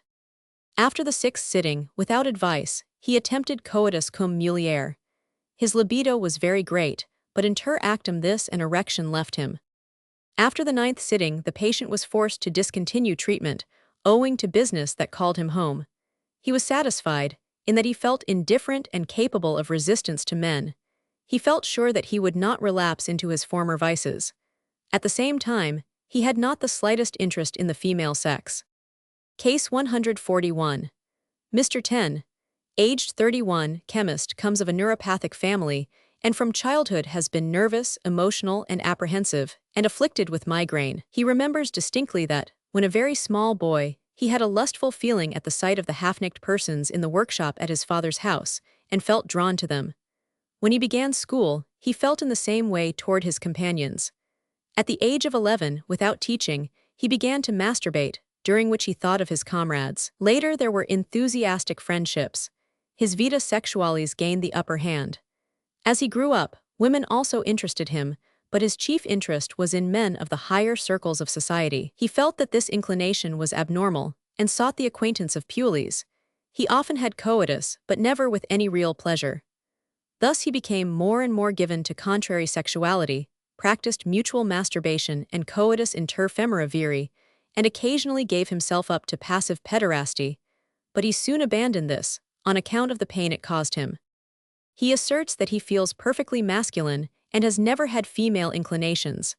Skeleton and attitude perfectly masculine, strabismus, abundant beard, genitals entirely normal, no aversion to the female sex. Occasional coitus with pules but without satisfaction. The patient feels exceedingly unhappy and clearly recognizes his abnormal position. At any price, he wishes to be freed from his homosexual inclination and made capable of marriage. It is terrible to have to act a farce constantly. At the first attempt at hypnosis, after Bernheim's method, the patient passes into a state of deep lethargy. He proves to be very susceptible to suggestion, and suitable suggestions are imparted. After the 4th sitting, he states, with gratitude, that men become indifferent, and he begins to have pleasure in coitus. But he did not feel mentally satisfied, owing to the fact that he was limited to pule public. After the 14th sitting, he declared that he required no more treatment. He was in love with a young lady and thought of marrying her. He asked for her hand and was refused. Soon after, while he was on a journey in Italy, men interested him again. He had a relapse and asked for further treatment. A few sittings re-established the status quo ante. Case 142. Psychical hermaphroditism, successful treatment by hypnotic suggestion. Mr. Von Z, age 29. He asserts that he comes 345 of healthy grandparents, of a healthy father but of a nervous mother. He is an only child and was petted by his mother. At the age of 8, he was powerfully excited sexually by a male servant who showed him pornographic pictures and his penis. When 12 years old, Z fell in love with his tutor. On going to sleep, the naked form of this man appeared before him. He thought of himself as in a female role in relation to him and thought to marry him sometime. At the age of 13, at a private ball, his fancy was excited by a young governess, and at 15, he fell in love with a young lady. He remained very excitable sensually, but thereafter exclusively so to men pleasing to him. Masturbation was not practiced. At the age of 20, the patient became neurasthenic ex abstinentia. He now attempted coitus, but was not successful. On the other hand, he had intense desire on an occasion when he saw a naked man in a steambath. The latter noticed his excitement, approached him, and performed masturbation on him, giving the patient intense delight. He felt powerfully attracted to this man, and thereafter allowed him to repeat the act. In the meantime, there were attempts at coitus with females, which always ended in a fiasco. The patient was much troubled by this, and consulted physicians, who explained his impotence as due to nervousness, and thought that it would soon pass off. Until his 25th year, his sexual indulgence consisted of masturbation by the beloved man about once a month. At this time he last felt attracted to a woman. It was to a young peasant girl. She would not accede to his wishes. Since his lover was also unattainable, the patient began to masturbate alone. With this, his neurasthenia increased. For this reason, he was unable to finish his studies. He became shy, dysthymic, ebulic, and now vainly tried cures at various hydropathic establishments. On account of continued severe cerebrospinal neurasthenia, the patient came to me for advice, in the latter part of February, 1890. A tall, slim man of aristocratic and decidedly masculine manners. Neuropathic appearance, large ears, the lobes of which run into and lose themselves in the skin of the cheeks. Genitals perfectly normal. The usual picture of cerebrospinal neurasthenia of moderate degree. Great depression, complaint of being dissatisfied with life, even to tedium vit. He is pained by his sexual anomaly, especially because he is urged by his family to marry. He is interested in women only mentally, not physically. Sexually, his only interest is in men of distinction. His dreams have never been about persons of the opposite sex, but of those of his own sex. In these lascivious dreams, he has always seen himself in the role of a woman. The most refined woman has never been able to induce erection, or even libido in him. His sexual intercourse with men has consisted of passive or mutual masturbation. He had practiced solitary onanism only infrequently and fought demia. During the last 5 months he had abstained, and had had no male intercourse since August, 1889. An attempt at hypnosis, after Bernheim's method, failed. Prolonged stroking of the brow induced deep lethargy with catalepsy. This method is used in order to carry out suggestive treatment of this patient, who is so worthy of compassion. The hypnotic state is always the same. He cannot be brought into a state of somnambulism. At the 3rd sitting, the patient is given the suggestions: ever despise onanism and male love, find women beautiful and dream of them. After the 6th sitting, March 10th, a moral transformation takes place in his mind. The patient becomes quieter, feels more free, and dreams now and then of women, and no longer of men, finding that the latter have become indifferent to him. He gratefully states that he has no more inclination to masturbation. He approaches women, but he notices that they have not the least attraction for him. On March 19th, business called the patient home, so that the treatment had to be discontinued. On May 17, 1890, the patient returned for treatment. He asserted that he had not masturbated in the interval and that he had resisted his inclination to men. 2. He had not dreamed of men, but twice of women, though only platonically. His cerebral asthenia ex abstinentia had increased. He apparently suffers for the want of mental and sensual satisfaction of his vita sexualis, for homosexual love and masturbation have become impossible for him, and intercourse with women is denied him. The patient is thus painfully depressed to the extent of tedium vit. He is now subjected to antineurasthenic treatment, hydrotherapeutic and electrotherapeutic, and the treatment by hypnosis is resumed. Only after 10 weeks of painstaking treatment did the neurasthenic symptoms disappear. Progressing parallel with this, there was a change of his mental personality. The patient was gratified to note that he grew stronger, that his sexual life no longer played a dominating part. Though he felt more drawn toward men than women, yet he easily resisted homosexual desires. His former boudoir became a workroom. Instead of to adornment and frivolous reading, he gave himself to walks in the mountains and forests. On account of the danger of a fiasco, the initiative in heterosexual attempts was left to the patient. It was not until the 14th week of treatment that the patient made an attempt. It was perfectly successful. The patient became happy and sound in body and mind, and expressed the best hope of his future, even having thoughts of marriage. He experienced increasing pleasure in normal sexual intercourse. 347, he occasionally had lascivious dreams of women, and no longer dreamed of men. The patient stopped treatment at the end of September. He felt perfectly normal in heterosexual intercourse, devoid of neurasthenia, and had thoughts of marriage. Yet he freely confessed that he still always had erections at the sight of a naked, handsome man, though he could easily resist the desires that arose, and in dreams had exclusively relations avec la femme. In April 1891, I again saw the patient, and he was in the best of health. He regarded his vita sexualis as perfectly normal, for he had coitus regularly with pleasure and full virility, dreamed only of women, and had no inclination to masturbation. Yet he made the interesting confession that frequently, post-coitum, he still had a temporary gout pour l'âme, which he could easily control. He thought he was lastingly cured, and was occupied with thoughts of marriage. Case 143. Congenital contrary sexual feeling. Successful removal of homosexual feelings by suggestions. 50, Doctor of Philosophy, aged 34, German, consulted me in the spring of 1888 on account of perversion of his vita sexualis, and asked whether he could not be freed from it by means of hypnotic treatment.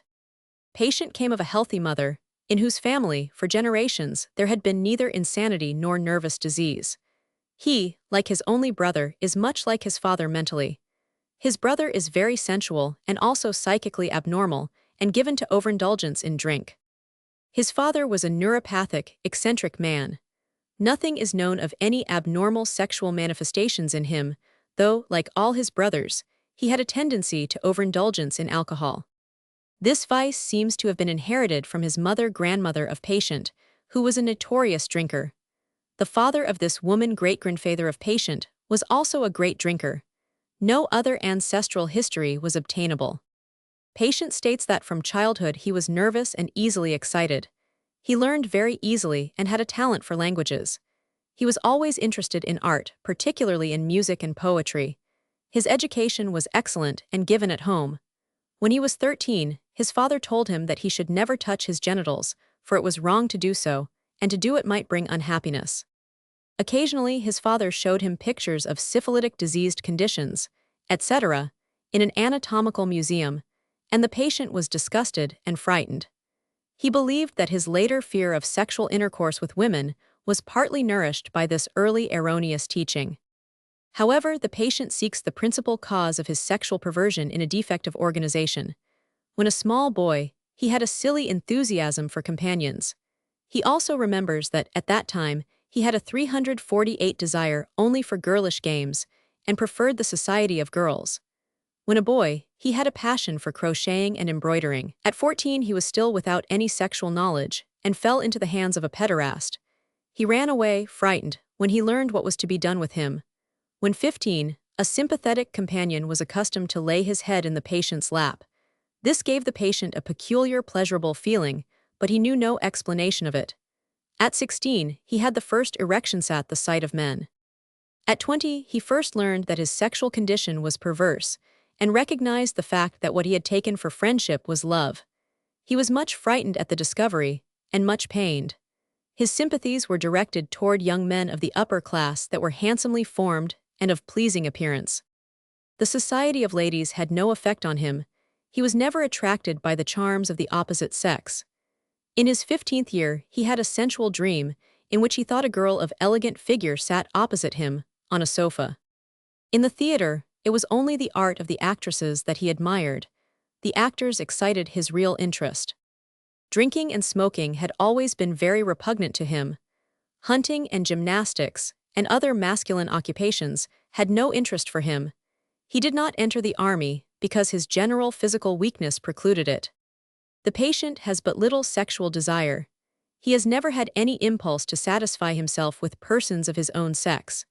Some years ago, when he first tried to embrace a man lovingly, he had powerful erection and became greatly excited, but he was able to control himself and to repel his lover. Thereafter he always avoided such attempts. It was only seldom that he became powerfully excited sexually, and even then he was not driven to satisfy himself. He was never given to onanism. During the establishment of puberty, the patient had frequent dreams with pollutions, but these were not induced by erotic fancies of any kind. Some years ago, for a long time, ejaculation was always induced by the embrace of a sympathetic man, but this condition of irritable weakness disappeared. As years passed, the patient, who had always had a desire for marriage and a family, became anxious on account of the conviction that the inclination toward females, for which he had hoped, would never come. It became more and more clear to him that he was abnormal, and he began to have fears about his virility and his future happiness in life. In order to test the matter, he sought a brothel. He found a prostitute of beautiful form. He had the best will to satisfy himself that he was virile. The woman did all she could, but in vain. There was no erection, and he withdrew, ashamed. New attempts, under the most favorable circumstances, were likewise failures, though the patient 349 brought his imagination to his aid and thought himself to be embracing a man instead of a woman. He now realized that his ideal to consummate marriage was impossible. He felt himself very unfortunate and dissatisfied with life. Besides, it forced itself upon him that morally he was lowered because he could not overcome his inclination for his own sex, and his friendship for respectable men of his circle was degraded by sexual feelings. In his consultation with me, the patient was unending in the description of his painful situation. His ideal was marriage. He longed for it for purely ethical reasons. He thought of it as something holy, but the begetting of children, the sexual act, was very repugnant to him. At the same time, he saw that he could not really marry without being potent. Would not hypnotic suggestion exercise a favorable influence on his sexual life? He had not the energy of a man of normal sexual condition. He seemed to himself to be all wrong. He would endure all to be poor and miserable if he could but have a normal sexual inclination. When the patient was gently told of the congenital and deep constitutional significance of his sexual anomaly, and shown that, therefore, the creation of a normal sexual condition was doubtful, he thought that he would be satisfied to remain in his condition, but he wished to know whether it were not possible to eradicate his inclination for men without attempting to create an equivalent for women, and if, in hypnosis, it could not be suggested to him that, in the future, men be a matter of indifference to him, and that, in intercourse with his friends, he no longer be excited sexually. Such a result would elevate very much his moral feeling and make him satisfied and unembarrassed in social relations with his friends. The possibility of such suggestive removal of feelings by hypnosis could not be gainsaid, though he was in doubt as to whether he could be hypnotized or not, since the hypnoscope had proved to have no effect upon him. Out of pity and scientific interest, I decided to make an immediate attempt at hypnosis, after Bernheim's method. The patient passed easily into a condition of deep lethargy, and, in a drawling voice, repeated the following suggestion: "I feel that, from this time, I am sexually indifferent to men, and that a man is as sexually indifferent to me as a woman." When I counted 3, having suggested previously that he awake at 3, the patient came to himself, as if out of a deep sleep, and performed immediately the post-hypnotic suggestion to open the door of the stove. He said that he had not lost consciousness entirely, that he had felt as one paralyzed and without will, and that he had felt a peculiar creeping sensation in all his limbs. After 5 days the patient came again. In manner he was a different person, and he said joyfully that he felt like another man. Energy and willpower, loss of which he had felt so keenly, had 350 returned. He felt now entirely unembarrassed toward men, and had a new joy in living. The following 7 days he was hypnotized. Hypnosis is no longer as deep as at first, though the suggestion is always accepted and repeated. However, he is quite profoundly influenced. For the suggestion given, he sleeps on, in a state of lethargy for 10 minutes, and has to be awakened by suggestion. This always occurs as if from a deep sleep slowly, and through a stage of somnolence. After the 8th sitting, the patient found himself well and happy, and in possession of full self-confidence. He had the feeling and the evidence that men had no influence on him. He thought he could dispense with hypnotic treatment, and gratefully took his leave, with the promise that, should the influence of the suggestion fade, he would come again. Since then, I have heard nothing more of this interesting patient, and I have reason to hope that he remains improved. The patient is in all respects of masculine appearance, beard abundant. Physically, with the exception of slight neurasthenic symptoms, he presents nothing remarkable. Genitals normal, personal case, internat, central blat etc. BD, I heft 1. Case 14410, aged 33, single, tall, mentally of small endowment, comes of tainted family. Paternal grandfather died at 34 with a mental disease, which is said to have developed as a result of onanism and spermatora. His father and brother suffered with disturbances of the sexual functions. There was insanity in the mother's family. Other branches of the family were noted for their irritable and eccentric character. The patient has too small a head, a retreating brow, abnormal ears, sparse growth of hair, and a hernia, which is probably congenital. Genitals large and normally developed. Great impressionability, neuropathic constitution, occasional tedium vit. For several years, peculiar imperative ideas, that he is a locomotive, a horse, a velocipede, and that he must act accordingly. From his earliest youth, contrary sexual feeling congenital. Horror femin, sexual inclination toward boys, satisfaction by sensual contact, and faute de mieux, masturbation. One day he had an affair with a boy dressed in gray, which made a deep impression on him. Since then, while masturbating, the image of the boy comes into his mind, and he cannot see gray clothes without having powerful erections. On the advice of physicians whom he consulted, he attempted coitus with women, but was cold and impotent, notwithstanding the assistance of memory pictures of the boy dressed in gray, and he finally gave up the efforts. March 27th, first hypnotic sitting. Small result. He resists and says his fancy keeps him from going to sleep. In a further series of sittings, he declares that he experiences unfavorable effects, is more excited, and troubled by imperative ideas and the desire to masturbate. He makes fun of the physician and hypnotism, and offers much resistance, with the expression that hypnotism is good for nothing, and only makes people crazy. However, gradually it became possible to induce somnambulism.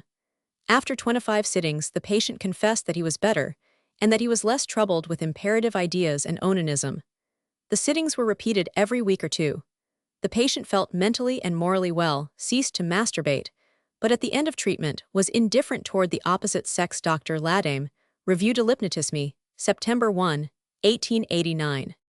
In the two foregoing cases, there was successful suggestive removal of homosexual feelings, a result which, as case 143 shows, means a great improvement for such unfortunate individuals, in that it protects them from shame and the law. An entirely different and phenomenal result is presented by the following case, reported by Dr. 5. Schrenk-Notzing in the Wiener Internat. Klin. Rundschau, October 6, 1889, number 40, which is a case of effemination. It discloses a new method of treatment of earnings, but it is necessary to guard against illusions. Only where hypnosis can be deepened to somnambulism are decided and lasting results to be expected. Case 145. Congenital contrary sexual instinct improved by hypnotic suggestion. R. Official, age 28. January 20, 1888, he sought medical advice. He is the brother of the patient who is the subject of case 135, and therefore, of a badly tainted family. 5. Supra. Toward the end of treatment, he confessed that he was the author of the autobiography which was published as case 83 in the 5th edition of this work, and it is here reproduced. In brief, my abnormality consists of this, that in sexual relations I feel myself to be completely feminine. Since my earliest youth, in my sexual acts and fancies, I have always had before my eyes only images of masculine beings and masculine genitals. Until I went to the university, I found nothing in this. I had never spoken with others about my fancies, but rather, while at the gymnasium, lived a silent and retired life. While at the university, it struck me that female persons made not the slightest impression on me. Since then, in houses of prostitution, etc., I have attempted coitus, or only to obtain an erection with women, but always in vain. 352 erections ceased immediately, as soon as I was in a room alone with a woman. At first I considered it impotence, though, at the same time, I was so excited sexually that I had to masturbate several times during the day in order to sleep. Quite different, however, has been the development of my feelings toward the masculine sex, and it has grown stronger every year. At first they expressed themselves in extraordinary, enthusiastic friendship for certain persons, under whose windows at night I would wait for hours, whom in all possible ways I would try to meet on the streets, and with whom I sought to come in contact. I wrote such persons the most passionate letters, in which, however, I was shy in expressing my feelings too plainly. Later, after my 20th year, I came to understand the essential nature of my inclinations, particularly from the sensual pleasure I experienced as soon as I came in direct contact with any of these friends. These persons were all finely built men, with dark hair and eyes. I have never had my feelings excited by boys. Real pederasty is absolutely incomprehensible to me. About this time, 20th to 23rd year, the circle of my beloved friends grew more and more extensive. Now I can scarcely see a handsome man on the street without having the wish to possess him excited in me. The fact is, I especially love persons of the lower classes, whose powerful forms attract me, soldiers, policemen, car drivers, etc. 1. All that wear uniforms. If one of these returns my look, I feel a kind of thrill go through my whole body. I am especially excitable in the evening, and merely the heavy tread of a soldier is alone sufficient to induce the most powerful erections. I take a very peculiar pleasure in following such persons and looking at them. As soon as I learn that they are married, or that they consort with girls, my excitement very frequently ceases. A few months ago, I became able to control my inclinations to such an extent that they were not directly noticeable. About this time, I followed a soldier who seemed likely to acquiesce in my desire, and spoke to him. For money he was ready for anything. At once I was filled with a most violent longing to embrace and kiss him, and the danger of being noticed did not deter me from doing it. He had scarcely grasped my genitals when ejaculation followed. With this meeting, I had finally attained the long-desired goal of my life. I knew that my whole nature would find its happiness and satisfaction in it, and from this time I gave myself up entirely to the effort to find a person whom I could love, and from whom I should never part. For my acts I do not experience the slightest twinge of conscience. To be sure, in quiet moments, I very well appreciate the difference between my way of thinking and the way of the world. As a lawyer, too, I naturally recognize the dangers of a relation of the kind I desire. But as long as my entire nature does not change, I shall not be able to 353 give up the opportunities offered me. Nevertheless, I should be willing to undergo any cure to be freed from my abnormal condition. I recognize my feminine feeling, among other things, in the fact that any sensual idea in connection with a woman must be forced, and seems unnatural to me. I am also sure that my respect for a woman I move much in the society of ladies, and enjoy it would change immediately to repugnance, were I to notice any sensual inclination in her toward me. In my dreams and sensual fancies of men, I always think of myself in such positions with them that their faces are always toward mine. My greatest delight would be to have a powerful man, undressed, take me in his arms with a force I could not resist. In such situations, I always think of myself in a passive role, and have to force my feelings, in order to think of myself in any other position. In this I am truly feminine. Great as my desire may be to approach certain persons, my struggle is as great not to allow this to be noticed. Mustaches, abundance of hair, and even dirt seem to be especially enticing. It is hardly necessary to say that, to me, my condition, with reference to society, is absolutely desperate, and if I had not the hope of finding a being that would understand me, life would be scarcely endurable. I feel that sexual commerce with a man is the only means of successfully combating my impulse to onanism. Though this has a very bad effect on me, I cannot keep myself from it constantly, because, as I have often found, I will be even more weakened by pollutions at night and persistent erections during the day. Up to this time I have truly loved but two men. Both were officers, remarkably endowed mentally, handsomely and gracefully formed, and of dark skin and eyes. I became acquainted with the first at the university. I was madly in love with him and suffered unspeakably on account of his indifference. I spent nights under his window, simply to be near him. When he was officially transferred, I was in despair. Soon after, I became acquainted with an officer that resembled him, who likewise enchained me at first sight. I sought every opportunity to meet him, spent the day in the streets, and at places where I hoped to get a sight of him. I knew how the blood came into my face when, unsuspected, I saw him. When I saw him friendly with others, I could scarcely contain myself for jealousy. When I sat near him, I was impelled to touch him. I could scarcely conceal my excitement when I touched his knee or thigh. I never ventured, however, to express my feelings to him, for from his conduct, I was convinced that he would not understand them or share them.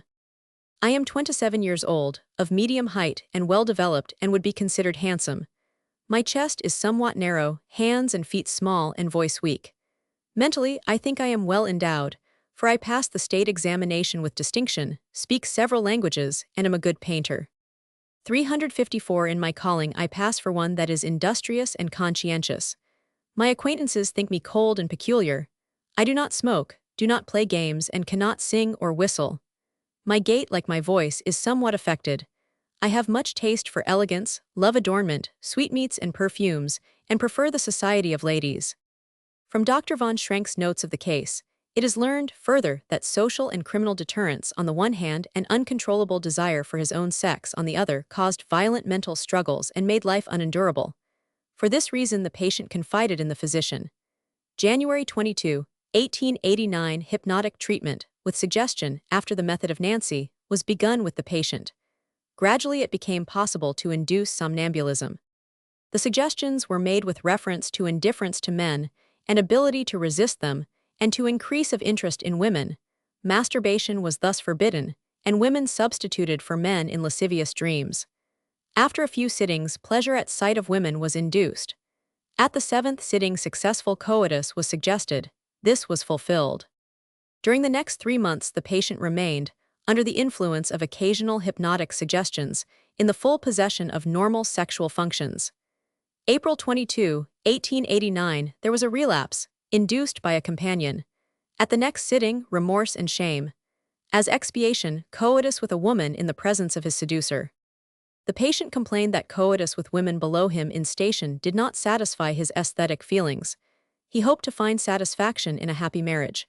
After 4 to 5 sittings May 2, 1889, the patient considered himself cured. Treatment ceased.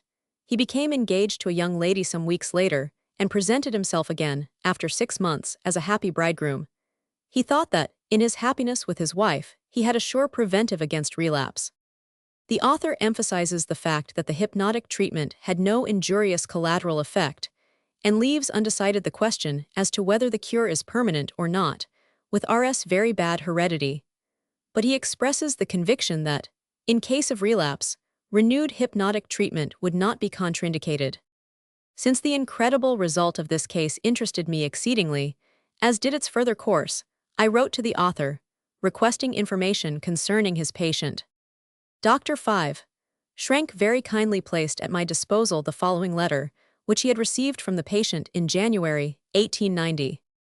By means of suggestive treatment given me by Baron Schrenk, for the first time I became possessed of the psychical condition that 355 permitted me to have intercourse with a woman, which, up to that time, in spite of repeated efforts, I had been unable to do successfully.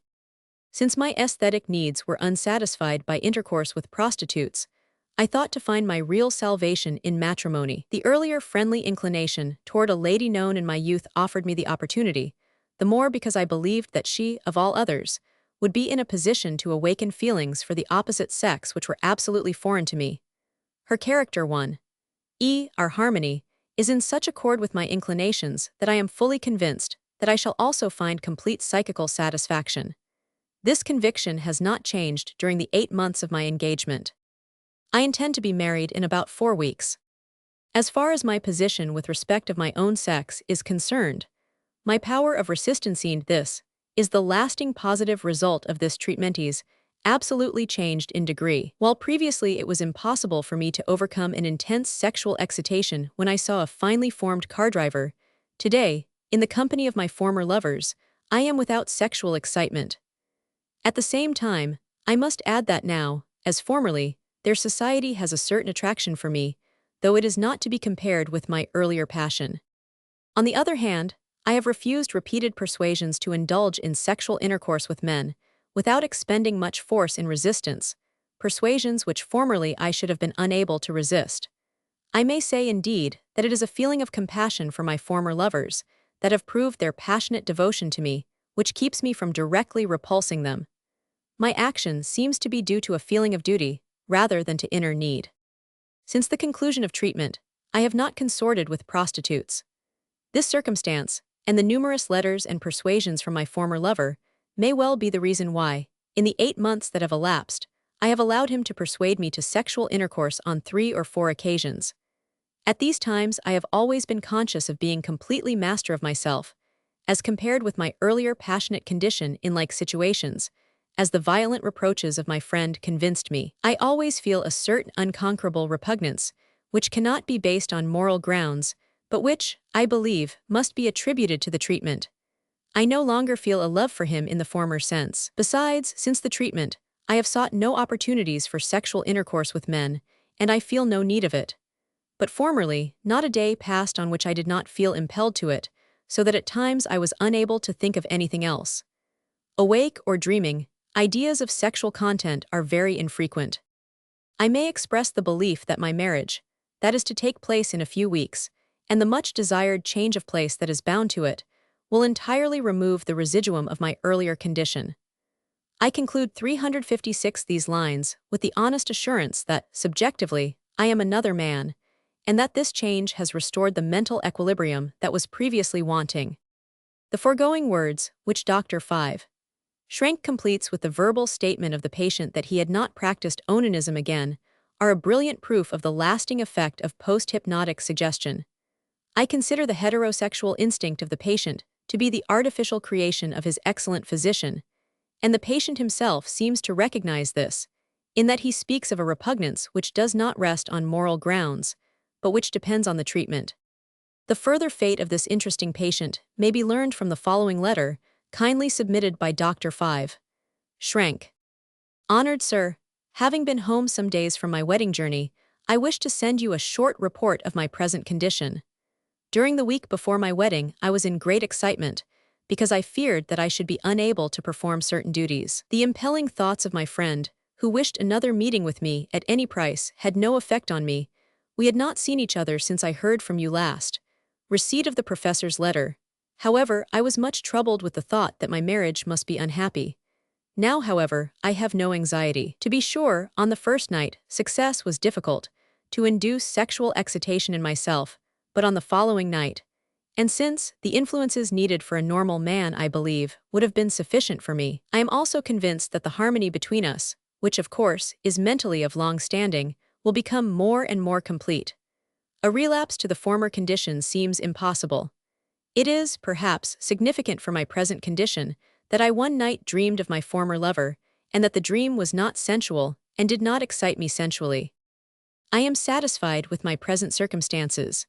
I am, of course, well aware that my present inclinations are far from being of a degree equal to what they formerly were. I believe, however, that they will daily grow stronger. Already my former life is incomprehensible, and I cannot understand why I did not earlier think to overcome the abnormal sexual instinct by normal sexual indulgence. A relapse would now be possible only with an entire change of my mental life, and, in a word, it seems impossible. Your obedient servant, 500, from a letter of Dr. Schrenk's of December 7th, I extract the following. 357. In this case, the cure seems to be of longer duration than I expected. For, on speaking with the patient, some months ago, he said that he was perfectly happy in marriage, and as I hear, he expects soon the happiness of a father. Dr. Schrenk has reported in the Wiener Internationalen Klinischen Rundschau, 1891, number 26, later and very interesting facts concerning his patient, which, therapeutically, are very satisfactory. 4. Special pathology. The manifestations of abnormal sexual life, in the various forms and states of mental disturbance. Arrest of mental development. Sexual life in idiots is, in general, but slightly developed. It is wanting entirely in idiots of high grade. In such instances, the genitals are frequently small and deformed, and menstruation is late or does not occur at all. There is impotence or sterility, as the case may be. Even in idiots of low grade, sexuality is not prominent. In infrequent cases, it is manifested with a certain periodicity and then with greater intensity. It may then be expressed impulsively and be violently satisfied. Perversions of the sexual instinct do not occur at the lowest levels of mental development. When the desire for sexual satisfaction is opposed in these cases, great passion is excited, with danger of murderous assault on the persons attacked. It is to be expected that idiots should not exercise choice, and they attempt to satisfy the sexual instinct on their nearest relatives. Thus Mark Idler reports the case of an idiot who attempted to rape his sister, and had almost strangled her when he was discovered. Friedreich reports an analogous case, Friedreich's bladder, 1858. I have repeatedly had occasion to give opinions in cases of attempts to rape little girls. Gerard Annal, Med. Psych. 1885 Nr. One also reports a case of this kind. Consciousness of the significance of the act is always wanting, and instinctive knowledge that such obscene acts are not publicly permitted is often present, and causes the attempted sexual act to be undertaken in a deserted place. In imbeciles, the sexual instinct is usually developed as in normal individuals. The moral inhibitory ideas are cloudy, 359, and therefore, the sexual impulse is more or less openly manifested. For this reason, imbeciles are sources of disturbance in society. Abnormal intensity and perversion of the sexual instinct are infrequent. The most frequent manner of satisfaction of the sexual desire is onanism. The weak-minded seldom make sexual attacks on adults of the opposite sex. Sexual satisfaction with animals is frequently attempted. The great majority of cases of injury sexual to animals must be attributed to imbeciles. Children are quite often their victims. Emminghaus-Maschke's Handyby. 4. Draws attention to the frequency of open manifestation of sexual instinct, which comprises open masturbation, exhibition of the genitals, attacks on children and those of the same sex, and sodomy. Gerard Annal, Med. Cycle, 1855 Nr. One has reported a whole series of immoral attacks on children.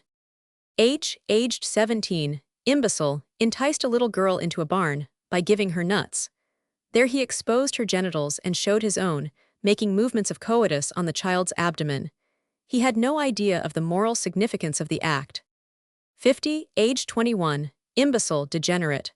While he was watching cattle, his sister of 11 years with a playmate of 8 years came and told him how some unknown man had attempted to do them violence. 50. Led the children to a deserted house and attempted coitus with the younger child, but let her go because no emission occurred, and because the child cried out. On the way home, he promised to marry her if she would not say anything.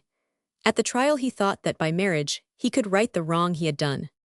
G, aged 21, microcephalic, imbecile, has masturbated since his 6th year and practiced active and passive pederasty.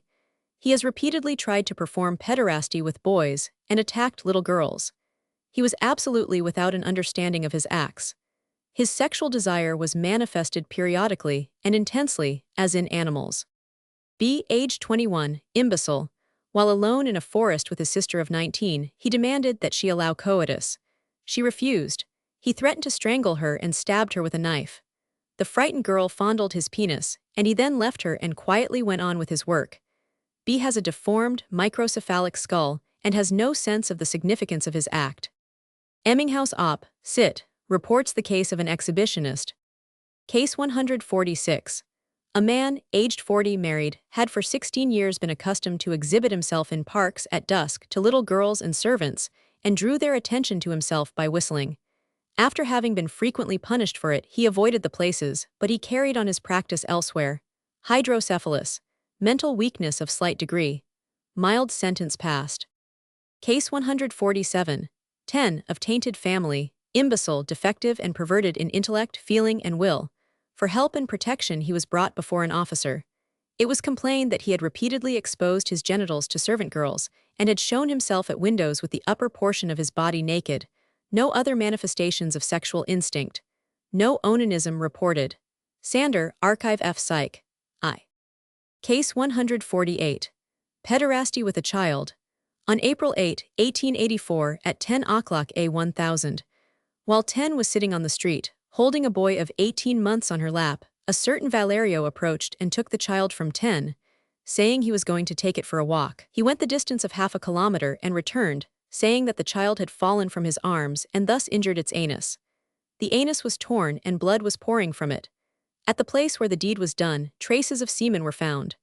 5 confessed his horrible crime, and at his final trial, he acted so strangely that an examination of his mental condition was made. He had impressed the prison attendants as being an imbecile. 5, aged 45, Mason, defective morally and intellectually, is dolichomicrocephalic, has narrow, deformed facial bones, and the halves of the face and the ears are asymmetrical. The brow is low and retreating, genitals normal. 5. Shows general diminution of cutaneous sensibility, is imbecile and has no ideas. He lives in the present, has no ambition and does nothing of his own will. He has no desires and no emotional feeling. He has never had coitus. Nothing more could be ascertained about his vita sexualis. Proofs of intellectual and moral idiocy due to microcephaly. The crime is referred to a perverse, uncontrollable sexual impulse. Sent to an asylum. Virgilio, il manicomio, 5-year, number 3. A case mentioned by 50. Mayor Arch. F. Psych. B.D. I shows how female imbeciles may indulge in shameless prostitution and immorality. States of acquired mental weakness. The numerous anomalies of the vita sexualis in senile dementia have been described in the section on general pathology. In other conditions of acquired mental weakness, those due to apoplexy, trauma capitis, to the secondary stages of psychoses, or to inflammatory processes in the cortex luis, paretic dementia, perversions of the sexual instinct seem to be infrequent, and here the immoral sexual acts seem to depend on abnormally increased or uninhibited sexual feeling, which in itself is not abnormal. Casper Klin, Novelin, Fall 31 reports a case that belongs here. It is that of a physician, aged 33, who attempted rape on a child. He was weakened mentally as a result of hypochondriacal melancholia. He excused his deed in a very silly way and had no appreciation of the moral and criminal meaning of the act, which was apparently the result of a sexual impulse that could not be controlled on account of his mental weakness. Case 21, in Limmon's Zweifelhaft Geisteszuständen, is an analogous case dementia after melancholia, offense against morals by exhibition. Case 149. B, aged 52. He passed through a cerebral attack and was no longer able to carry on his business as a merchant. One day, in the absence of his wife, he locked 2 girls in the house, gave them liquors to drink, and then carried out sexual acts with the children. He commanded them to say nothing and went to his business. The medical expert established mental weakness resulting from repeated apoplexies. B, who, up to this time, had been well-behaved, 362 says he committed the criminal act because of an uncontrollable and incomprehensible impulse, and that, when he came to himself, he was ashamed and sent the girls away. Since his apoplectic attack, B had been weak-minded, incapable of business and hemiplegic, but soon after arrest he made an unskillful attempt at suicide. He often cried childishly. His moral and intellectual energy in opposing his sensual impulses was certainly much weakened. No sentence. Gerard Ann, Med. Cycle, March 1881. Case 150. K, when 14 years old, was injured on the head by a horse. The skull was fractured in several places, and several pieces of bone required removal. From that time K was weak mentally, passionate, and ill-tempered. Gradually he developed an inordinate and truly beastly sensuality, which drove him to the most immoral acts. One day he raped a girl of 12 and strangled her for fear of discovery. Arrested, he confessed. The medical experts declared him responsible, and he was executed. The autopsy revealed ossification of almost all the sutures, remarkable asymmetry of the halves of the skull, and evidences of healed fractures. The affected hemisphere had bands of cicatricial tissue running through it, and was 1/3 smaller than the other. Friedreich's bladder, 1885, Heft 6. Case 151. 10. Officer had repeatedly committed immoral acts with little girls. Among other things, he had induced them to perform manustupration on him, had exposed his genitals and handled theirs. 10. Formerly healthy and of blameless life, was infected with syphilis in 1867. In 1879, paralysis of the left abducens occurred. Thereafter mental weakness was noticed, with a change of his disposition and character. Headache, occasional incoherence of speech, failure of power of thought and logic, occasional inequality of pupils, and paresis of the right facial muscles were observed. 10. Aged 37, shows no trace of Louis when examined. The paralysis of the left abducens is still present. The left eye is amblyopic. He is mentally weak. Concerning the trial that was before him, he said it was nothing but a harmless misunderstanding. Indications of aphasia. Weakness of memory, particularly for recent events. Superficial emotional reaction, rapid exhaustion of memory and ability to speak. Proved that the ethical defect and the perverse sexual impulse are the symptoms of an abnormal condition of brain induced by Louis. Suspension of criminal proceedings. Personal case, Jobbacher für Psychiatry. 363. Paretic dementia. Here the sexual life is usually abnormally affected, in the incipient stages of the disease, as well as in episodical states of excitement. It is intensified and sometimes perverse. In the final stages, libido and sexual power usually become nil. Just as in the prodromal stage of the senile forms, one sees here, in connection with more or less evident losses in the moral and intellectual spheres, expressions of an apparently intensified sexual instinct, obscene talk, openness in intercourse with the opposite sex, thoughts of marriage, frequenting of brothels, etc., which is characteristic of the clouding of consciousness. Seduction, abduction, and public scandal are here the order of the day. At first there is still some appreciation of the circumstances, though the cynicism of the acts is striking enough. As the mental weakness increases, such patients become criminal by reason of exhibition, masturbation in the streets, and attempts at immoral acts with children. If conditions of mental excitement come on, attempts at rape are committed, or, at least, grossly immoral acts. The patient attacks women on the street, appears in public in very imperfect dress, or, half-clothed, tries to force his way into strange houses, to cohabit with the wife of an acquaintance, or to marry the daughter on the spot. Numerous cases belonging to this category are cited by Tardieu Attentats aux Mowers, Mendel Progressive Paralyzed der Iren, 1880, Westphal Arch, F. Psych, Roman 7, and a case by Petrucci Annal. Med. Cycle, 1875 shows that bigamy may also occur here. The brutal disregard of consequences with which the patients in the advanced stages attempt to satisfy their sexual instinct is characteristic. In a case reported by Legrand La Folie, the father of a family was found masturbating in the open street. After the act, he consumed his semen. A patient seen by me, an officer of a prominent family, in broad daylight, made attacks on little girls at a watering place. A similar case is reported by Dr. Regis de la Dynamie, aux exaltation fonctionnelle au début de la peril. Gen. 1878. Cases reported by Tarnowski op. Cit. show that also pederasty and bestiality may occur in the prodromal stages and course of this malady. Epilepsy. Epilepsy is allied to the acquired states of mental weakness because it often leads to them, and then all the possibilities of reckless satisfaction of the sexual impulse that have been mentioned may occur. Moreover, in many epileptics the sexual instinct is very intense. For the most part, it is satisfied by masturbation, now and then by attacks on children, and by pederasty. Perversion of the instinct with perverse sexual acts seems to be infrequent. Much more important are the numerous cases in literature in which epileptics, who, during intervals, present no signs of active sexual impulse, but manifest it in connection with epileptic attacks, or during the time of equivalent or post-epileptic exceptional mental states. These cases have scarcely yet been studied clinically, and forensically not at all, but they deserve careful study. In this way, certain cases of violence and rape would be understood, and legal murders prevented.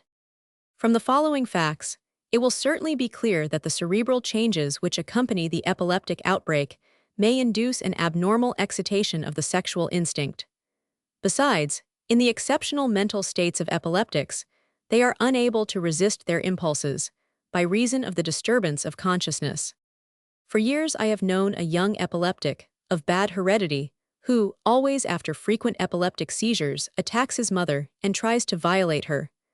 After a time, he comes to himself and has no memory of his acts.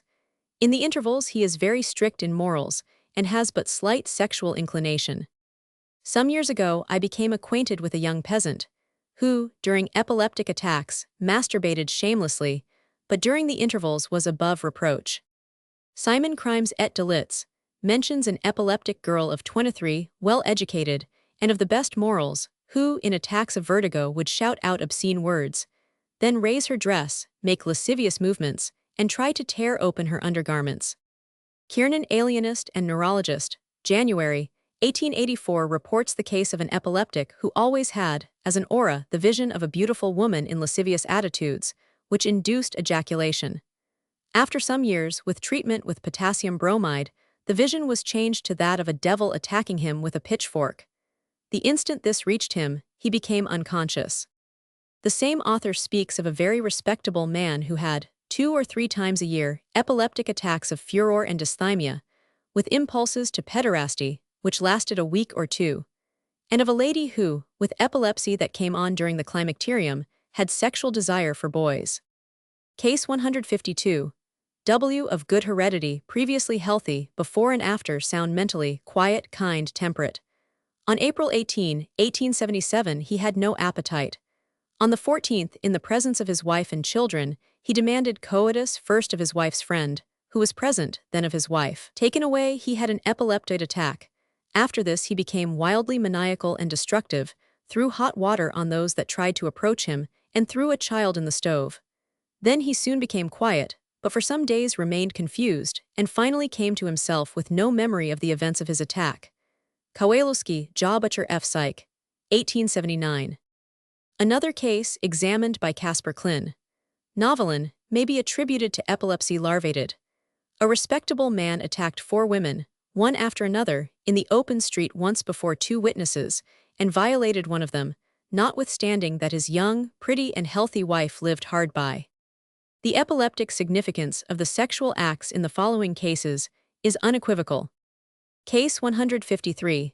50, official, aged 40, a kind husband and father. During 4 years, he has offended public morals 25 times, for which he has had to endure long imprisonment. In the first 7 complaints, he was accused of exposing his genitals to girls from 11 to 13 years old, while riding by them, and calling their attention by obscene words. While in confinement, he had exposed his genitals at a window which opened on a popular street. L.'s father was insane. His brother was once met on the street wearing only a shirt. During his military service 50, had had 2 attacks of severe fainting. Since 1859 he had suffered with peculiar attacks of vertigo, at such times becoming weak, tremulous, and deathly pale. It grew dark before his eyes, and he saw bright stars, and was forced to get support in order to keep upright. After violent attacks, great weakness, profuse sweating. Since 1861 he had been very irritable, which, respected though he was as an official, caused him much trouble in his work. His wife noticed the change in him. He had days when he would run about the house as if insane, holding his head between his hands, striking the wall and complaining of headache. In 1864 he fell to the ground 4 times, lying there stiff, with eyes open. Confused states of consciousness were also proved to have occurred. 50 declared that he had not the slightest remembrance of the crime of which he was accused. Observation showed further and more violent attacks of epileptic vertigo. 50 was not sentenced. In 1875, paretic dementia developed with a rapidly fatal result. Westphal, Arch, F. Psych, Roman 7. Case 154. A rich man of 26 had lived for a year with a girl with whom he was very much in love. He cohabited infrequently, and was never perverse. Twice during the year, after excessive indulgence in alcohol, he had had epileptic attacks. One evening after dinner, where he had taken much wine, he hurried to the house of his mistress, and into her sleeping apartment, although the servant told him she was not at home. From there he hastened into a room where a boy of 14 was sleeping, and began to violate him. At the cry of the child, whose prepuce and hand he had injured, the servant hurried to them. He left the boy and attacked the maid. After that he went to bed and slept 12 hours. When he awoke, he had an indistinct remembrance of intoxication and coitus. Thereafter there were repeated epileptic attacks. Tarnowski, Op. Cit. Case 155. 10, of high social position, led a dissolute life for some time and had epileptic attacks. he became engaged. On his wedding day, shortly before the ceremony, he appeared on his brother's arm before the assembled guests. When he came before his bride, he exposed his genitals and began to masturbate. He was at once taken to an expert in mental disease. On the way he constantly masturbated, and for some days was actuated by this impulse, which gradually decreased in intensity. After this paroxysm, the patient had only a confused memory of the events, and could give no explanation of his acts. Tarnowski, Op. Cit. Case 156. Z, age 27, very bad heredity, epileptic. He violated a girl of 11 and then killed her. He lied about the deed. Absence of 367 memory, 1. E. Mental confusion at the time of the crime was not proved. Puglis, Arch. D. Sich, Roman 8. Case 157. 5. Aged 60, physician, violated children. Sentenced to imprisonment for 2 years. Dr. Marindon later proved the existence of epileptoid attacks of apprehensiveness, dementia, erotic and hypochondriacal delusions, and occasional attacks of fear. Lakasagni, Lyon. Med. 1887, number 51. Case 158. On August 4, 1878, H, aged 15, was picking gooseberries with several little girls and boys as her companions. Suddenly she threw 50, aged 10, to the ground and exposed her, and ordered A, aged 8, and O, aged 5, to bring about conjunctio membrorum with the girl, and they obeyed. H had a good character. For 5 years she had been subject to irritability, headache, vertigo, and epileptic attacks. Her mental and physical development had been arrested. She had not menstruated, but she manifested menstrual molymna. Her mother is suspected to be epileptic. For 3 months H, after seizures, had frequently done strange things, and afterward had no memory of them. H seems to have been deflowered. Mental defect is not apparent. She said she had no memory of the act of which she was accused. According to her mother's testimony, she had an epileptic attack on the morning of August 4th, and she had been, on that account, told by her mother not to leave the house. Perquer, Friedrichsblätter F. Jur. Med. 1879. Case 159. Immoral acts of an epileptic in states of abnormal unconsciousness. T, revenue collector, aged 52, married. He is accused of having practiced immorality with boys for about 17 years, by practicing masturbation on them, and by inducing them to carry out the act on himself.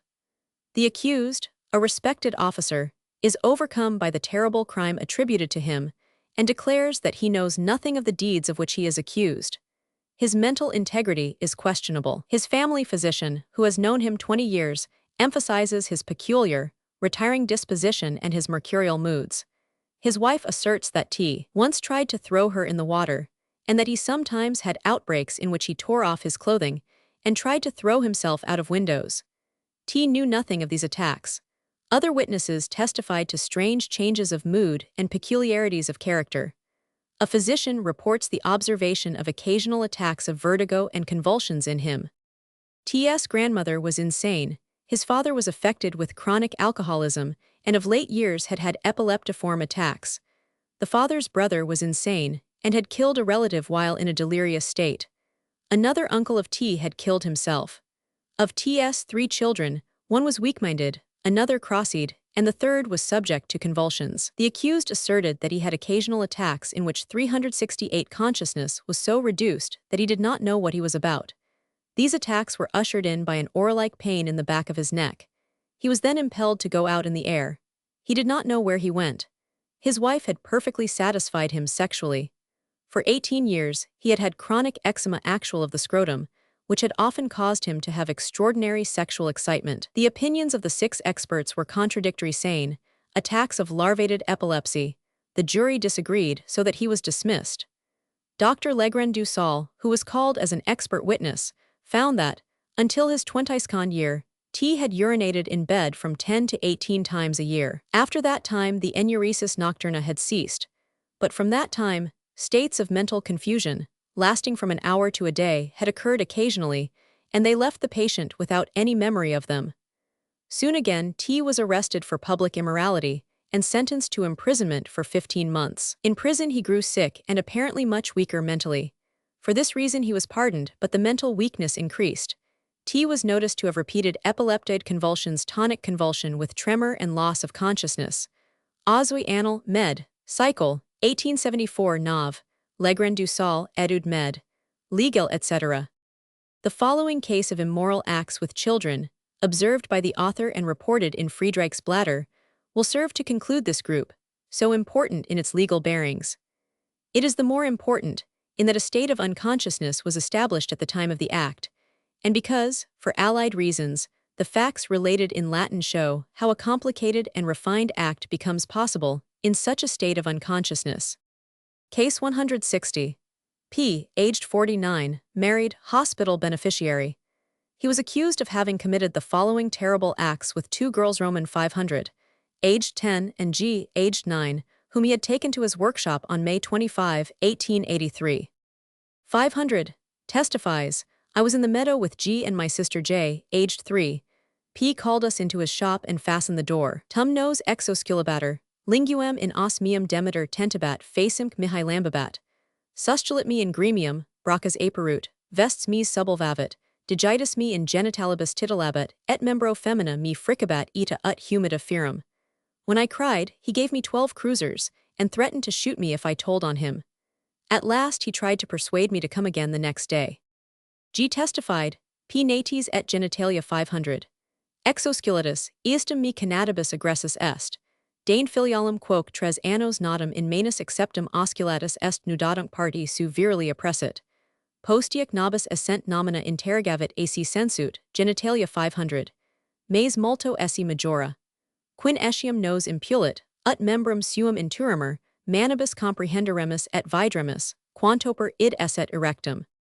At his examination, May 29th, P said he had but an indistinct recollection of having fondled, caressed, and made presents to a little girl a short time before. If he had done anything more, it must have been in an irresponsible condition.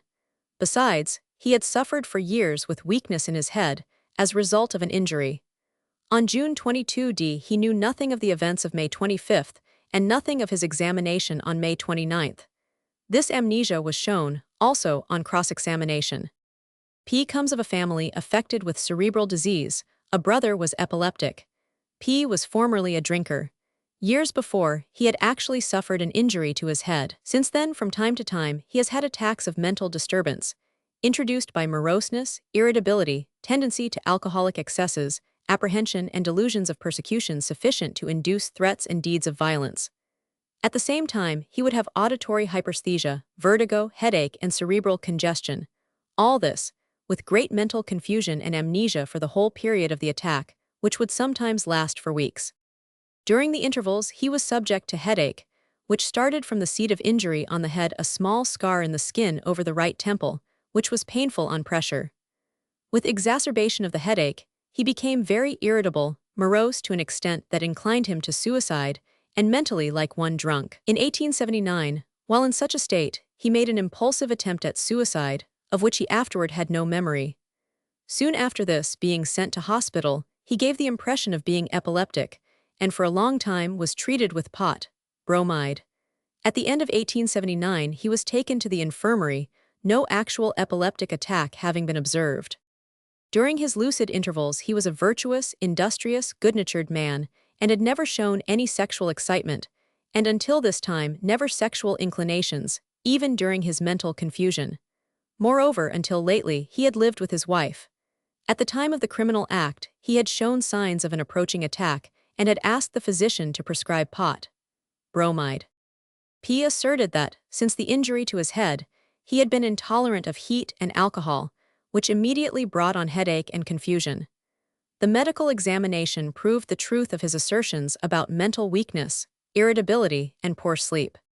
If pressure were made at the seat of the trauma, P became congested, 370 irritable, confused, and trembled all over. He appeared excited. Consciousness was disturbed and remained so for hours.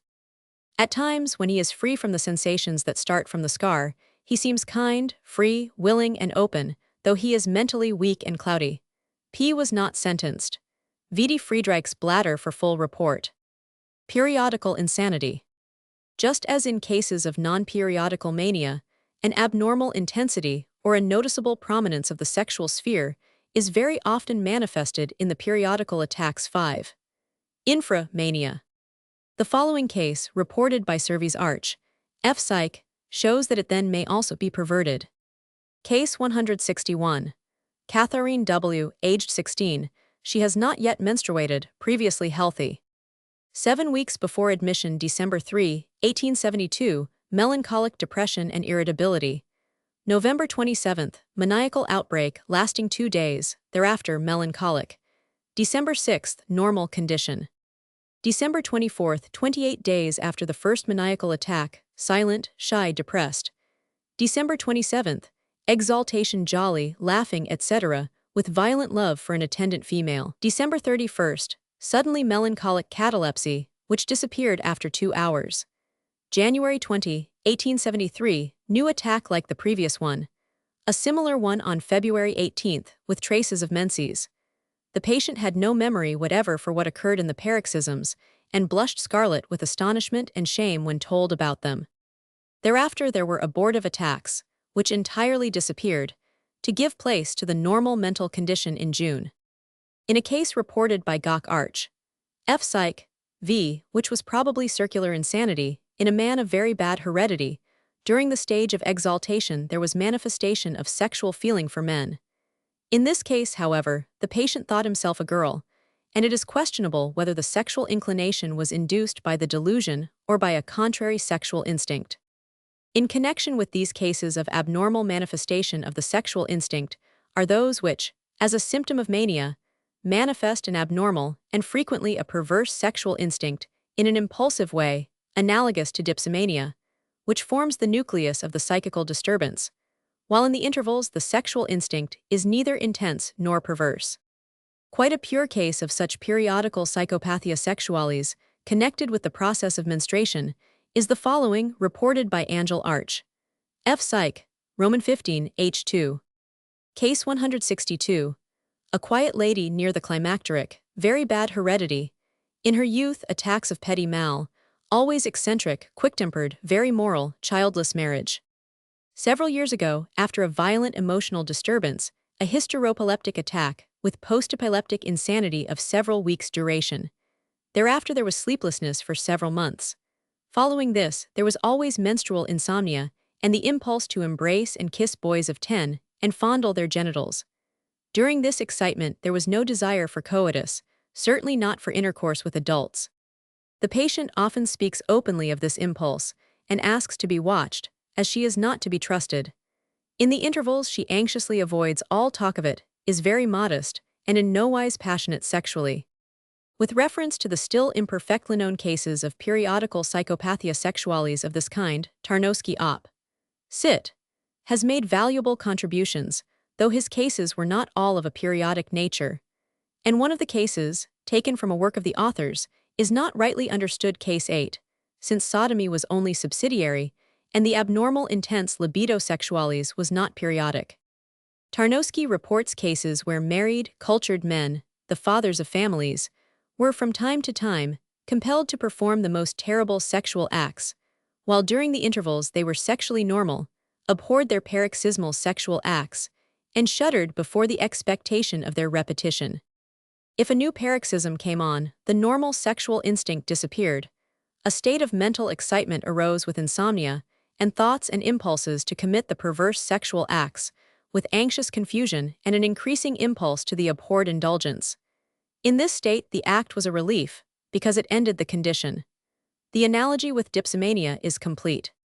For other cases of periodical pederasty, vidi Tarnowski, Op. Cit. The case there reported, on page 46, belongs in the category of epilepsy. The following case, reported by Angel Arch. F. Psych. Roman 15, H2, is one of the most typical of the convulsive-like occurrence of sexual excitement. Case 163. A gentleman of high social position, aged 45, generally respected and beloved, heredity good, very moral, married 15 years. Previously normal sexually, the father of several healthy children, 372, and living in happy matrimony. 8 years ago he suffered a violent fright. For some weeks thereafter he had a feeling of apprehension and cardiac attacks. Then came attacks, at intervals of several months or a year, of what the patient called his moral catarrh. He became sleepless. After 3 days, loss of appetite, increasing irritability, strange appearance, fixed stare, staring into space. paleness changing with redness, tremor of the fingers, red, shining eyes with peculiar glassy expression, and violent, quick manner of speech. There was a desire for girls of from 5 to 10 years, even for his own daughters. He would beg his wife to guard the children. For days at a time, while in this state, he would shut himself in his room. Previously, he was compelled to pass schoolgirls on the street, and he found a peculiar pleasure in exposing his genitals before them by acting as if about to urinate. For fear of exposure, he shuts himself in his room, full of desire, incapable of movement, and torn by feelings of fear. Consciousness seems to be undisturbed. The attacks last from 8 to 14 days. The cause of their return is not clear. Improvement is sudden. There is great desire for sleep, and after this is satisfied, he is again well. In the interval, there is nothing abnormal. The author assumes an epileptic foundation and considers the attacks to be the psychical equivalents of epileptic convulsions. Mania, with the general excitation that here exists in the psychical organ, the sexual sphere is likewise often implicated.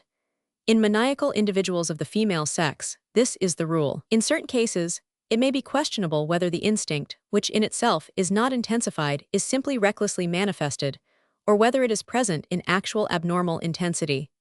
For the most part, the latter is the true assumption, certainly so where sexual delusions and their religious equivalents are constantly expressed. In accordance with the degrees of intensity of the disease, the intensified instinct is expressed in different forms.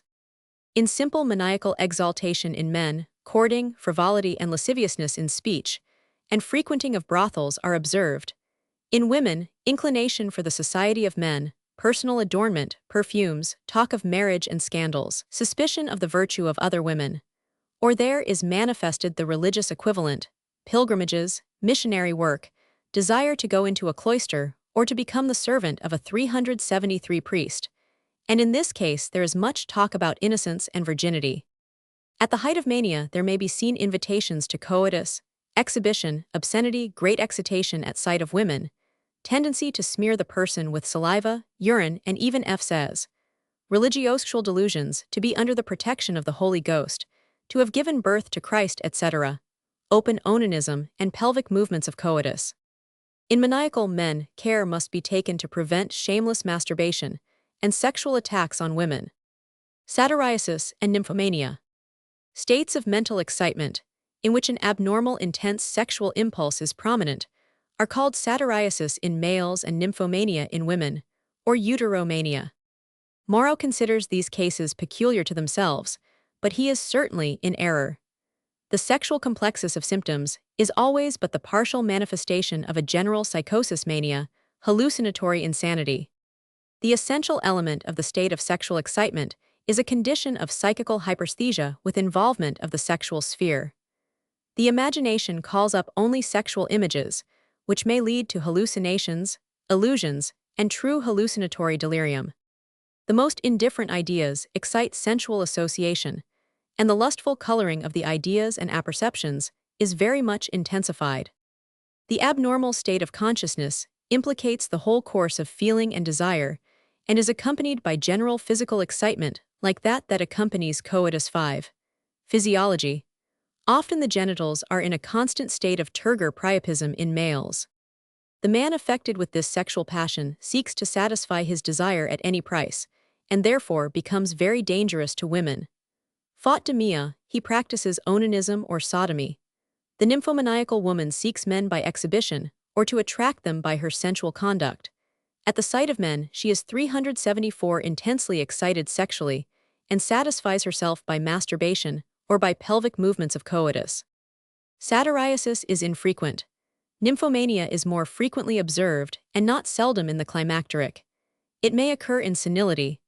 Abstinence, with constant excitation of the sexual sphere as a result of psychical or peripheral irritation, pruritus pudendi, oxyuris, etc., may cause these conditions, but probably only in those predisposed.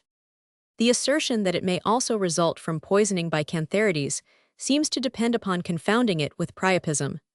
The primary lustful feeling that accompanies priapism due to cantharides soon becomes painful. Satyriasis and nymphomania are acute abnormal psychosexual states.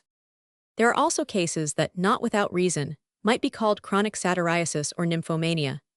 To these belong the men who, for the most part as a result of abusus veneris, or more particularly of masturbation, suffer with neurasthenia sexualis, and at the same time have intense libido sexualis. The imagination, as in acute cases, is in a state of excitement, and the mind full of obscene images, so that the most elevated ideas are besmirched with the most cynical images and thoughts. The thought and desire of such men are solely directed to the sexual sphere, and since their flesh is weak, led on by their fancy, they come to indulge in the grossest perversions of the sexual act. Analogous cases in women may be called chronic nymphomania. They naturally lead to prostitution. Legrand du Sol La Folie reports interesting cases which apparently are pure. Melancholia. The thoughts and feelings of melancholiacs are not favorable for the excitation of sexual desires. At the same time, these patients sometimes masturbate. In my experience, such cases have always been hereditarily predisposed and previously given to onanism. The act did not seem to be so 375 much due to a lustful desire as to be induced by habit, ennui, anxiety, and the impulse to change temporarily the painful mental condition. Hysteria. In this neurosis, the sexual life is very frequently abnormal, indeed, always in predisposed individuals. All the possible anomalies of the sexual function may occur here, with sudden changes and peculiar activity, and, on an hereditary degenerate basis, and in moral imbecility, they may appear in the most perverse forms. The abnormal change and inversion of the sexual feeling are never without effect upon the patient's disposition. The following case, reported by Gerard, is one of this nature worthy of repetition. Case 164, Marion 50 of Bordeaux. At night, while the household was asleep under the influence of narcotics she had administered, she had given the children of the house to her lover for sexual enjoyment and had looked on at the immoral acts. It was found that 50 was hysterical hemianesthesia and convulsive attacks, but before her illness she had been a moral, trustworthy person. Since her illness she had become a shameless prostitute and lost all moral sense. In the hysterical, the sexual sphere is often abnormally excited. This excitement may be intermittent menstrual. Shameless prostitution, even in married women, may result. In a milder form, the sexual impulse expresses itself in onanism, going about in a room naked, smearing the person with urine and other things, or wearing male attire, etc. Schul Klin, Psychiatry, 1886, finds very frequently an abnormally intense sexual impulse which disposes girls, and even women living in happy marriage, to become messalinas. The author cited No's cases in which, on the wedding journey, attempts at flight with men, who had been accidentally met, were made, and respected wives who entered into liaisons and sacrificed everything to their insatiable impulse. In hysterical insanity, the abnormally intense sexual impulse may express itself in delusions of jealousy, unfounded 376 accusations against men for immoral acts, hallucinations of coitus, etc. Occasionally frigidity may occur, with absence of lustful feeling, due, for the most part, to genital anesthesia. Paranoia. Abnormal manifestations in the sexual sphere, in the various forms of paranoia, are not infrequent. Many of these cases are developed on sexual abuse, masturbatic paranoia, or sexual excitement, and, according to experience, in individuals psychically degenerate, with other functional signs of degeneracy, the sexual sphere is, for the most part, deeply implicated. In paranoia religiosa and erotica, the abnormally intense, and under certain circumstances, perverse sexual instinct is most clearly manifested. In the first variety, however, the condition of sexual excitation is expressed not so much in a direct method of satisfaction of the sexual desires, as there are exceptions in platonic love, in enthusiastic admiration of a person of the opposite sex who is pleasing aesthetically. Under certain circumstances, the enthusiasm is for a fanciful person, a portrait, or a statue. A love for the opposite sex that is weak and purely mental, too, often has its basis in weakness of the genitals due to long-continued masturbation, and, under the guise of virtuous admiration of a beloved person, great lasciviousness and sexual perversion are often concealed. Episodically, especially in women, violent sexual excitement may occur as a nymphomania.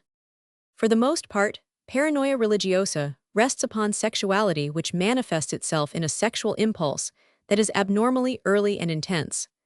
The libido finds satisfaction in masturbation or religious enthusiasm, the object of which may be a certain minister, saint, etc. The psychopathological relations between the sexual and religious domains have been described in detail on @sec. Apart from masturbation, sexual crimes are relatively frequent in religious paranoia. Mark's work contains a remarkable example of religious insanity. Gerard Annal, med. Psychol, has reported a case of rape of a little girl by a religious paranoiac, aged 43, who was temporarily erotic. Here also belongs a case of incest limen Vierteljocher, F. med. Case 165. 1000, impregnated his daughter. His wife, mother of 18 children and herself pregnant by her husband, lodged the complaint. 1000, had had religious paranoia for 2 years. It was revealed to me that I should beget the eternal Son with my daughter. Then a man of flesh and blood would arise by my faith, who would be 1800 years old. He would be a bridge between the Old and New Testaments. This command, which he deemed divine, was the cause of his insane act. Sexual acts that have a pathological motive sometimes occur in persecutory paranoia. Case 166. A married woman of 30 had, by means of money and sweetmeats, enticed a boy of 5 who played near her, handled his genitals, and then attempted coitus. She was a teacher who had been betrayed and then cast off. Previously moral, for some time she had given herself to prostitution. The explanation of her immoral change was given when it was found that she had various delusions of persecution and thought she was under the secret influence of her seducer, who impelled her to sexual acts. She also believed that the boy had been put in her way by her seducer. Coarse sensuality as a motive for her crime came less into consideration, as it would have been easy for her to satisfy sexual desire in a natural way. Kussner, Burl, Klin, Wachenschrift. Cholera perversions sexuals chez les persecutes, in Annal. Medico-legal. March 1886 has reported similar cases. The case of a patient who, suffering with paranoia sexualis persecutoria, tried to violate his sister, giving as a reason that the impulse was given him by Bonapartists. In another case, a captain, suffering with delusions of persecution by electromagnetism, was driven to pederasty, a thing he abhorred. In a similar case, the persecutor impelled to onanism and pederasty. 5. Pathological sexuality in its legal aspects. The laws of all civilized nations punish those who commit perverse sexual acts. Inasmuch as the preservation of chastity and morals is one of the most important reasons for the existence of the Commonwealth, the state cannot be too careful, as a protector of morality, in the struggle against sensuality. This contest is unequal, because only a certain number of the sexual crimes can be legally combated, and the infractions of the laws by so powerful a natural instinct can be but little influenced by punishment. It also lies in the nature of the sexual crimes that but a part of them ever reach the knowledge of the authorities. Public sentiment, in that it looks upon them as disgraceful, lends much aid. Criminal statistics prove the sad fact that sexual crimes are progressively increasing in our modern civilization. This is particularly the case with immoral acts with children under the age of 14. The moralist sees in these sad facts nothing but the decay of general morality, and in some instances comes to the conclusion that the present mildness of the laws punishing sexual crimes, in comparison with their severity in past centuries, is in part responsible for this. The medical investigator is driven to the conclusion that this manifestation of modern social life stands in relation to the predominating nervousness of later generations, in that it begets defective individuals, excites the sexual instinct, leads to sexual abuse, and with continuance of lasciviousness associated with diminished sexual power, induces perverse sexual acts. It will be clearly seen, from what follows, how such an opinion is justified, especially with respect of the increasing 379 number of sexual crimes committed on children. It is at once evident, from what has gone before, that neuropathic, and even psychopathic, states are largely determinate for the commission of sexual crimes. Here nothing less than the responsibility of many of the men who commit such crimes is called in question. Psychiatry cannot be denied the credit of having recognized and proved the psychopathological significance of numerous monstrous, paradoxical sexual acts. Law and jurisprudence have thus far given but little attention to the facts resulting from investigations in psychopathology. Law is, in this, opposed to medicine, and is constantly in danger of passing judgment on individuals who, in the light of science, are not responsible for their acts. Owing to this superficial treatment of acts that deeply concern the interests and welfare of society, it becomes very easy for justice to treat a delinquent, who is as dangerous to society as a murderer or a wild beast, as a criminal, and after punishment, release him to prey on society again. On the other hand, scientific investigation shows that a man mentally and sexually degenerate ab origin, and therefore irresponsible, must be removed from society for life, but not as a punishment. A judge who considers only the crime, and not its perpetrator, is always in danger of injuring not only important interests of society, general morality and safety, but also those of the individual honor.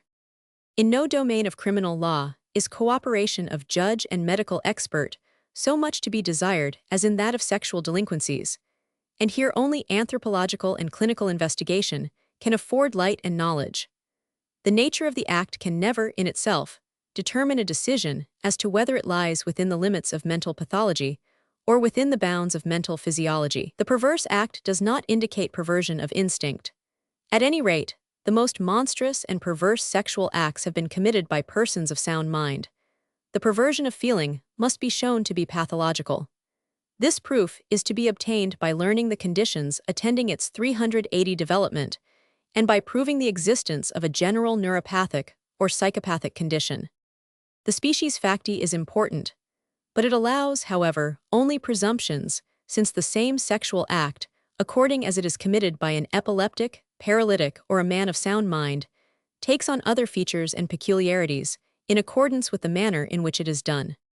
Periodical recurrence of the act under identical circumstances, and an impulsive manner in carrying it out, give rise to weighty presumptions that it is of pathological significance.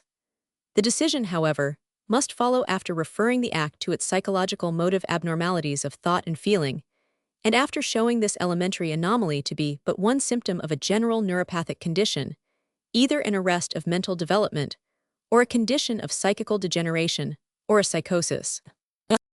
The cases discussed in the portion of this work devoted to general and special pathology will certainly be useful to the medical expert in assisting him to discover the motive of the act, to obtain the facts necessary to allow a decision of the question whether immorality or abnormality occasioned the act. A medico-legal examination is required, an examination which is made according to the rules of science, which takes account of both the past history of the individual and the present condition, the anthropological and clinical data.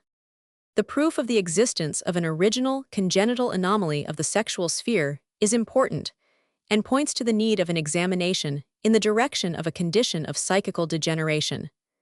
An acquired perversity, to be pathological, must be found to depend upon a neuropathic or psychopathic state. Practically, paretic dementia and epilepsy must first come to mind.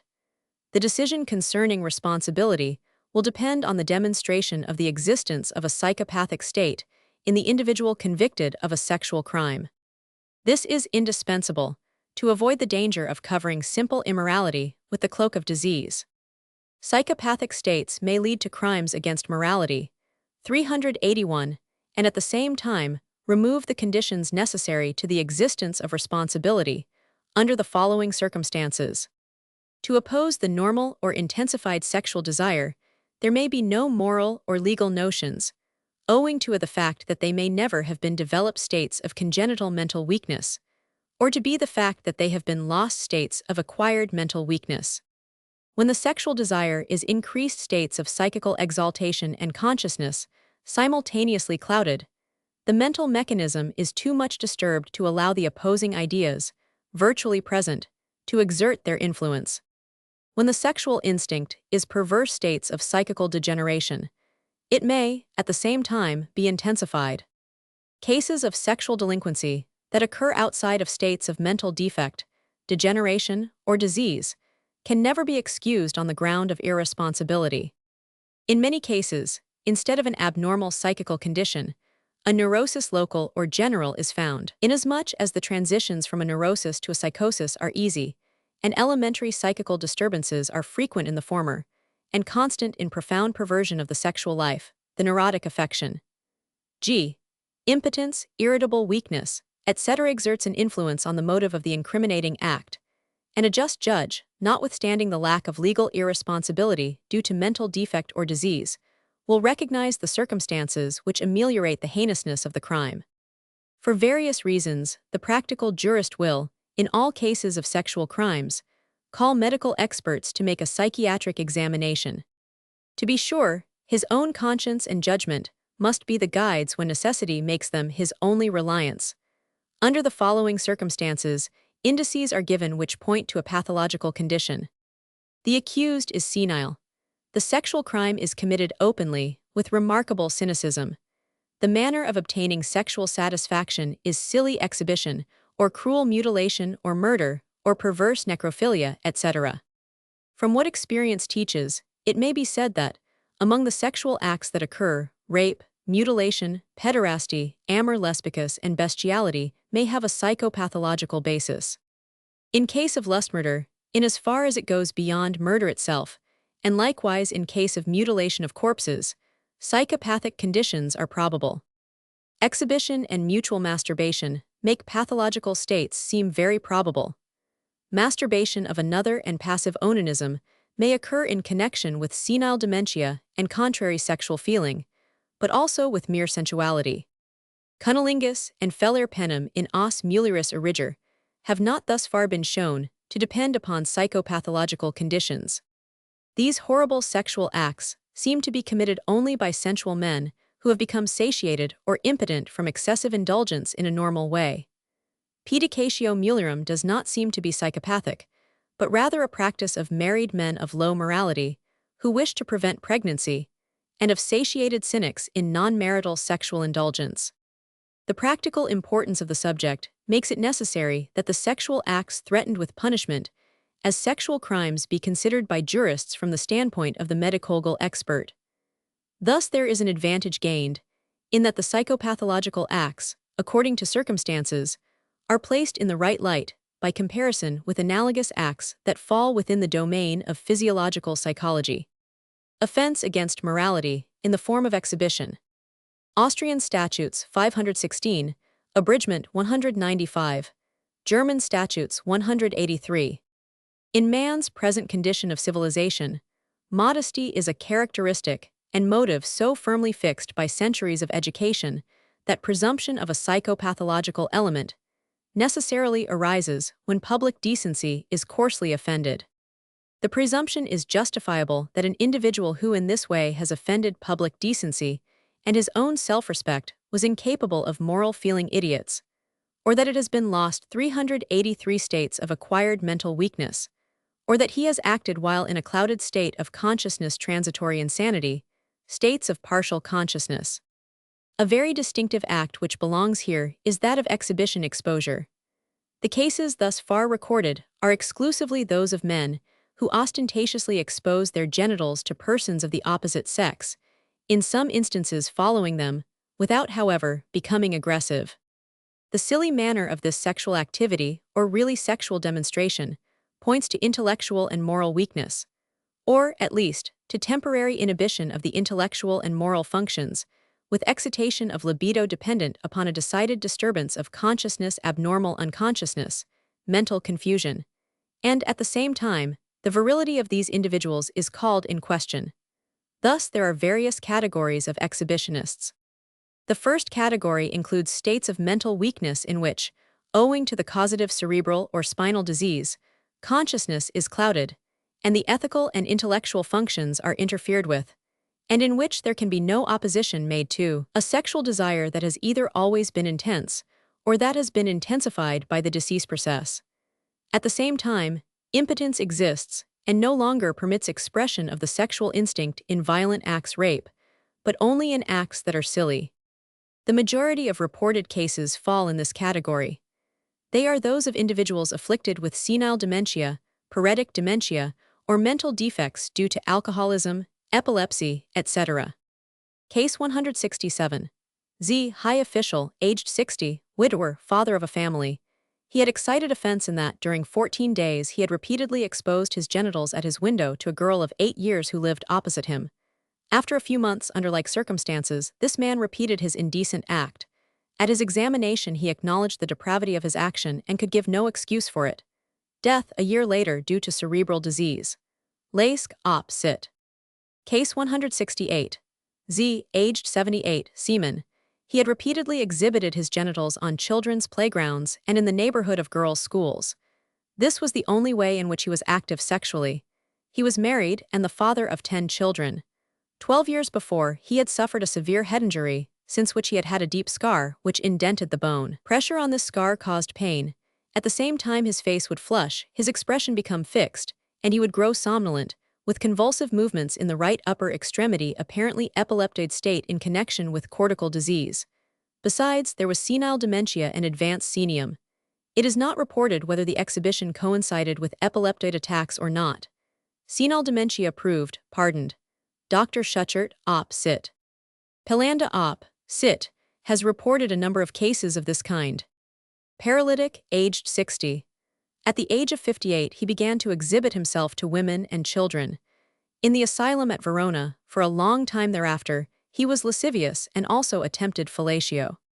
A drinker, aged 66, suffering with folie circulaire. His exhibition was first noticed in church during divine service. His brother was likewise an exhibitionist. A drinker, predisposed, aged 49. He was always very excitable sexually, in an asylum on account of chronic alcoholism. He exhibited himself whenever he saw a woman. A man, aged 64, married, father of 14 children. Great predisposition. Rachitic microcephalic head. For years he had been an exhibitionist, in spite of repeated punishment. Case 169. 10. Merchant, born in 1833, single. He had repeatedly exhibited himself to children or even urinated at the same time. Once, under these circumstances, he had kissed a little girl, driving her away. 20 years previously 10, had had a severe attack of mental disease lasting 2 years in which he is said to have had an apoplectic attack. Later, after loss of his fortune, he gave himself to drink, and of late years had often appeared absent-minded. His condition was that of alcoholism, senium Piarcox and mental weakness. Penis small, phimosis, testicles atrophic. Proof of mental disease pardoned. Dr. Schuchert, op. Sit. Such cases recall the lasciviousness of youthful, sexually excited persons that are still more or less boyish, but also that of many mature cynics of low morality, who find pleasure in defiling the walls of public closets, etc., with drawings of male and female genitals, a kind of ideal exhibition which, however, is still widely separated from actual exhibition. Another category of exhibitionists is made up of epileptics. This category is essentially to be distinguished from the foregoing, in that a conscious motive for the exhibition is wanting, and it appears much more like an impulsive act which, without any consideration of external circumstances, is performed as if it were an abnormal organic necessity. At the time of the act there is always a state of imperfect consciousness, and thus is explained the fact that the unfortunate individual, without consciousness of the meaning of his act, or, at least, without cynicism, does it in obedience to a blind impulse. On regaining consciousness, he regrets and abhors it if there is not permanent mental weakness. The prime motive in this state of imperfect consciousness, as with other impulsive acts, is a feeling of apprehensive oppression. If a sexual feeling become associated with it, then the ideas are given a certain direction in the sense of a corresponding sexual act. How sexual ideas very easily arise temporarily in epileptics may be understood from the discussion under epilepsy. If, however, such an association has once been formed, if a particular act has taken place in an attack, it is the more easily repeated in every subsequent attack. For, so to speak, a known tract has been established in the path of motivity. The feeling of anxiety, with the state of imperfect consciousness, causes the associated sexual impulse to appear as a command, an inner force, which is acted upon in a purely impulsive manner, and in a state of absolute irresponsibility. Case 170. K. A subordinate official, age 29, of neuropathic family, living in happy marriage and the father of 1 child. He has repeatedly, especially at dusk, exhibited himself to servant girls. K. is tall, slim, pale, nervous, and hasty in manner. There is imperfect memory of the crimes. Since childhood there have been frequent severe congestive attacks, with intense flushing of the face, a rapid, tense pulse, and a fixed, absent stare. At the same time there were, now and then, confusion and vertigo. In this epileptic exceptional state, K would answer only after repeated questioning, and then it was as if he were waking from a dream. K states that he has always felt excited and restless for some hours before his criminal acts, and experienced a feeling of fear, with 386 oppression and congestion of the head. In this condition, he had often been giddy, and experienced an indistinct feeling of sexual excitement. At the height of such states, he had left the house, without any purpose in view, and exposed his genitals anywhere. When he had reached home again, he had had but a dreamy remembrance of what had occurred and felt very weak and depressed. It is also remarkable that while exhibiting his genitals, he had used lighted matches to make them visible. The opinion was to the effect that the criminal acts depended upon epilepsy and were imperative impulses, but he was, nevertheless, sentenced with the assumption of extenuating circumstances. Dr. Schuchert, Op. Cit. Case 171. 50, aged 39, single, Taylor. His father was probably a drinker. He had 2 epileptic brothers, one of whom was insane. The patient himself has slight epileptic attacks, and from time to time states of imperfect consciousness, in which he runs about aimlessly, and thereafter does not know where he has been. He was considered a moral man, but he is now accused of having exhibited and played with his genitals in a strange house 5 or 6 times. His memory of these acts was very imperfect. On account of repeated desertion from the army, probably likewise in epileptic states of imperfect consciousness, 50, had been severely punished. In imprisonment he became insane with epileptic insanity, was sent to the Charite, and from there discharged cured. As far as the criminal acts were concerned, cynicism and wantonness could be excluded. That they were committed in a state of imperfect consciousness is probable from the fact, among other things, that to the policeman who arrested him, the imbecile, who was then in a cloudy state of consciousness, was in a remarkable mental state. Liman, Vierteljahr Schrift F. Jur. Med. N.F. Roman 38 H2. Case 172. 50, aged 37. From October 15 to November 2d, he had many times given offense, by exhibiting himself to girls in daylight on the open street, and even in schools, into which he forced himself. It happened occasionally that he wanted the girls to perform manustupration or allow coitus, and when refused, he performed masturbation before them.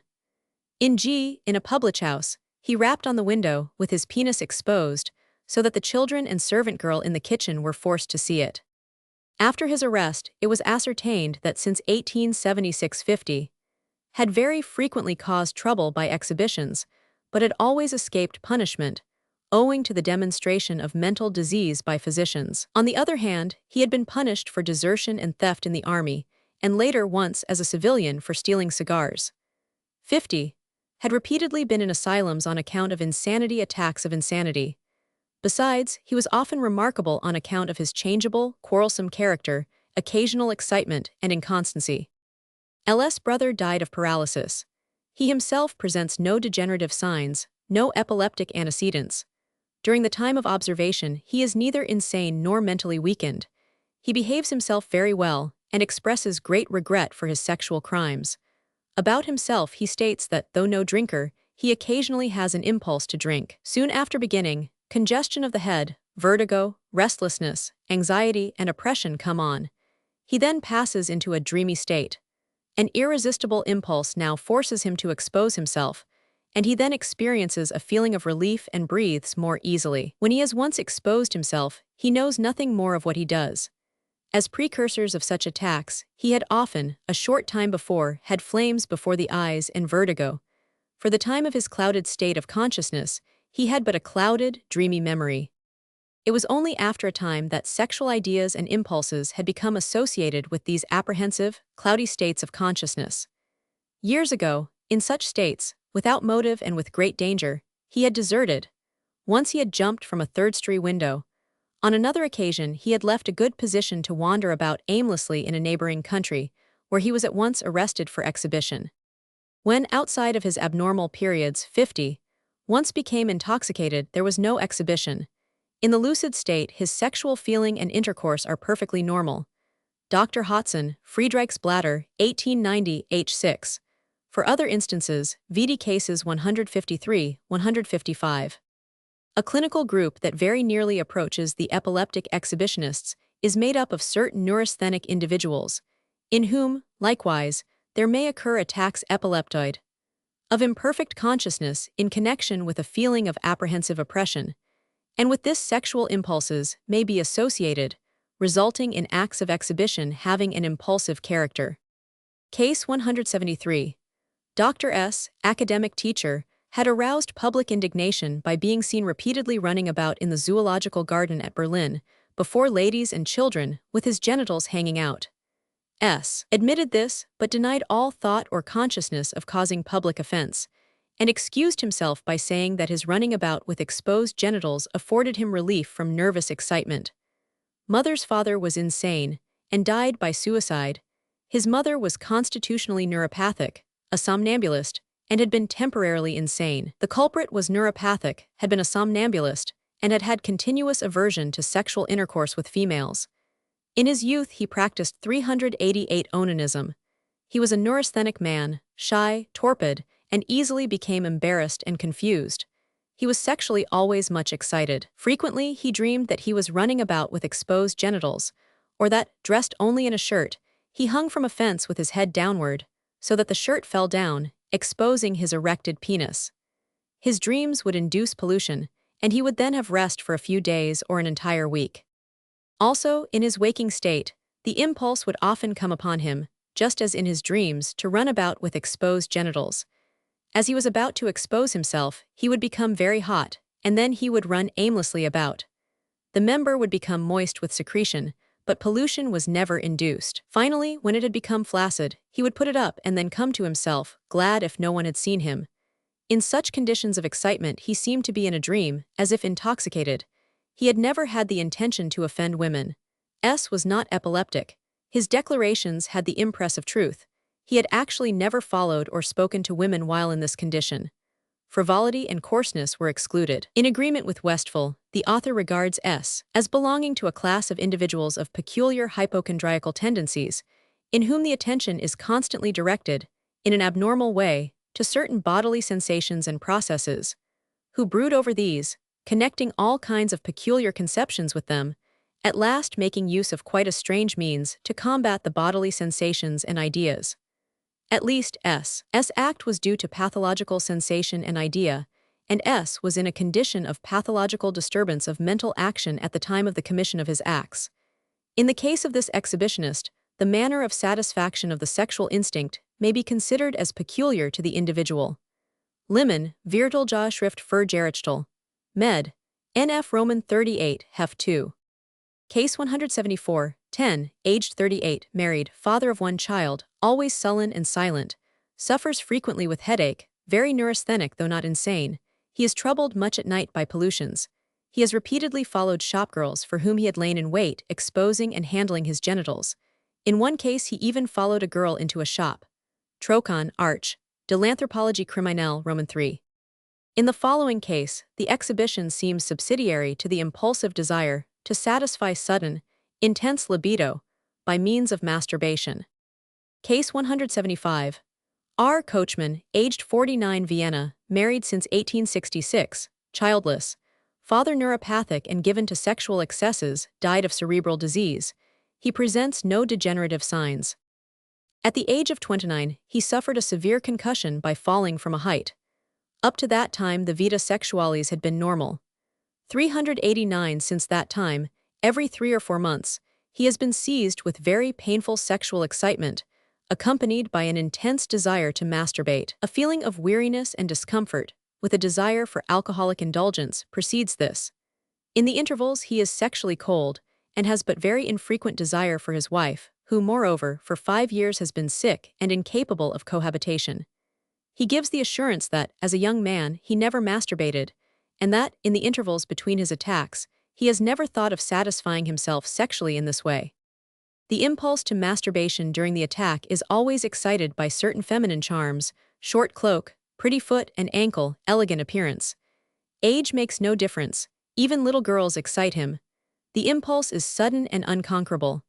R. describes the situation and act as characteristically impulsive. He had often tried to resist it, but then he would grow hot, terribly frightened, his head would burn, and he would seem to be in a fog, but he never lost consciousness. At the same time, he would have violent, darting pain in the testicles and spermatic cords. He regretted it, but had to confess that the impulse was stronger than his will.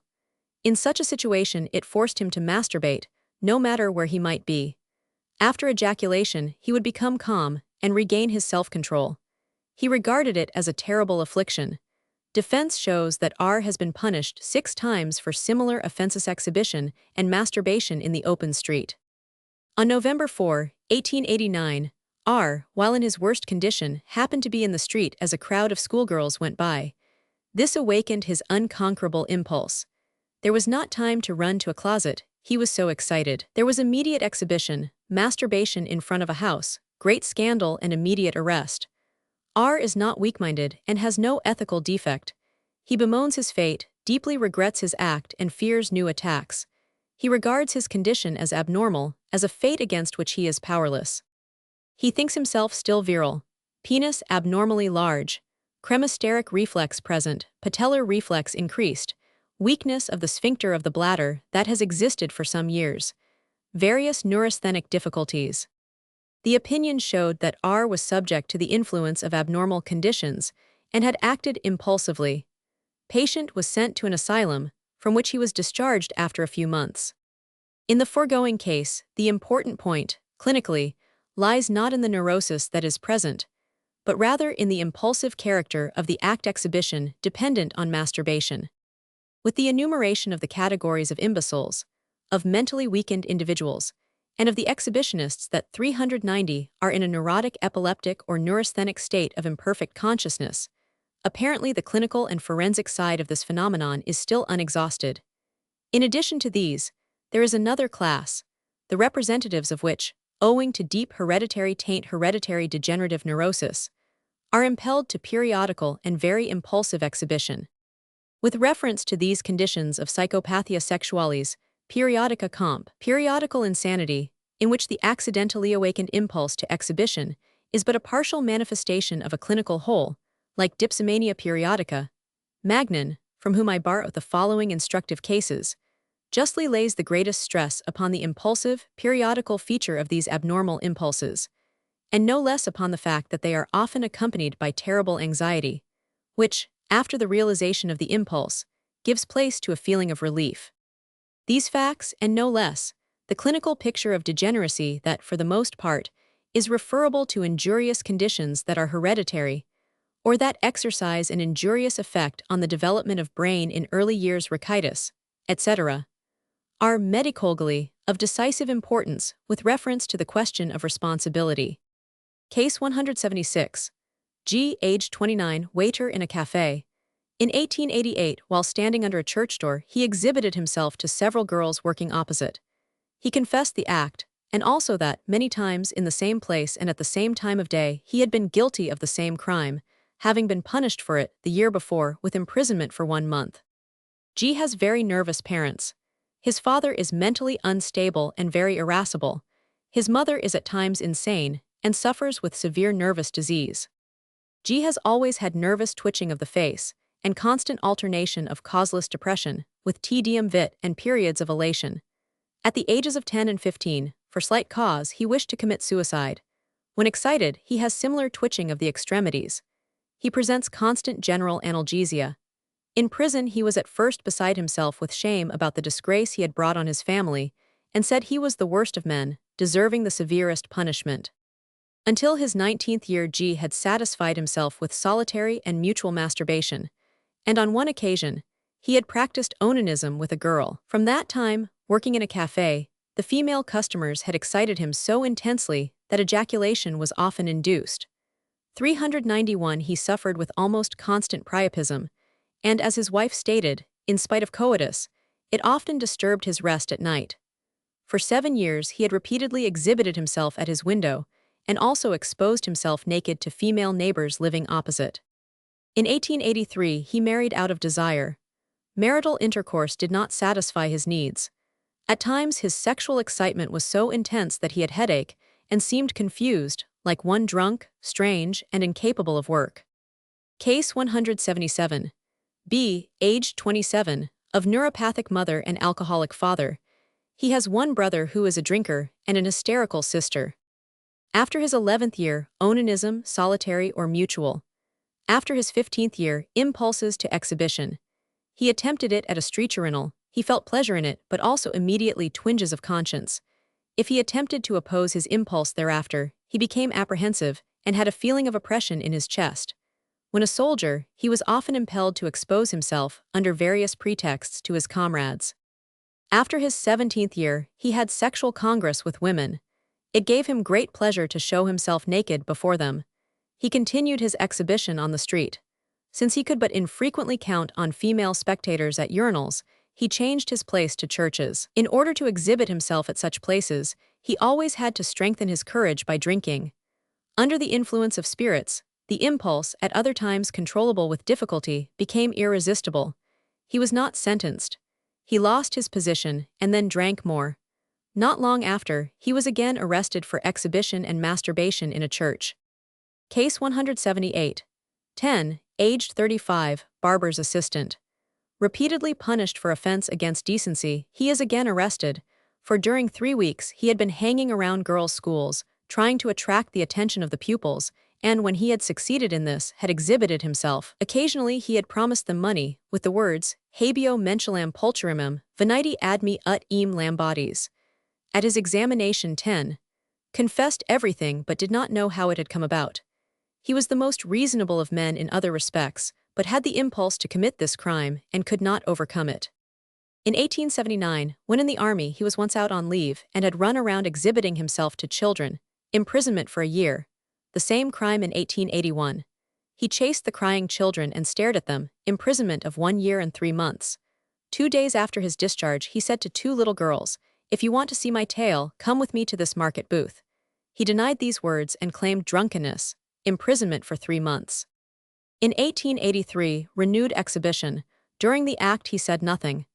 At his examination he stated that, since a severe illness, 8 years previously, he had suffered with such excitations. Imprisonment for 1 month. In 1884, exhibition before girls in a churchyard, again in 1885. He declared, "I understand my crime, but it is like a disease. When it comes over me, I cannot keep from such acts. It sometimes happens that, for quite a long time, I am free from these inclinations." Imprisonment for 6 months. Discharged on August 12, 1885, he had a relapse on August 15. The same excuse was given. This time he underwent medical examination. The examination revealed no mental disturbance. Sentenced to 3 years. After discharge, a series of new exhibitions. On this occasion, examination revealed the following. His father suffered with chronic alcoholism and is said to have been guilty of the same crime. Mother and sister nervously ill, and the whole family of excitable temperament. From his 7th to his 18th year 10. Suffered with epileptic convulsions. First cohabitation at 16, later gonorrhea and it is stated syphilis. After that, normal sexual intercourse until his 21st year. At that time he often had to pass a playground, and he occasionally had to urinate there, and it happened that the children looked at him, out of curiosity. He noticed, occasionally, that this looking at him caused him sexual excitement, and induced erection, and even ejaculation. He now found more pleasure in this kind of sexual gratification, and became indifferent about coitus, satisfying himself only in this manner. He felt that all his thought was ruled by this, and he dreamed only of exhibitions with pollutions. His attempts to control his impulse became more and more ineffectual. It came over him with such force that he noticed nothing around him, and saw and heard nothing, and was like one devoid of reason, like a bull trying to butt his head through a wall. 10 has an abnormally broad head. Small penis, the left testicle deformed, patellar reflex absent. Symptoms of neurasthenia, especially cerebral. Frequent pollutions. For the most part, his dreams are about normal coitus, only infrequently about exhibition before little girls. With reference to his sexual acts, he states that the impulse to seek and approach little girls is primary. Only when he has succeeded in attracting their attention to his exposed genitals do erection and ejaculation occur. He does not lose consciousness in the act. After it, he is troubled about his deed, and if undiscovered, says to himself, "Once more I have escaped the authorities."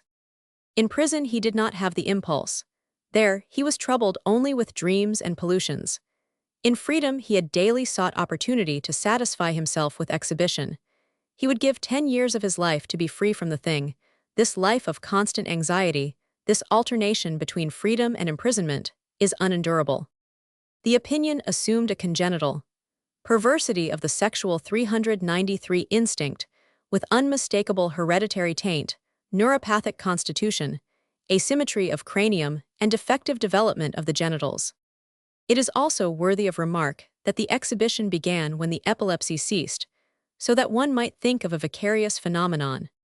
The sexual perversity developed with predisposition, through accidental association of ideas of sexual content children looking at him, while urinating with an act that, in itself, was purposeless.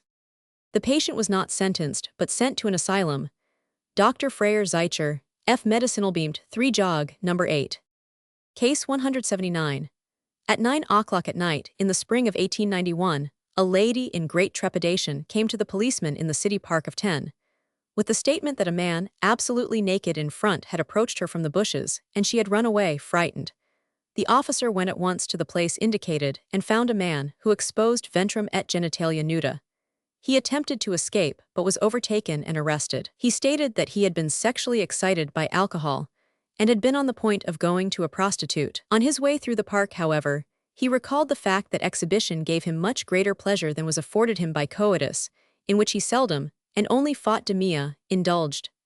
After drawing up his shirt, he posted himself in the bushes, and when 2 women came up the path, he approached them with exposed genitals. In such exhibition he had a pleasurable feeling of warmth, and the blood mounted to his head. The accused works in a manufactory, and his employer states that he is faithful, saving, sober, and intelligent. In 1886, B had been punished because he had twice exhibited himself publicly, once in broad daylight, and once at night, under a lamp. B, aged 37, single, makes a peculiar impression, owing to his dandified dress and affected manner. His eyes have a neuropathic, languishing expression. Around his mouth plays a smile of self-satisfaction. He is said to come of healthy parents. A sister of his father and one of his mother were insane. Others of their relatives were thought religiously eccentric. B has never had any severe illness. From childhood he was eccentric and imaginative. He loved romances about knights and others, was entirely absorbed by them, and even went so far as to identify himself in fancy with the heroes. He always thought himself a little better than others, and thought much of elegant dress and ornament, and when he strutted about on Sundays, he imagined himself a high official. B has never had epileptic symptoms. In youth, moderate indulgence in masturbation, later moderate indulgence in coitus. Previously, never any perverse sexual feelings or impulses. Retired manner of life, in leisure hours, reading popular novels, heroic tales, Dumas, 394 and others. B was no drinker. Exceptionally, he made himself a kind of punch, by which he was always excited sexually.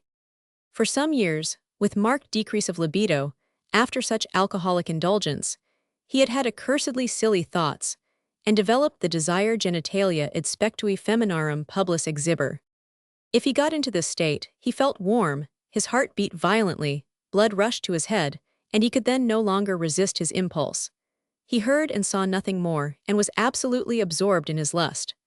Afterward he had often pounded his crazy head with his fists, and firmly resolved never to do such a thing again, but the crazy ideas had always returned. In his exhibition, his penis became only half-erected, and ejaculation never occurred. Even in coitus it was always tardy. In exhibition he was satisfied with genitalia sua id specere, and he had the lustful thought that this sight must be very pleasant to women, since he liked so much to see genitalia feminarum. He was capable of coitus only when the puella showed herself very partial to him. Without this, he preferred rather to pay and go without doing anything. In his dreams he exhibited himself to young, voluptuous women. The medico-legal opinion recognized the hereditary psychopathic character of the culprit, and the perverse, impulsive desire to perform the incriminating acts, and pointed out, further, the remarkable fact that in B, who was otherwise sober and saving, the impulses to indulge in alcohol depended on abnormal conditions that recurred periodically, and forced him to indulge. That, during his attacks, B was in an exceptional psychical state, in a kind of mental confusion, and absolutely absorbed in his perverse sexual fancy, is clearly shown by the species facti. Thus is explained the fact that he became aware of the approach of the police only when it was too late to try to escape. In this hereditary and degenerate impulsive exhibitionism, it is interesting to note how the perverse sexual impulse is awakened from its latency by the influence of alcohol. A forensically important variety of exhibition, which clinically certainly rests upon a similar neurotic and degenerate foundation, and which expresses itself in a peculiar act, conditioned by violent libido hyperesthesia sexualis, associated with diminished virility, is made up of the so-called frotteurs. The three following cases, borrowed from Magnin Op. Cit., are typical. Case 180, 500, aged 44, hereditarily predisposed, drinker and suffering with lead poisoning. Until the last year he had masturbated much, and often drawn pornographic pictures, and shown them to his acquaintances. 395, he had repeatedly dressed himself as a woman in secret. For 2 years, since becoming impotent, he had felt desire, while in crowds at dusk, mentionam denudere imc ad natis mulieris crassussim terror. Once, when discovered in the act, he had been sentenced to imprisonment for 4 months. His wife kept a milk shop. Itrum sibi temporare non poduit quin genitalia in alem lacti completam mergerit. In the act he felt lustful pleasure, as if touched with velvet. He was cynical enough to use this milk for himself and the customers. During imprisonment, alcoholic persecutory insanity developed in him. Case 181. 1000. Aged 31, married 6 years, father of 4 children, badly predisposed, subject to melancholia at times. 3 years before, he was discovered by his wife with a silk dress on, masturbating. One day he was discovered in a store in the act of frottage on a lady. He was very repentant and asked to be severely punished for his irresistible impulse. Case 182. G, aged 33, badly predisposed hereditarily. At an omnibus station he was discovered in the act of frottage with his penis on a lady. Deep repentance, but he stated that at the sight of a noticeable posterior of a lady, he was irresistibly impelled to practice frottage, and that he became confused and knew not what he 999. Sent to an asylum. Case 183. A frotteur, Z, born in 1850, of blameless life previously, of good family, private official. He is well todo financially, untainted. After a short married life he became a widower in 1873. For some time he had attracted attention in churches, because he crowded up behind women, both old and young indifferently, and toyed with their tournures. He was watched, and one day he was arrested in the act. Z was terribly frightened and in despair about his situation, and in making a full confession, he begged for pardon, for nothing but suicide remained for him. For 2 years he had been subject to the unhappy impulse to go in crowds of people, in churches, at box offices of theaters, etc., and press up behind females and manipulate the prominent portion of their dresses, having orgasm and ejaculation during the act. Z states that he was never given to masturbation and had never been in any way perverse sexually. Since the early death of his wife, he had gratified his great sexual desire in temporary love affairs, having always had an aversion for prostitutes and brothels. The impulse to frottage had suddenly seized him 2 years before, while he happened to be in church. Though he was conscious that it was wrong, he could not help yielding to it immediately. Since then, he had been excitable to the posterior of females, and had been actually impelled to seek opportunity for frottage. The only thing on women that excited him was the tournure. Every other part of the body and attire was a matter of indifference 396 to him, and it made no difference to him whether the woman was old or young, beautiful or ugly. Since this began, he had had no more inclination for natural gratification. Of late frottage scenes had appeared in his dreams. During his acts, he was fully conscious of his situation and the act, and tried to perform it in such a way as to attract as little attention as possible. After his act, he was always ashamed of what he had done. The medical examination revealed no sign of mental disease or mental weakness, but symptoms of neurasthenia sexualis, ex abstinentia libidinosi, which was also proved by the circumstance that even simple touching of the fetish with the unexposed genitals sufficed to induce ejaculation. Apparently Z, weakened sexually and distrusting his virility, and yet libidinous, had come to practice frottage by having the sight of posterior femen fall together accidentally with sexual excitement, and this associative combination of a perception with a feeling permitted the former to attain the significance of a fetish. As an act which offends public morals, and which is, therefore, punishable, the violation of statues. A whole series of cases of which Morrow op. Cit. has collected from ancient and modern times may be enumerated here. They are, unfortunately, given too much like anecdotes to allow satisfactory judgment of them. They always give the impression of being pathological, like the story of a young man related by Lucianus and St. Clemens of Alexandria, who made use of a Venus of Praxiteles for the gratification of his lust, and the case of Chrysippus, who violated the statue of a goddess in the temple of Samos, after having placed a piece of meat on a certain part. In modern times, the journal L'événement of March 4, 1877, relates the story of a gardener who fell in love with a statue of the Venus of Milo, and was discovered attempting coitus with it. At any rate, these cases stand in etiological relation with abnormally intense libido and defective virility or courage, or lack of opportunity for normal sexual gratification. The same thing must be assumed in the case of the so-called Viers 1.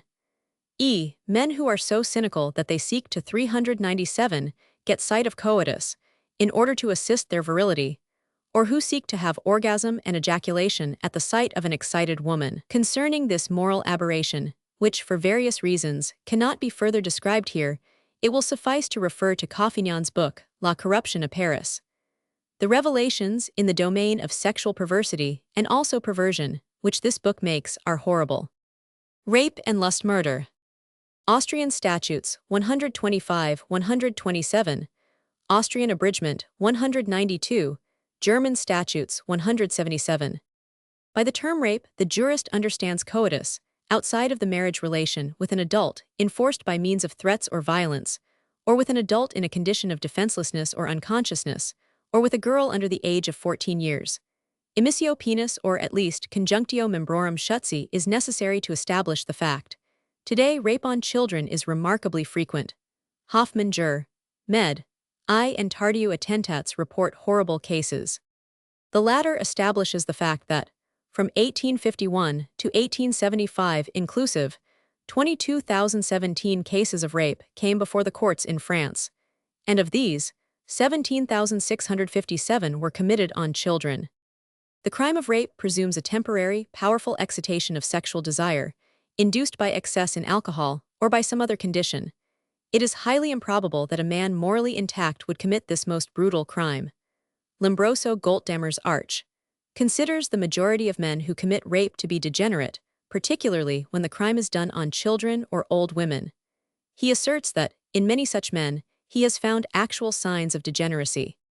It is a fact that rape is very often the act of degenerate male imbeciles, where, under some circumstances, the bond of blood is not respected.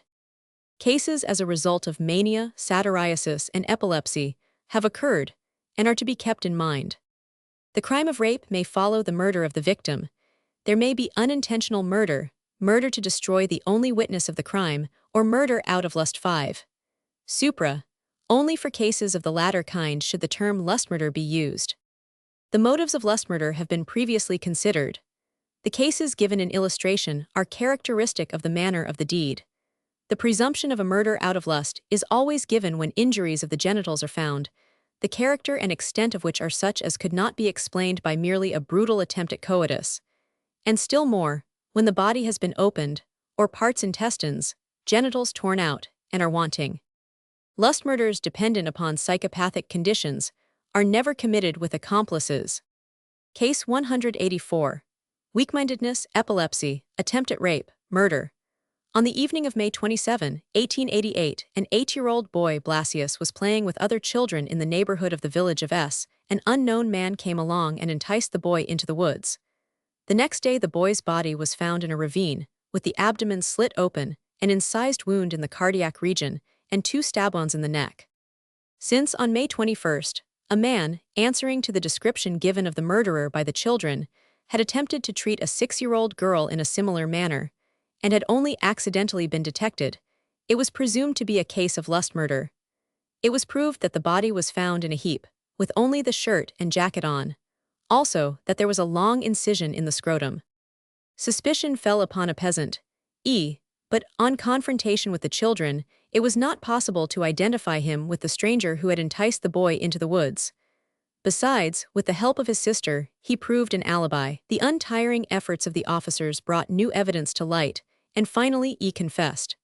He had enticed the girl into the woods, thrown her down, exposed her genitals, and was about to abuse her.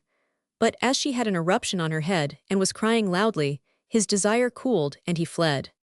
After he enticed the boy into the woods, with the pretext of showing 399 him a bird's nest, he was taken with a desire to abuse him. Since the boy refused to take off his trousers, he did it for him, and when the boy began to cry out, he stabbed him twice in the neck. Then he made an incision, just above the pubis, in imitation of female genitals in order to use it to satisfy his lust. But since the body grew cold immediately, he lost his desire, and cleaning his knife and hands near the body, he fled. When he saw the boy dead, he was filled with fear and his limbs became weak. During his examination, E looked apathetically at a garland. He had acted in a state of mental weakness. He could not understand how he came to do such a thing. He must have been beside himself, for he often became senseless, so that he would almost fall down. Previous employers report that he had periods when he was devoid of thought and confused, doing no work all day and avoiding others. His father states that E learned with difficulty, was unskillful at work, and often so obstinate that one did not think to punish him. At such times he would not eat, and occasionally ran away and remained all day. At such times he also seemed quite lost in thought, screwed his face up, and said senseless things. When quite a boy, he still sometimes wet the bed, and often came home from school with wet or soiled clothing. He was very restless in sleep so that no one could sleep beside him. He had never had playmates. He had never been cruel, bad, or immoral. His mother gave similar testimony, and further that in his 5th year, E first had convulsions, and once lost the power of speech for 7 days.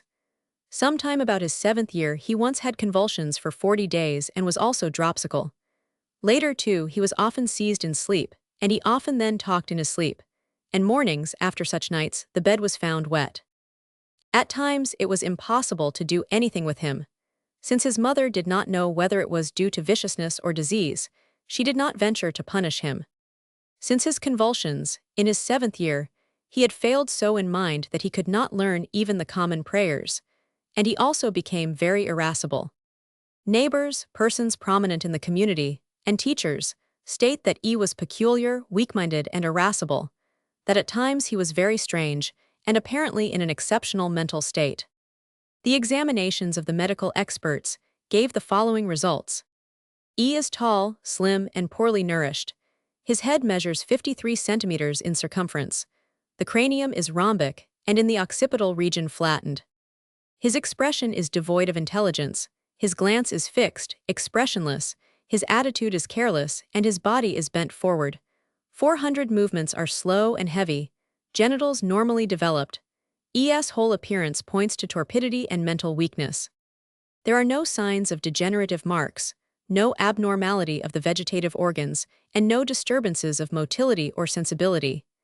He comes of a perfectly healthy family. He knows nothing of convulsions or of wetting his bed at night, but he states that, of late years, he has had attacks of vertigo and loss of mind. At first, in circumlocution, he denies the murder. Later, in great contrition, before the examining judge, he confessed all and gave a clear motive for his crime. He had never had such a thought before. He has been given to onanism for years. He even practiced it twice daily. He states that, for want of courage, he had never ventured to ask coitus of a woman, though in dreams such scenes exclusively passed before him. Neither in dreams nor in the waking state had he ever had perverse instincts, particularly no sadistic or contrary sexual feelings. 2. The sight of the slaughter of animals had never interested him. When he enticed the girl into the woods, his desire was to satisfy his lust with her. But how it happened that he tried such a thing with a boy, he could not explain. He thought he must have been out of his mind at that time. The night after the murder he could not sleep on account of fear. He had twice confessed already to ease his conscience. He was only afraid of being hung. This should not be done, as he had done the deed in a weak-minded condition. He could not tell why he had cut open the boy's abdomen. It had not occurred to him to handle the intestines, smell them, etc.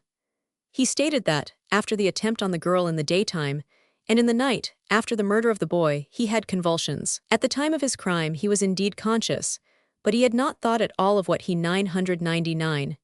He suffered much with headache, could not endure heat, thirst, or alcohol, there were times when he was perfectly confused. The test of his intelligence showed a high grade of weak-mindedness. The opinion Dr. Kotzner of Graz showed the imbecility and neurosis of the accused, and made it probable that his crime, for which he had only a general recollection, had been committed in an exceptional propileptic mental state, conditioned by the neurosis. Under all circumstances, E was considered dangerous, and probably would require commitment to an asylum for life. Bodily injury, injury to property, and torture of animals dependent on sadism. Austrian 152, 411, German 223 bodily injury. Austrian 85, 468, German 303 injury to property. Austrian police regulations, German statutes 360 torture of animals. Aside from lust murder, described in the foregoing section as milder expressions of sadistic desires, impulses to stab, flagellate, or defile females, to flagellate boys, to maltreat animals, etc., also occur. The deep degenerative significance of such cases is clearly demonstrated by the series of examples given under general pathology. Such mentally degenerate individuals, should they be unable to control their perverse impulses, could only be objects of care in asylums. Bodily injury, robbery, and theft dependent on fetishism. Austrian 190, German 249 robbery. Austrian 171, 460, German 242 theft. It is seen from the section on fetishism, under general pathology, that pathological fetishism may become the cause of crimes. There are now recognized, as such, hair despoiling cases 78, 79, 80, robbery or theft of female linen, handkerchiefs, aprons cases 82, 83, 85, 86, shoes cases 68, 87, 88, and silks case 93. It cannot be doubted that such individuals are subjects of deep mental taint. But for the assumption of an absence of mental freedom and consequent irresponsibility, it 402 must be proved that there was an irresistible impulse, which, either owing to the strength of the impulse itself, or to the existence of mental weakness, made control of the punishable, perverse impulsion impossible. Such crimes and the peculiar manner in which they are performed, in which they differ very much from common robbery and theft, always demand a medico-legal examination. But that the act per se does not, by any means, necessarily arise from psychopathological conditions is shown by the infrequent cases of hair despoiling simply for the purpose of gain. Violation of individuals under the age of 14. Austrian statutes 128, 132, Austrian abridgment 189, 1913, German statutes 174, 1763. By violation of sexually immature individuals, the jurist understands all the possible immoral acts with persons under 14 years of age that are not comprehended in the term rape. The term violation, in the legal sense of the word, comprehends the most horrible perversions and acts, which are possible only to a man who is controlled by lust and morally weak, and, as is usually the case, lacking in sexual power. A common feature of these crimes, committed on persons that are more or less children, is that they are unmanly, childish, and often silly. It is a fact that such acts, with exceptions in pathological cases, like those of imbeciles, paretics, and senile dements, are almost exclusively committed by young men who lack courage or have no faith in their virility, or by rows who have, to some extent, lost their virility. It is psychologically incomprehensible that an adult of full virility and mentally sound should indulge in sexual abuses with children. The imagination of debauchees, in actively or passively picturing the immoral acts, is exceedingly lively, and that the following enumeration of the sexual acts of this kind known to law exhausts all the possibilities is questionable. Most frequently, the abuse consists of sexual handling under some 403 circumstances, flagellation, active manustupration, or seducing children by inducing them to perform onanism or lustful handling on the seducer. Less frequent acts are cunnilingus, irumere on boys or girls, pedicatio puellarum, coitus inter femora, and exhibition. In a case which Mashka reports Handyby, Roman 3, a young man had naked girls, from 8 to 12 years old, dance about in his room and urinate before him until he ejaculated. Not infrequently boys are abused by sensual women who undertake to bring about conjunctio membrorum with them in order to satisfy themselves by means of friction or onanism. Tardieu saw one of the most disgusting examples. A servant, in company with her lover, masturbated children entrusted to them, performed cunnilingus with a girl of 7, and introduced parsnips and potatoes into her vagina, and put similar things into the rectum of a baby of 2 years. Case 185. Z, aged 62, deeply tainted, masturbator. He states he has never had coitus but has frequently practiced fellatio. He is in an asylum on account of paranoia. It had been his greatest pleasure to entice girls, aged from 10 to 14 years, and practice cunnilingus and other vile acts with them. In these acts he had orgasm and ejaculation. Masturbation did not give him the same satisfaction, and induced ejaculation only with difficulty. Faute de mieux, he also practiced fellatio with men, occasionally an exhibitionist. Phimosis, asymmetrical cranium. Pelanda Arch, de Psychiatria 10, Fascic, 3-4. Case 186. 10, priest, aged 40. He was accused of enticing girls, aged from 10 to 13, undressing and fondling them lustfully and finally masturbating. He is tainted and has been an onanist from childhood, morally imbecile, always very excitable sexually. Head somewhat small. Penis unusually large, indications of hypospadiasis. Pelanda Locke, sit. Case 187. K, aged 23, laborer.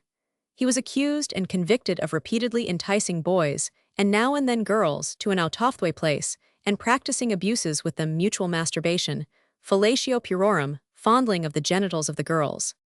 K is an imbecile and physically deformed, being scarcely 1 meters tall, cranium rachitic and hydrocephalic, teeth bad, furrowed, defective, and irregular.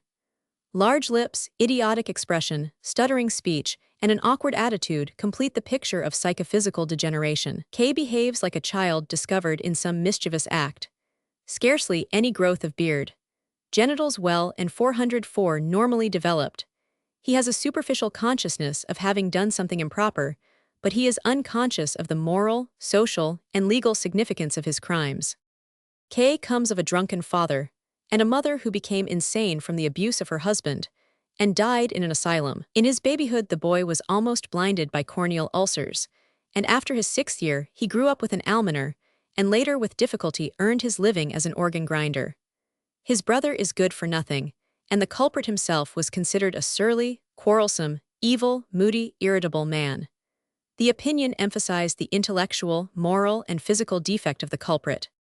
Unfortunately, it must be admitted that the most revolting of these crimes are done by sane individuals who, by reason of satiety in normal sexual indulgence, lasciviousness, and brutality, and not seldom during intoxication, forget that they are human beings.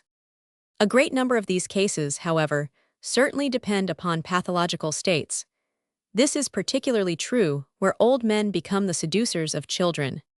I agree with Kern, who, under all circumstances in cases of this kind, holds a mental examination to be always necessary.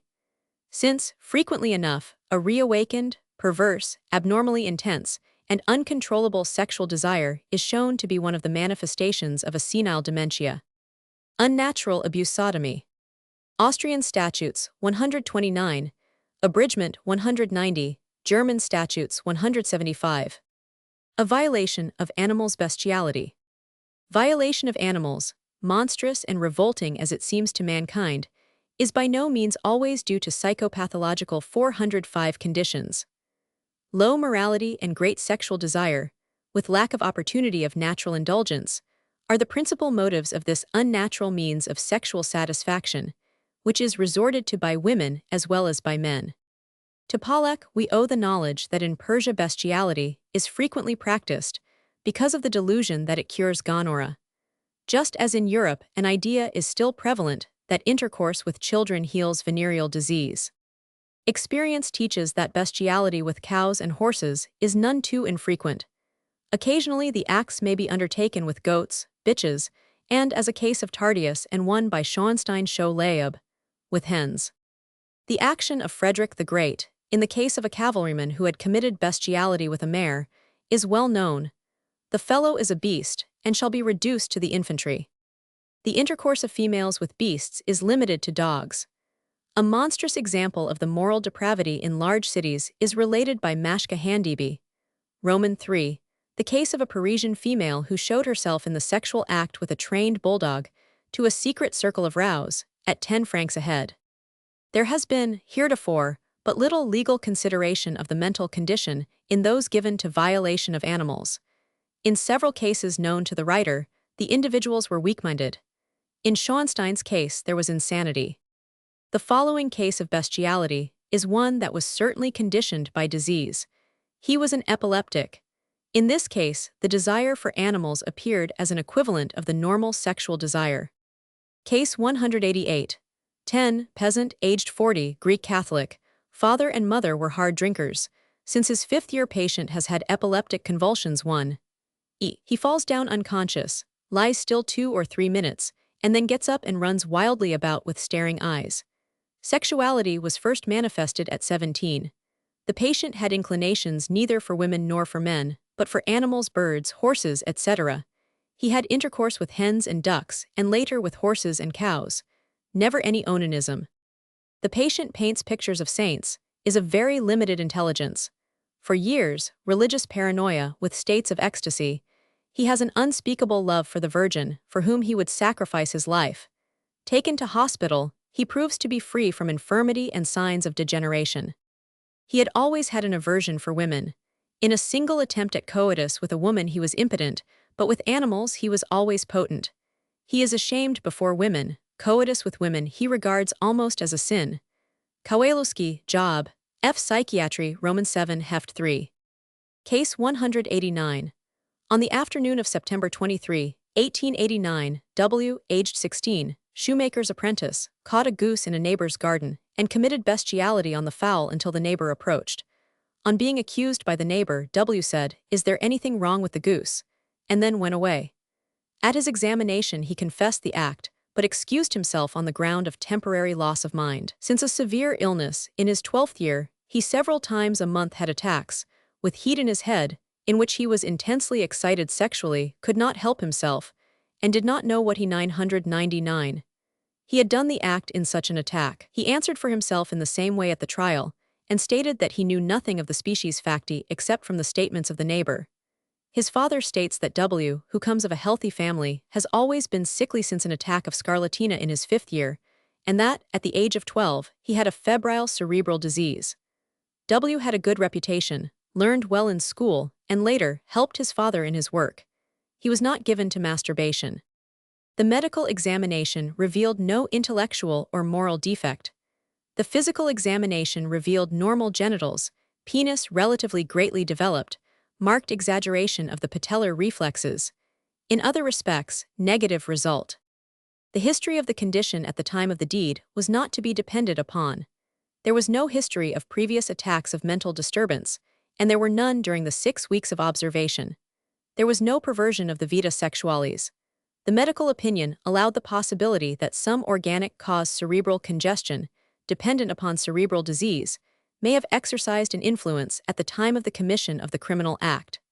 From the opinion of Dr. Fritsch of Vienna. Case 190. Impulsive sodomy.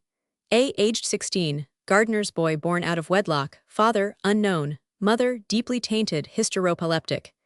A. has a deformed, asymmetrical cranium and deformity and asymmetry of the bones of the face. The whole skeleton is also deformed, asymmetrical, and small. From childhood he was a masturbator, always morose, apathetic, and fond of solitude, very irritable and pathological in his emotional reaction. He is imbecile, probably much reduced physically by masturbation and neurasthenic. Besides, he presents hystropathic symptoms: limitation of the visual field, dyschromatopsia, diminution of the senses of smell, taste, and hearing on the right side, anesthesia of the right testicle, clavis, etc. A. is convicted of having committed masturbation and sodomy on dogs and rabbits. When 12 years old, he saw how boys masturbated a dog. He imitated it, and thereafter he could not keep from abusing 407 dogs, cats, and rabbits in this vile manner. Much more frequently, however, he committed sodomy on female rabbits, the only animal that had a charm for him. At dusk he was accustomed to repair to his master's rabbit pen, in order to gratify his vile desire. Rabbits with torn rectums were repeatedly found. The act of bestiality was always done in the same manner. There were actual attacks which came on every 8 weeks, always in the evening, and always in the same way. A would become very uncomfortable and have a feeling as if someone were pounding his head. He felt as if losing his reason. He struggled against the imperative idea of committing sodomy with the rabbits, and thus had an increasing feeling of fear and intensification of headache, until it became unbearable. At the height of the attack, there was sound of bells, cold perspiration, trembling of the knees, and finally, loss of resistive power and impulsive performance of the perverse act. As soon as this was done, he lost all anxiety, the nervous cycle was completed, and he was again master of himself, deeply ashamed of the deed, and fearful of the return of an attack. A states that, in such a condition, if called upon to choose between a woman and a female rabbit, he could make choice only of the latter. In the intervals of all domestic animals, he is partial only to rabbits. In his exceptional states, simple caressing or kissing, etc., of the rabbit suffices, as a rule, to afford him sexual satisfaction. But sometimes he has, when doing this, such furor sexualis that he is forced to wildly perform sodomy on the animal. The acts of bestiality mentioned are the only acts which afford him sexual satisfaction, and they constitute the only manner in which he is capable of sexual indulgence. A states that, in the act, he never had a lustful feeling, but satisfaction, inasmuch as he was thus freed from the painful condition into which he was brought by the imperative impulse. The medical evidence easily proved that this human monster was a psychically degenerate, irresponsible invalid, and not a criminal. Bodo, La France Médicale, 38th year, number 38. The following case seems to be devoid of a psychopathic basis. Case 191. Sodomy. In a provincial town, a man was caught in intercourse with a hen. He was 30 years old and of high social position. The chickens had been dying one after another, and the man causing it had been searched for a long time. To the question of the judge, as to the reason for such an act, the accused said that his genitals were so small that coitus with women was impossible. Medical examination showed that the genitals were actually extremely small. The man was mentally entirely sound. There were no statements concerning any abnormalities at the time of puberty, etc. Juakowski, Manel. Impotence, 1889. Be with persons of the same sex pederasty, sodomy in its strict sense. German law takes cognizance of unnatural sexual relations only between men, Austrian, between those of the same sex, and therefore, unnatural relations between women are punishable. Among the immoralities between men, pederasty emissio penis in anum claims the principal interest. Indeed, the jurists thought only of this perversity of sexual activity, and according to the opinions of distinguished interpreters of the law Oppenhoff, SDGSB, Berlin, 1872, and Rudolph and Stinglein, 500. Strafgesp, F. 500. Deutschreich, 1881, emissio penis in corpus vivum belongs to the criminal act covered by 175. According to this interpretation, legal punishment would not follow other improper acts between male persons, so long as they were not complicated with offense to public decency, with force, or undertaken with boys under the age of 14. Of late, this interpretation has again been abandoned, and the crime of unnatural abuse between men has been assumed when merely acts similar to cohabitation were performed. The study of contrary sexual instinct has placed male love of males in a very different light from that in which it, and particularly pederasty, stood at the time the statutes were framed. The fact that there is no doubt about the pathological basis of many cases of contrary sexual instinct shows that pederasty may also be the act of an irresponsible person, and makes it necessary, in court, to examine not merely the deed, but also the mental condition of the perpetrator. The principles laid down previously must also be adhered to here. Not the deed, but only an anthropological and clinical judgment of the perpetrator can permit a decision as to 409 whether we have to do with a perversity deserving punishment, or with an abnormal perversion of the mental and sexual life, which, under certain circumstances, excludes punishment. The next legal question to settle is whether the contrary sexual feeling is congenital or acquired, and in the latter case, whether it is abnormal perversion or moral perversity. Congenital contrary sexual instinct occurs only in predisposed, tainted individuals, as a partial manifestation of a defect evidenced by anatomical or functional abnormalities, or both. The case becomes clearer, and the diagnosis more certain, if the individual, in character and disposition, seems to correspond entirely with his sexual peculiarity, And if the inclination toward persons of the opposite sex is entirely wanting, and horror of sexual intercourse with them is felt, and if the individual, in the impulses to satisfy the contrary sexual instinct, shows other anomalies of the sexual sphere, such as more pronounced degeneration in the form of periodicity of the impulse and impulsive conduct, and is a neuropathic and psychopathic person. Another question concerns the mental condition of the earning. If this be such as to remove the possibility of moral responsibility, then the pederast is not a criminal, but an irresponsible, insane person. This condition in congenital earnings is apparently less frequent than another. As a rule, these cases present elementary psychical disturbances, which do not remove responsibility. But this does not settle the question of the responsibility of the earning. The sexual instinct is one of the most powerful organic needs. There is no law that looks upon its satisfaction outside of marriage as punishable in itself. If the earning feels perversely, it is not his fault, but the fault of a condition natural to him. His sexual instinct may be aesthetically very repugnant, but from his standpoint, it is natural. And two, in the majority of these unfortunates, the perverse sexual instinct is abnormally intense, and their consciousness recognizes it as nothing unnatural. Thus, they fail to have moral and aesthetic ideas to assist them in resisting the instinct. Innumerable normally constituted men are in a position to 410 overcome the desire for satisfaction of their libido without suffering from it in health.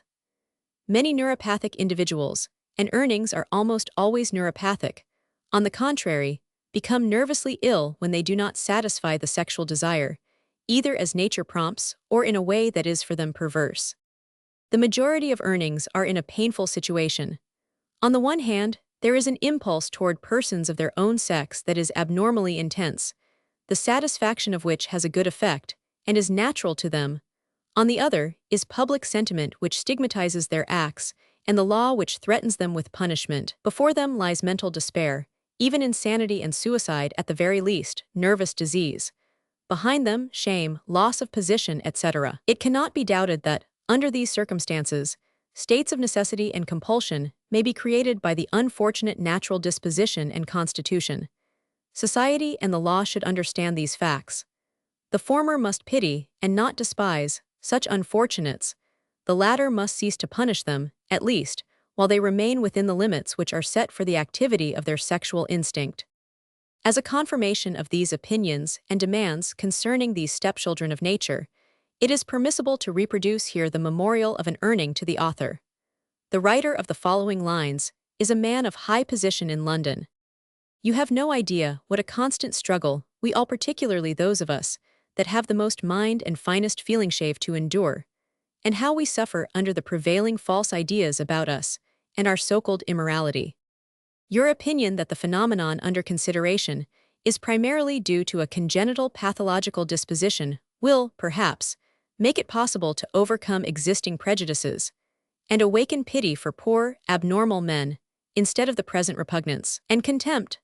Much as I believe that the opinion expressed by you is exceedingly beneficial to us, I am still compelled, in the interest of science, to repudiate the word pathological, and you will permit me to express a few thoughts with respect of it.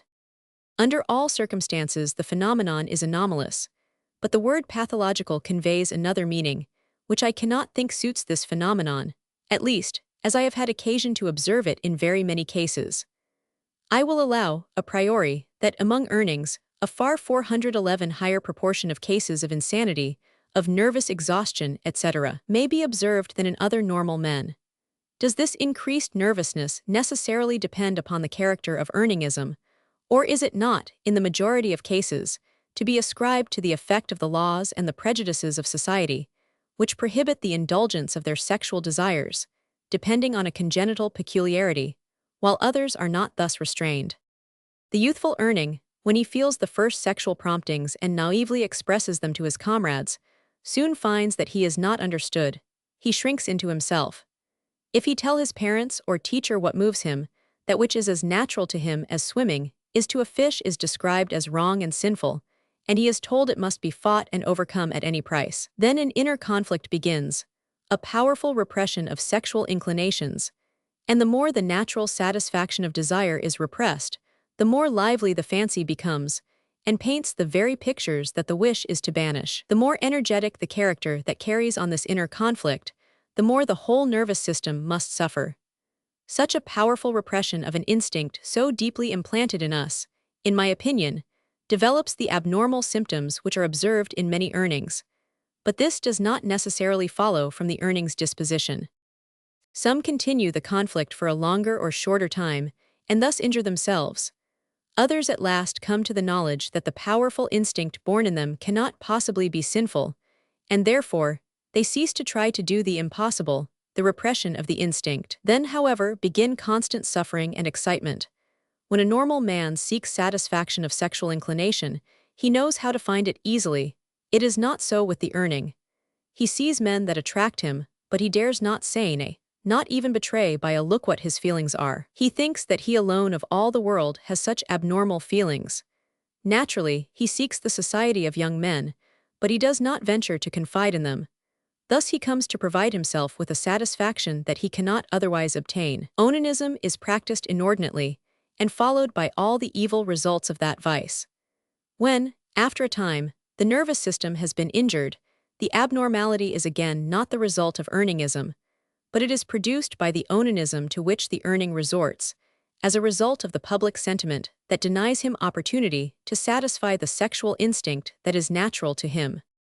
Or let us suppose the earning has had the rare fortune to soon find a person like himself, or that he has been introduced by an experienced friend to the events of the world of earnings. Then he is spared much of the inner conflict, but at the same time, fearful cares and anxieties follow his footsteps. Now he knows that he is not the only one in the world that has such abnormal feelings.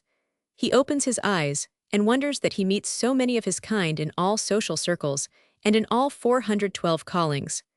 He also learns that, in the world of earnings, as in the other, there is prostitution, and that men as well as women can be bought. Thus there is no longer any want of opportunity for sexual satisfaction. But here how differently the experience is gained from that obtained in the normal manner of sexual indulgence. Let us consider the happiest case. After longing all one's life, the friend of like feeling is found, but he cannot be approached openly, as a lover approaches the girl he loves. In constant fear, both must conceal their relations, nay, even intimacy that might easily excite suspicion, especially should they not be of like age, or should they belong to different classes, must be kept from the world. Thus, even in this relation, is forged a chain of anxiety and fear that the secret will be betrayed or discovered, which leaves them no joy in the indulgence. The slightest thing that would not affect others makes them tremble with fear that suspicion might be excited, and the secret discovered, and destroy social position and business. Could this constant anxiety and care be endured without leaving a trace, without exerting an influence on the entire nervous system? Another less fortunate man does not find a friend of like feeling, but falls into the hands of a handsome man, who sought him until the secret was discovered. Now the most refined blackmail is extorted. The unfortunate, persecuted man, brought to the alternative of paying or of losing his social position, and bringing disgrace on himself and his family, pays, and the more he gives, the more voracious the vampire becomes, until at last there remains nothing but absolute financial ruin or dishonor. Who can wonder that nerves are not equal to such a terrible struggle? They give way, insanity comes on, and the miserable man at last finds the rest in an asylum that he could not find in the world. Another, in the same situation, driven to despair, finds relief in suicide. It cannot be known how many of the suicides of young men are to be attributed to this combination of circumstances. I do not think that I am in error when I declare that at least one half of the suicides of young men are due to such conditions, even in those cases where earnings are not persecuted by a heartless villain, but where a happy relation between two men exists, discovery, or even the fear of it, very often leads to suicide. How many officers, how many soldiers, having such relations with their subordinates or companions, in the moment when they have believed themselves discovered, have sought to escape the threatened disgrace by means of a bullet? And it is the same in all callings.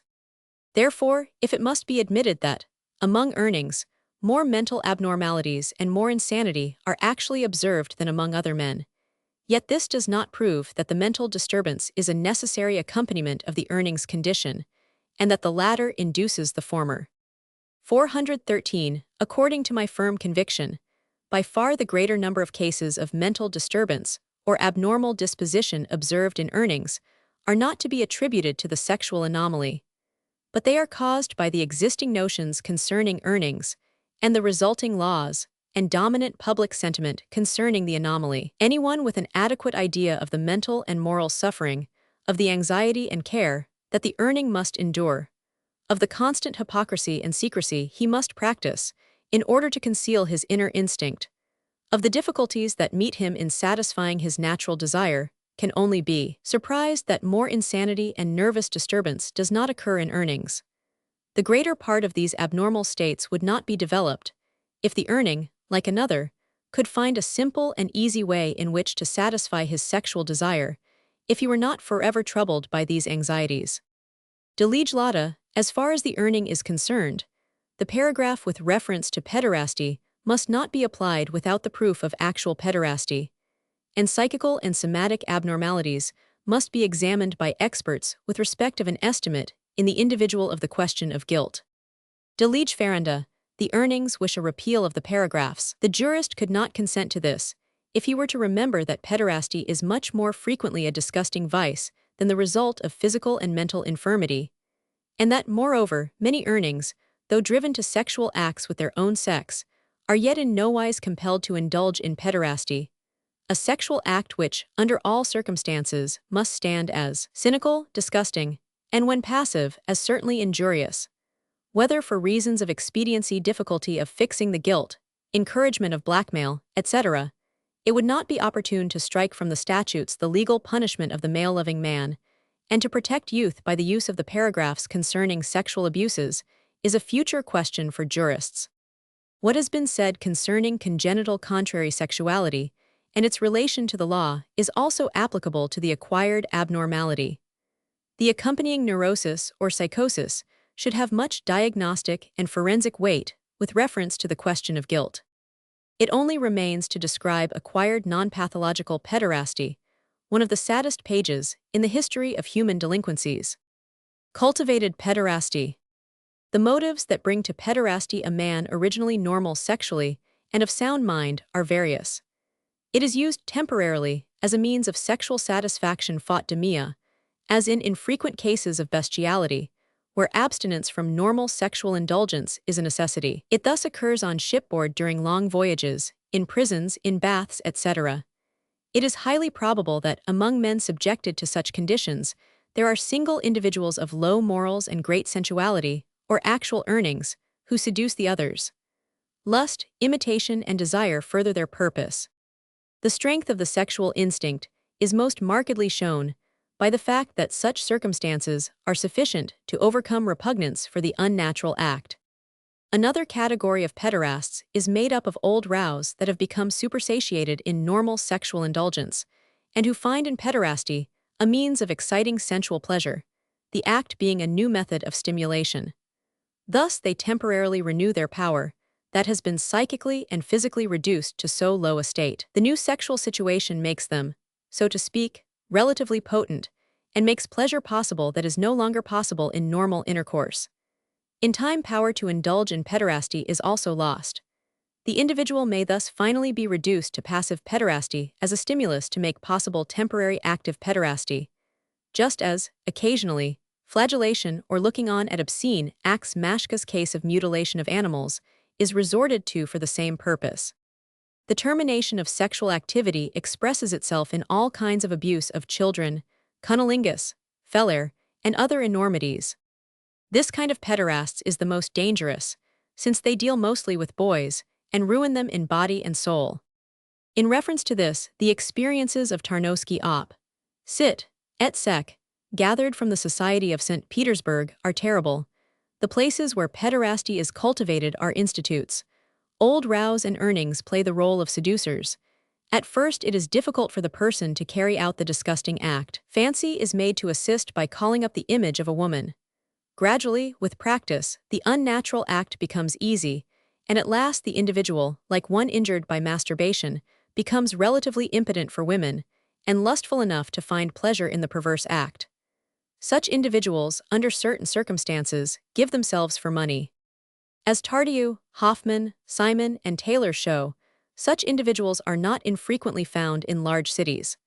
From numerous statements made to me by earnings, it is learned that actual prostitution and houses of prostitution for male-loving men exist in large cities. The arts of coquetry used by these male prostitutes are noteworthy: ornament, perfumes, feminine styles of dress, etc., to attract pederasts and earnings. This imitation of feminine peculiarities is spontaneous and unconscious in congenital cases, and in many acquired cases of abnormal contrary sexual instinct. The following lines are of interest to the psychologist and offer the officers of the law important facts concerning the social life and practice of pederasts. Coffignon, La Corruption of Paris, divides active pederasts into amateurs, entreteneurs, and souteneurs. The amateurs rivets are debauched persons, but also frequently congenitally perverse sexually, of position and fortune, who are forced to guard themselves against detection in the gratification of their homosexual desires. For this purpose, they visit brothels, lodging houses, or the private houses of female prostitutes, who are usually on good terms with male prostitutes. Thus they escape blackmail. Some of these amateurs are cunning enough to indulge their vile desires in public places. They thus run the risk of arrest, but, in a large city, little risk of blackmail. Danger is said to add to their secret pleasure. The entreteneurs are old sinners, who, even with the danger of falling into the hands of blackmailers, cannot deny themselves the pleasure of keeping a male mistress. The souteneurs are pederasts that have been punished, who keep their Jesus, whom they send out to entice customers fair chanter les rivets, and who then, at the right moment, if possible, appear for the purpose of plucking the victim. Not infrequently they live together in bands, the members, in accordance with individual desire, living together as husbands and wives. 416 In such bands there are formal marriages, betrothals, banquets, and introductions of brides and grooms into their apartments. These souteneurs attach their Jesus to themselves. The passive pederasts are petties Jesus, or ants. The petties Jesus are lost, depraved children, whom accident places in the hands of active pederasts, who seduce them and reveal to them the horrible means of earning a livelihood, either as entretenus or as male streetwalkers, with or without souteneurs. The most suitable and promising petties Jesus are given into the hands of persons who instruct these children in the art of female dress and manner. Gradually, they then seek to emancipate themselves from their teachers and masters in order to become femmes entretenues, and not infrequently by means of anonymous denunciation of their souteneurs to the police. It is the object of the souteneur and the petty Jesus to make the latter appear young, as long as possible, by means of all the arts of the toilet. The limit of age is about 25 years, then they all become Jesus and femmes entretenues and are then sustained by several souteneurs.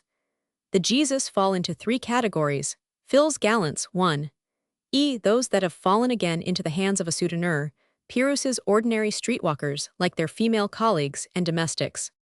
The domestics hire out to active pederasts, either to gratify their desires or to obtain petties Jesus for them. A subgroup of these domestics is formed by such of them as enter the service of petties Jesus as femmes de chambre. The principal object of these domestics is to use their positions to obtain compromising knowledge, with which they later practice blackmail, and thus assure themselves ease in their old age. The most horrible class of active pederasts is made up of the ants 1, the souteneurs of male prostitutes, who, though normal sexually, are morally depraved, and practice pederasty passive only for gain, or for the purpose of blackmail. The wealthy amateurs have their reunions and places of meeting, where the passive ones appear in female attire, and horrible orgies take place. The waiters, musicians, etc., at such gatherings are all pederasts. The fils gallants do not venture, except during the carnival, to show themselves on the street in female dress, but they know how to lend to their appearance something indicative of their calling, by means of style of dress, etc. They entice by means of gesture, peculiar movements of the hands, etc., and lead their victims to hotels, baths, or brothels. What the author says of blackmail is generally known. There are cases where pederasts have allowed their entire fortune to be wrung from them. The following notice from a Berlin national newspaper of February 1884, which fell into my hands by accident, seems suited to show something of the life and customs of earnings. The Woman Haters' Ball. Almost every social element of Berlin has its social reunions: the fat, the bald-headed, the young, and why not the woman-haters. This species of men, so interesting psychologically and none too edifying, had a great ball today. Grand Vienna Mask Ball, so ran the notice. The sale of tickets was very rigorous. They wished to be very exclusive. Their rendezvous was a well-known dancing hall. We enter the hall about midnight. The graceful dancing is to the strains of a fine orchestra. Thick tobacco smoke, veiling the gaslights, does not allow the details of the moving mass to become obvious. Only during the pause between the dances can we obtain a closer view. The masks are by far in the majority. Black dress coats and ball gowns are seen only now and then. But what is that? The lady in rose tarletan, that just now passed us, has a lighted cigar in the corner of her mouth and puffs like a trooper, and she also wears a small blonde beard lightly painted out. And yet she is talking with a very decollete angel in tricots, who stands there with bare arms folded behind her, likewise smoking. The two voices are masculine and the conversation is likewise very masculine. It is about the tobacco that permits no air. Two men in female attire. A conventional clown stands there, against a pillar, in soft conversation with a ballet dancer, with his arm around her faultless waist. She has a blonde Titus head, sharp-cut profile, and apparently a voluptuous form. The brilliant earrings, the necklace with a medallion, the full, round shoulders and arms, do not permit a doubt of her genuineness. Until, with a sudden movement, she disengages herself from the embracing arm, and yawning, moves away, saying in a deep bass, "Emile, you are too tiresome today." The ballet dancer is also a male. Suspicious now, we look about further. We almost suspect that here the world is topsy-turvy, for here goes, or rather trips, a no man at all, even though he wears a carefully trained mustache. The well-curled hair, the powdered and painted face with the blackened eyebrows, the golden earrings, the bouquet of flowers reaching from the left shoulder to the breast, ornamenting the elegant black gown, the golden bracelets on the wrists, the elegant fan in the white-gloved hand, all these things are anything but masculine. And how he toys with the fan, how he dances and turns and trips and lisps. And yet kindly nature made this doll a man. He is a salesman in a great millinery store, and the ballet dancer mentioned is his colleague. At a little corner table there seems to be a great social circle. Several elderly gentlemen press around a group of decollete ladies, who 418 sit over a glass of wine and in the spirit of fun make jokes that are none too delicate. Who are these three ladies? Ladies, laughs my knowing friend. Well, the one on the right, with the brown hair and the short, fancy dress, is called Buddyreek, and he is a hairdresser. The second one, the blonde in a singer's costume, with the necklace of pearls, is known here by the name of Miss Ella of the tightrope, and he is a lady's tailor. And the third, that is the widely celebrated Lottie. But that person cannot possibly be a man. That waist, that bust, those classic arms, the whole air and person are markedly feminine. I am told that Lottie was once a bookkeeper. Today she, or rather, he, is exclusively Lottie, and takes pleasure in deceiving men about his sex as long as possible. Lottie is singing a song that would hardly do for a drawing-room, in a high voice, acquired by years of practice, which many a soprano might envy. Lottie has also worked as a female comedian. Now the quondam bookkeeper has so entered into the female role that he appears on the street in female attire almost exclusively, and, as the people with whom he lodges state, uses an embroidered nightdress. On closer examination of the assembly, to my astonishment, I discover acquaintances on all hands. My shoemaker, whom I should have taken for anything but a woman-hatter, is a troubadour, with sword and plume, and his Leonora, in the costume of a bride, is accustomed to place my favorite brand of cigars before me in a certain cigar store. Leonora, who, during an intermission, removes her gloves, I recognize with certainty by her large, blue hands. Right, there is my haberdasher also. He moves about in a questionable costume as Bacchus, and is the swain of a repugnantly bedecked Diana, who works as a waiter in a beer restaurant. The real ladies of the ball cannot be described here. They associate only with one another, and avoid the woman-hating men, and the latter are exclusive and amuse themselves, absolutely ignoring the charms of the women.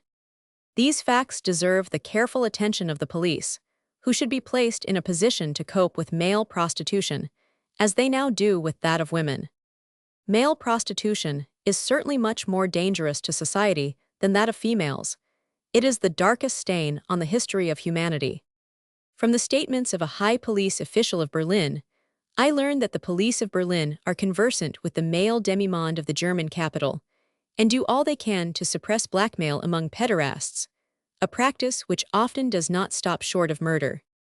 The foregoing facts justify the wish that the lawmaker of the future may, for reasons of utility at least, abandon the prosecution of pederasty. With reference to this point, it is worthy of note that the French Code does not punish it so long as it does not become an offense to public decency. Probably for political reasons, the new Italian Penal Code passes over the crime of unnatural abuse in silence, as do the statutes of Holland, and as far as I know, Belgium and Spain. In how far such cultivated pederasts are to be regarded as mentally and morally sound may remain an open question. The majority of them suffer with genital neuroses.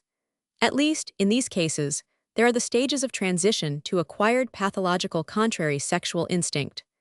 The responsibility of these individuals, who are certainly much lower than the women who prostitute themselves, in general, cannot be questioned.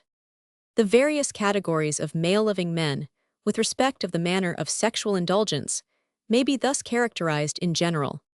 The congenital earning becomes a pederast only exceptionally, and eventually resorts to it, after having practiced and exhausted all the possible immoral acts with males.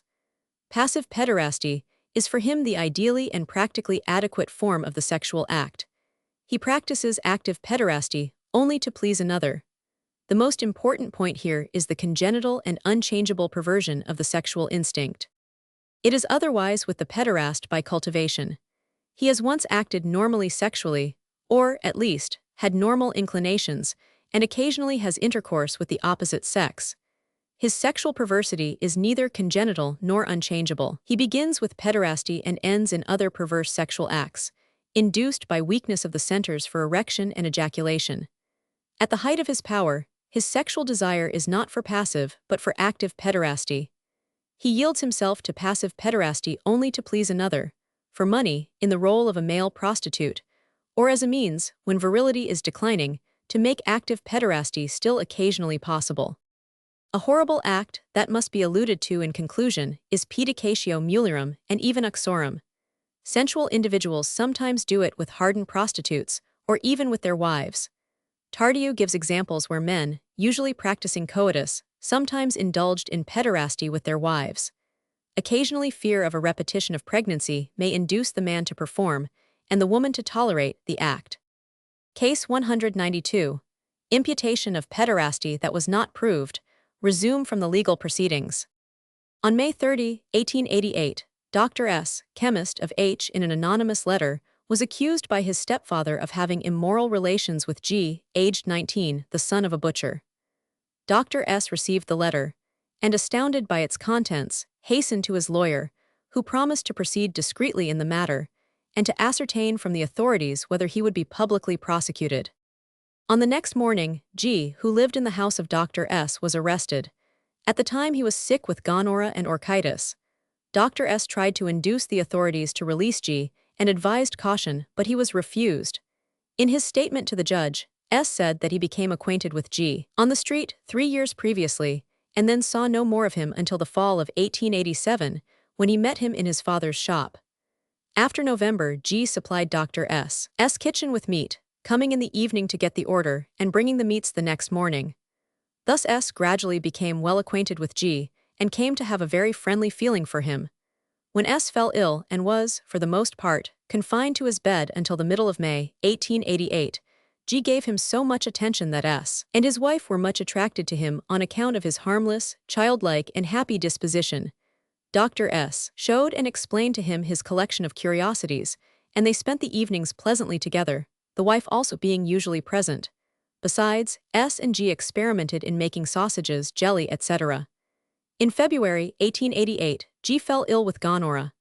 Dr. S., being his friend, and having studied medicine for several terms, took care of G., procured medicine for him, etc. In May, G. being still sick, and for several reasons inclined to leave home, S. and his wife took him into their own home to care for him.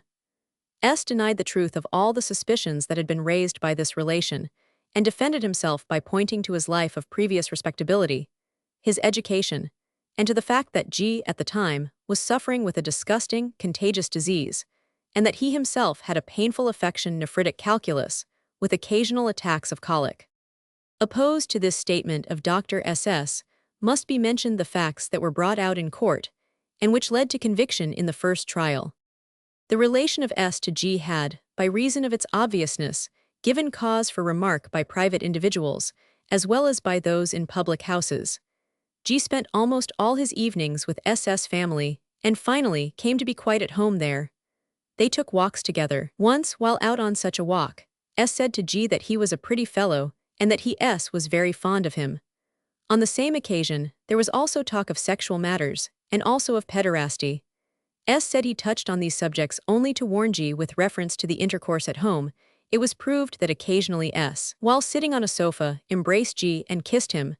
This happened in the presence of the wife as well as of the servant girls. When G was ill with gonorrhea, S instructed him in the method of using a syringe, and at the time took the penis in his hand. G testified that S, in answer to his question why he was so fond of him, said, "I don't know myself." When one day G remained away, S, with tears in his eyes, complained of it to him when he returned. S also told him that his marriage was unhappy, and in tears begged G not to leave him, that he must take the place of his wife. From all this resulted the just accusation that the relation between the culprits had a sexual direction. The fact that all was open and known to everybody, according to the complaint, did not speak for the harmlessness of the relation, but more for the intensity of the passion of S. The spotless life of the accused was allowed, as well as his honesty and gentleness. The probability of an unhappy marriage, and that S was of a very sensual nature, was shown. During the course of the trial, G was repeatedly examined by the medical experts. He is scarcely of medium size, pale, and of powerful frame. Penis and testicles are very perfectly developed large. In consonance with the accusation, it was found that the anus was pathologically changed, in that there were no wrinkles in the skin about it, and the sphincter was relaxed. And it was presumed that these changes pointed to the probability of passive pederasty. The conviction was based on these facts. The judgment passed recognized that the relation that existed between the culprits did not necessarily point to unnatural abuses, any more than did the physical conditions found on the person of G. However, by reason of the combination of the two facts, the court was convinced of the guilt of both culprits, and held it proved that the abnormal condition of G's anus had been caused by the frequently repeated introduction of the penis of S, and that G voluntarily permitted the performance of this immoral act on himself. Thus the conditions of 175 R-Cent GB seem to be covered. In passing sentence, there was consideration of SS education, which 422 made him appear to be G's seducer. In G's case, this fact and his youth were given weight, and the previous respectability of both was held in view. Thus Dr. S was sentenced to imprisonment for 8 months, and G for 4 months. The culprits appealed to the Supreme Court at Leipzig, and prepared themselves, in case the appeal should be denied, to collect evidence sufficient to call for a new trial. They subjected themselves to examination and observation by distinguished experts. The latter declared that G's anus presented no signs of indulgence in passive pederasty. Since it seemed of importance to those interested to make clear the psychological aspect of the case, which was not touched on at the trial, the author was entrusted with the examination and observation of Dr. S and G. Results of the personal examination from December 11 to 13, 1888 in Graz. Dr. S, aged 37, 2 years married without children.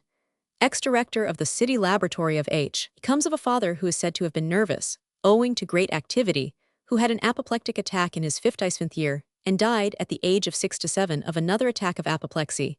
His mother is living and is described as a strong person who has been nervous for years. Her mother reached quite an old age and is said to have died of a cerebellar tumor. A brother of the mother's father is said to have been a drinker. The paternal grandfather died early, of softening of the brain.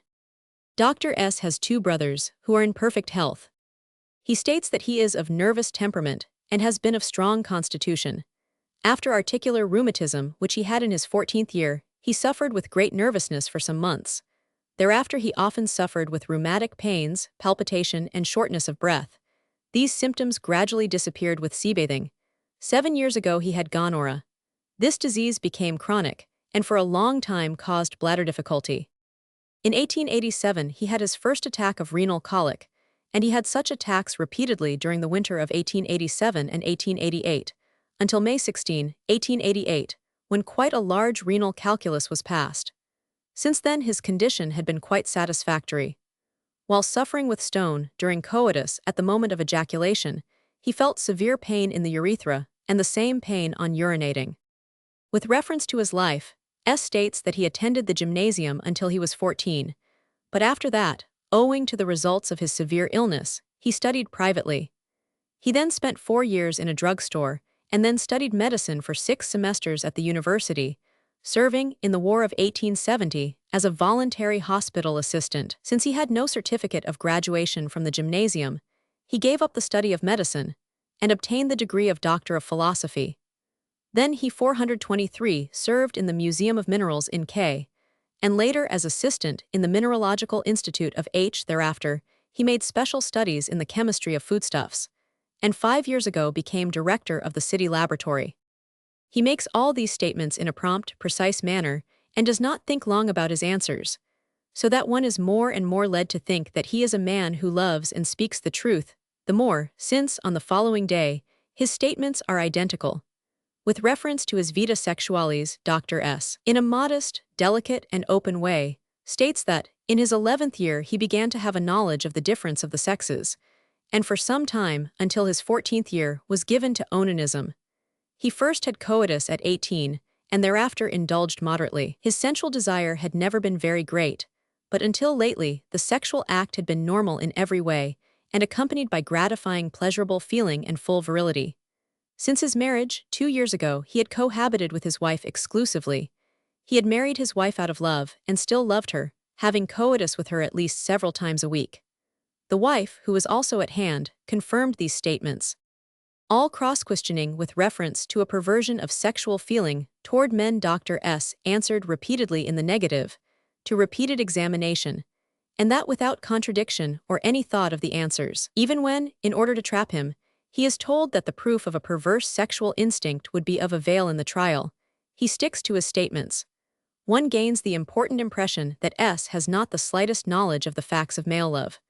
Thus it is learned that his lascivious dreams have never been about men, that he is interested only in female nudity, that he liked to dance with ladies, etc. No traces of any kind of sexual inclination for his own sex can be discovered in S. With reference to his relations with G, Dr. S. expresses himself exactly as he did at his examination before the court.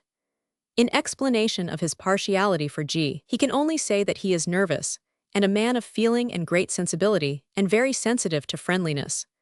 During his illness, he had felt very lonesome and depressed. His wife had frequently been with her parents, and thus it had happened that he had become friendly with G, who was so gentle and kind. He still had a weakness for him, and felt remarkably quiet and contented while in his society. He had had 2 such close friendships previously, when he was yet a student with a corpse brother, a Dr. A whom he also embraced and kissed, later with a Baron 1000. When it happened that he could not see him for a few days, he became depressed and even cried. He also had a similar feeling and attachment for animals. Thus he had a poodle that died a short time ago, mourned like a member of the family, and he had often kissed the animal. On relating this, the tears came to his eyes. His brother confirmed these statements, with 424 the remark, with reference to his brother's remarkable friendship for A and 1000, that in these instances there was not the slightest suspicion of sexual coloring or relation. 2. The most careful and detailed examination of Dr. S. gave not the slightest reason for such a presumption. He states that he never had the slightest sensual feeling for G, to say nothing of erection or sensual desire. His partiality for G, which bordered on jealousy, S. explained as due merely to his sentimental temperament and his inordinate friendship. G was still as dear to him as if he were his son. It is worthy of note that S. stated that, when G told him about his love adventures with girls, it had hurt him only because G was in danger of injuring himself and ruining his health by dissipation. He had never felt hurt himself by this. If he knew a good girl for G, he would be glad to rejoice with him, and do all he could to promote their marriage. S. states that it was first in the course of his legal examination that he saw how he had been careless in his intercourse with G, by causing gossip. His openness he explained as due to the innocence of the friendship. It is worthy of note that S.'s wife never noticed anything suspicious in the intercourse between her husband and G, though the most simple wife would instinctively notice anything of that nature. Mrs. S. had also made no opposition to receiving G into the house. On this point she remarked that the guest chamber in which G lay ill was on the second floor, while the living apartments were on the fourth, and further, that S. never associated alone with G as long as he was in the house. She states that she is convinced of her husband's innocence and that she loves him as before. Dr. S. states freely that formerly he had often kissed G and talked with him about sexual matters. G was much given to women, and in friendship he had often warned him about sexual dissipation, particularly when G, as often happened, did not look well. He had once said that G was a handsome fellow. It was in a perfectly harmless relation. The kissing of G had been due to inordinate friendship, when G had shown him some particular attention or pleased him especially. In the act he had never had any sexual feeling. 2. When he had now and then dreamed of G, it was in a perfectly harmless way. It appeared of great importance to the author to form also an opinion of G.'s personality. On December 12th, the desired opportunity was given, and G was carefully examined. G is a young man, aged 20, of delicate build, whose development corresponds with his years, and he appears to be neuropathic and sensual.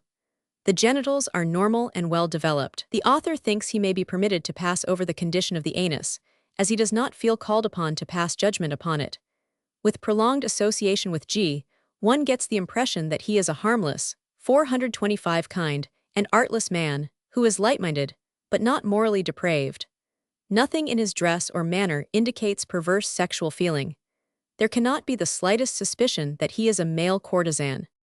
When G is introduced in medias res, he states that S and he, feeling their innocence, had told the matter as it actually was, and on this the whole trial had been based. At first, S.'s friendship, and especially the kissing, had seemed remarkable even to him. Later he had convinced himself that it was merely friendship, and had then thought no more about it. G had looked upon S as a father-like friend, for he was so unselfish and loved him so. The expression handsome fellow was made when G had a love affair, and when S expressed his fears about a happy future for G at that time, S had comforted him, and said that his G.'s appearance was pleasing, and that he would make an eligible match. Once S had complained to him G that his wife was inclined to drink, and burst into tears. G was touched by his friend's unhappiness. On this occasion S had kissed him, and begged for his friendship, and asked him to visit him frequently. S had never spontaneously directed the conversation to sexual matters.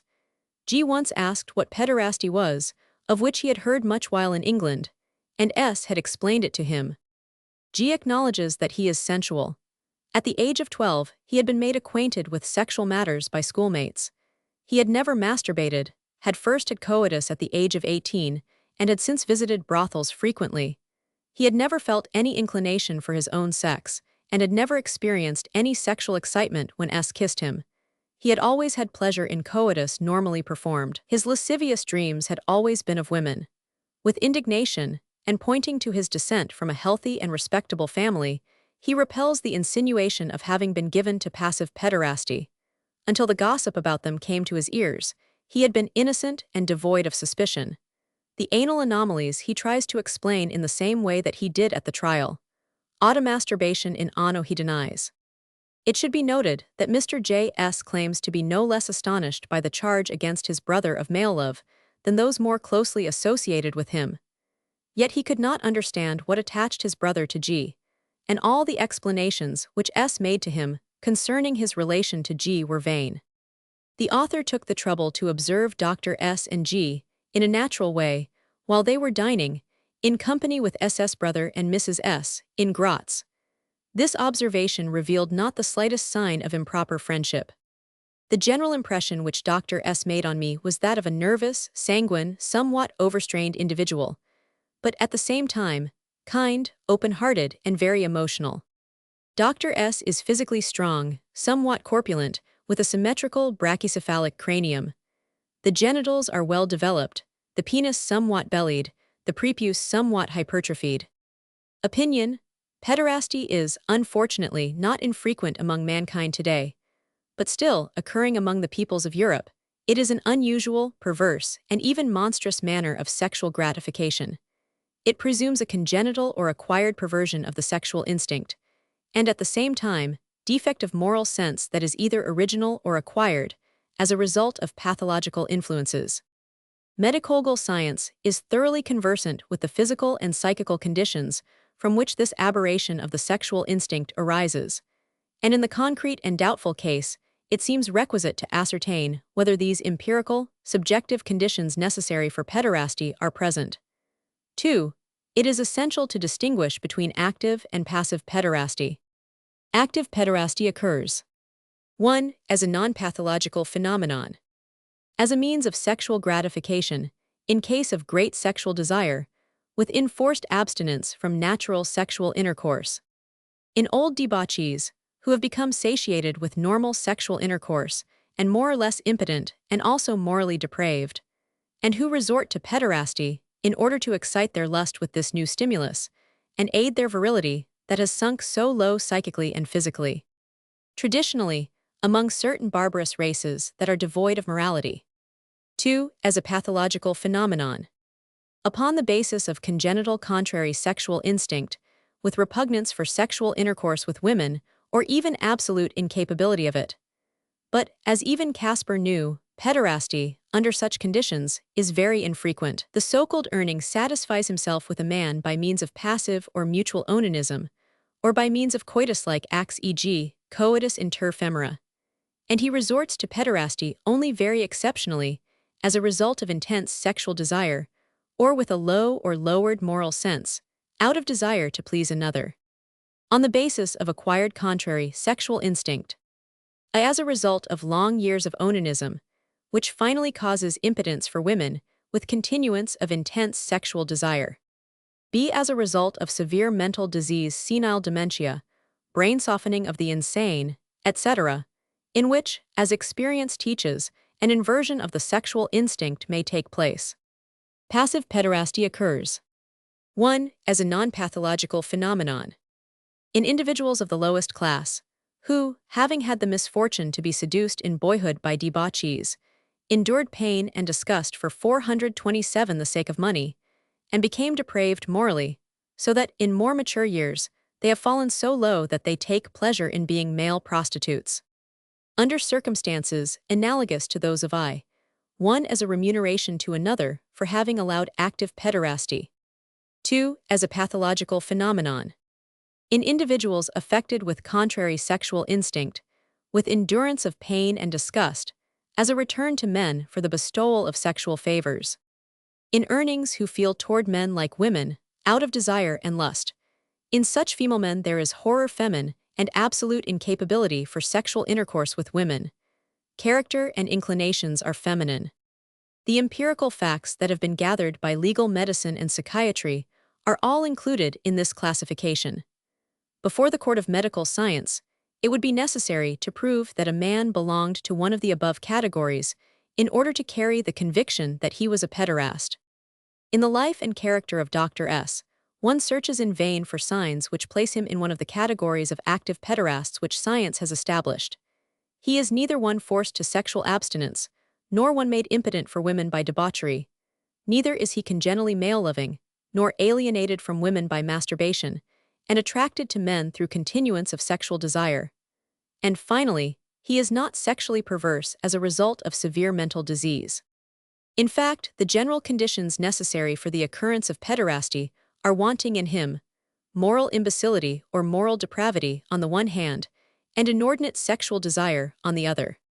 It is likewise impossible to classify the accomplice, G, in any of the empirical categories of passive pederasty, for he possesses neither the peculiarities of the male prostitute nor the clinical marks of effemination, and he has not the anthropological and clinical stigmata of the female man. He is, in fact, the very opposite of all this. In order to make a pederastic relation between the two plausible medico-scientifically, it would be requisite for Dr. S. to present the antecedents and marks of the active pederasts of I, 2, and G, those of the passive pederasts of Roman 2, 1 or 2. The assumption lying at the basis of the verdict is, from a psychological standpoint, legally untenable. With the same right, every man might be considered a pederast, it remains to consider whether the explanations given by Dr. S. and G of their remarkable friendship are psychologically valid. Psychologically, it is not without parallel that so sentimental and eccentric a man as S without any sexual excitement whatever should entertain a transcendental friendship. It suffices to recall the friendship of schoolgirls, the self-sacrificing friendship of sentimental young persons, 428 in general, and the partiality which this sensitive man sometimes showed even for domestic animals, where no one would think of sodomy. With SS mental character, extraordinary friendship for the youth G may be easily comprehended. The openness of this friendship permits the conclusion that it was innocent, much rather than that it depended upon sensual passion. The defendants succeeded in obtaining a new trial. The new trial took place on March 7, 1890. There was much evidence presented in favor of the accused. The previous moral life of S was generally acknowledged. The Sister of Charity who cared for G in SS house never noticed anything suspicious in the intercourse between S and G. S. Former friends testified to his morality, his deep friendship, and his habit of kissing them on meeting or leaving them. The anal abnormalities previously found on G were no longer present. Experts called by the court allowed the possibility that they had been due simply to digital manipulations. Their diagnostic value in any case was contested by the experts called by the defense. The court recognized that the imputed crime had not been proved and exonerated the defendants. Lesbian love. Where the sexual intercourse is between adults, its legal importance is very slight. It could come into consideration only in Austria. In connection with earningism, this phenomenon is of anthropological and clinical value. The relation is the same, mutatis mutandis, as between men. Lesbian love does not seem to approach earningism in frequency. The majority of female earnings do not act in obedience to an innate impulse, but they are developed under conditions analogous to those which produce the earning by cultivation. These forbidden friendships flourish especially in penal institutions for females. Krossold op. Cit. Reports, the female prisoners often have such friendships which, when possible, extend to mutual manustupration. But temporary manual gratification is not the only purpose of such friendships. They are made to be enduring, entered into systematically, so to speak. An intense jealousy and a passion for love are 429 developed which could scarcely be surpassed between persons of opposite sex. When the friend of one prisoner is merely smiled at by another, there are often the most violent scenes of jealousy, and even beatings. When the violent prisoner has been put in irons, in accordance with the prison regulations, she says she has had a child by her friend. We are indebted to Parent Duchatelet de la Prostitution, 1857, vol. I, for interesting communications concerning lesbian love. According to this experienced author, repugnance for the most disgusting and perverse acts coitus in axilla, inter mam, etc., which men perform on prostitutes is not infrequently responsible for driving these unfortunate creatures to lesbian love. From his statements, it is seen that it is essentially prostitutes of great sensuality who, unsatisfied with intercourse with impotent or perverse men, and impelled by their disgusting practices, come to indulge in it. Besides these, there are prostitutes who let themselves be known as given to tribadism, persons who have been in prisons for years, and in these hotbeds of lesbian love, ex abstinentia, acquired this vice. It is interesting to know that prostitutes hate those who practice tribadism, just as men abhor pederasts, but female prisoners do not regard the vice as indecent. Parent mentions the case of a prostitute who, while intoxicated, tried to force another to lesbian love. The latter became so enraged that she denounced the indecent woman to the police. Taxil op. Cit. 170 reports similar instances. Mantegazza Anthropol. Kulturhistorische Studien also finds that sexual intercourse between women has especially the significance of a vice, which arises on the basis of unsatisfied hyperesthesia sexualis. In many cases of this kind, however, aside from congenital contrary sexual instinct, one gains the impression that, just as in men vidi supra, the cultivated vice gradually leads to acquired contrary sexual instinct, with repugnance for sexual intercourse with the opposite sex. At least parents' cases were probably of this nature. The correspondence with the lover was quite as sentimental and exaggerated in tone as it is between lovers of the opposite sex. Unfaithfulness and separation broke the heart of the one abandoned. Jealousy was unbridled and led to bloody revenge. The following cases of lesbian love, by Mantegazza, are certainly pathological and possibly examples of congenital contrary sexual instinct. On July 5, 1777, a woman was brought before a court in London, who, dressed as a man, had been married to 3 different women. She 430 was recognized as a woman and sentenced to imprisonment for 6 months. In 1773, another woman, dressed as a man, courted a girl and asked for her hand, but the trick did not succeed. 2 women lived together as man and wife for 30 years. On her deathbed, the husband confessed her secret to those about her. Coffignon op. Cit. Makes later statements worthy of notice. He reports that this vice is, of late, quite the fashion, partly owing to novels on the subject, and partly as a result of excessive work on sewing machines, the sleeping of female servants in the same bed, seduction in schools by depraved pupils, or seduction of daughters by perverse servants. The author declares that this vice saphism is met more frequently among ladies of the aristocracy and prostitutes. He does not differentiate physiological and pathological cases, nor, among the latter, the acquired and congenital cases. The details of a few cases, which are certainly pathological, correspond exactly with the facts that are known about men of contrary sexuality. The saphists have their places of meeting, recognize each other by peculiar glances, carriage, etc. Saphistic pairs like to dress and ornament themselves alike, etc. They are then called petites sœurs, little sisters. Necrophilia. Austrian Statutes, 306. This horrible kind of sexual indulgence is so monstrous that the presumption of a psychopathic state is, under all circumstances, justified, and Maschke's recommendation that the mental condition of the perpetrator should always be investigated is well-founded. In any case, an abnormal and decidedly perverse sensuality is required to overcome the natural repugnance which man has for a corpse, and permit a feeling of pleasure to be experienced in sexual congress with a cadaver. Unfortunately, in the majority of the cases reported, the mental condition was not examined, so that the question whether necrophilia is compatible with mental soundness must remain open. But anyone having knowledge of the horrible aberrations of the sexual instinct would not venture, without further consideration, to answer the question in the negative. Incest. Austrian Statutes, 132, Abridgment 189, German Statutes 174. The preservation of the moral purity of family life is a product of civilization, and feelings of intense displeasure arise in an ethically intact man at thought of lustful feeling toward a member of the same family. Only great sensuality and defective ideas of laws and morals can lead to incest. Both conditions may, in tainted families, be operative. Drinking and a state of intoxication in men, weak-mindedness which does not allow the development of the feeling of shame, and which, under certain circumstances, is associated with eroticism in females, these facilitate the occurrence of incestuous acts. External conditions which facilitate their occurrence are due to defective separation of the sexes among the lower classes. As a decidedly pathological phenomenon, the author has found incest in states of congenital and acquired mental weakness, and infrequently in cases of epilepsy and paranoia. In many of the cases, probably a majority, it is not possible, however, to find a pathological basis for the act which so deeply wounds not only the tie of blood, but also the feeling of a civilized people.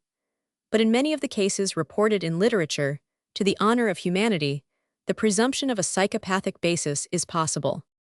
In the Feldman case Mark Idler Vol.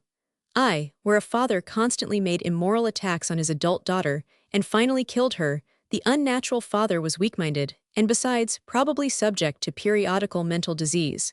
In another case of incest between father and daughter Locke. Cit. The latter at least was weak-minded. Lombroso Archive. De Psychiatria Roman 8 reports the case of a peasant, aged 42, who practiced incest with his daughters, aged, respectively, 22, 19, and 11. He even forced the youngest to prostitute herself, and then visited her in a brothel. The medico-legal examination showed predisposition, intellectual and moral imbecility, and alcoholism. There was no mental examination in the case reported by Schirmer Deutsch Zeicher. First Staatsarzneikunde, Roman 22, H1, in which a 432 mother laid her son of 5.5 years on herself and practiced abuse with him, and in that given by Lafargue Journ. Med. De Bordeaux, 1874, where a girl, aged 17, laid her brother, aged 13, upon herself, brought about membrorum conjunctionum, and performed masturbation on him. The following cases are those of tainted individuals. Magnan Ann. Med Psych. 1885 mentions an unmarried woman, aged 29, who, though indifferent toward other children or even men, suffered frightfully in the presence of her nephew, and could scarcely control her impulse to cohabit with him. This sexual peculiarity continued only as long as the nephew was quite young. Legrand Ann. Med Psych. May 1876 mentions a girl, aged 15, who seduced her brother into all manner of sexual excesses on her person, and when, after 2 years of this incestuous practice, her brother died, she attempted to murder a relative. In the same article there is the case of a married woman, aged 36, who hung her open breast out of a window, and indulged in abuse with her brother, aged 18, and also the case of a mother, aged 39, who practiced incest with her son, with whom she was madly in love, became pregnant by him, and induced abortion. Through Casper, we know that depraved mothers in large cities sometimes treat their little daughters in a most horrible fashion, in order to prepare them for the sexual use of debauchees. This crime belongs elsewhere.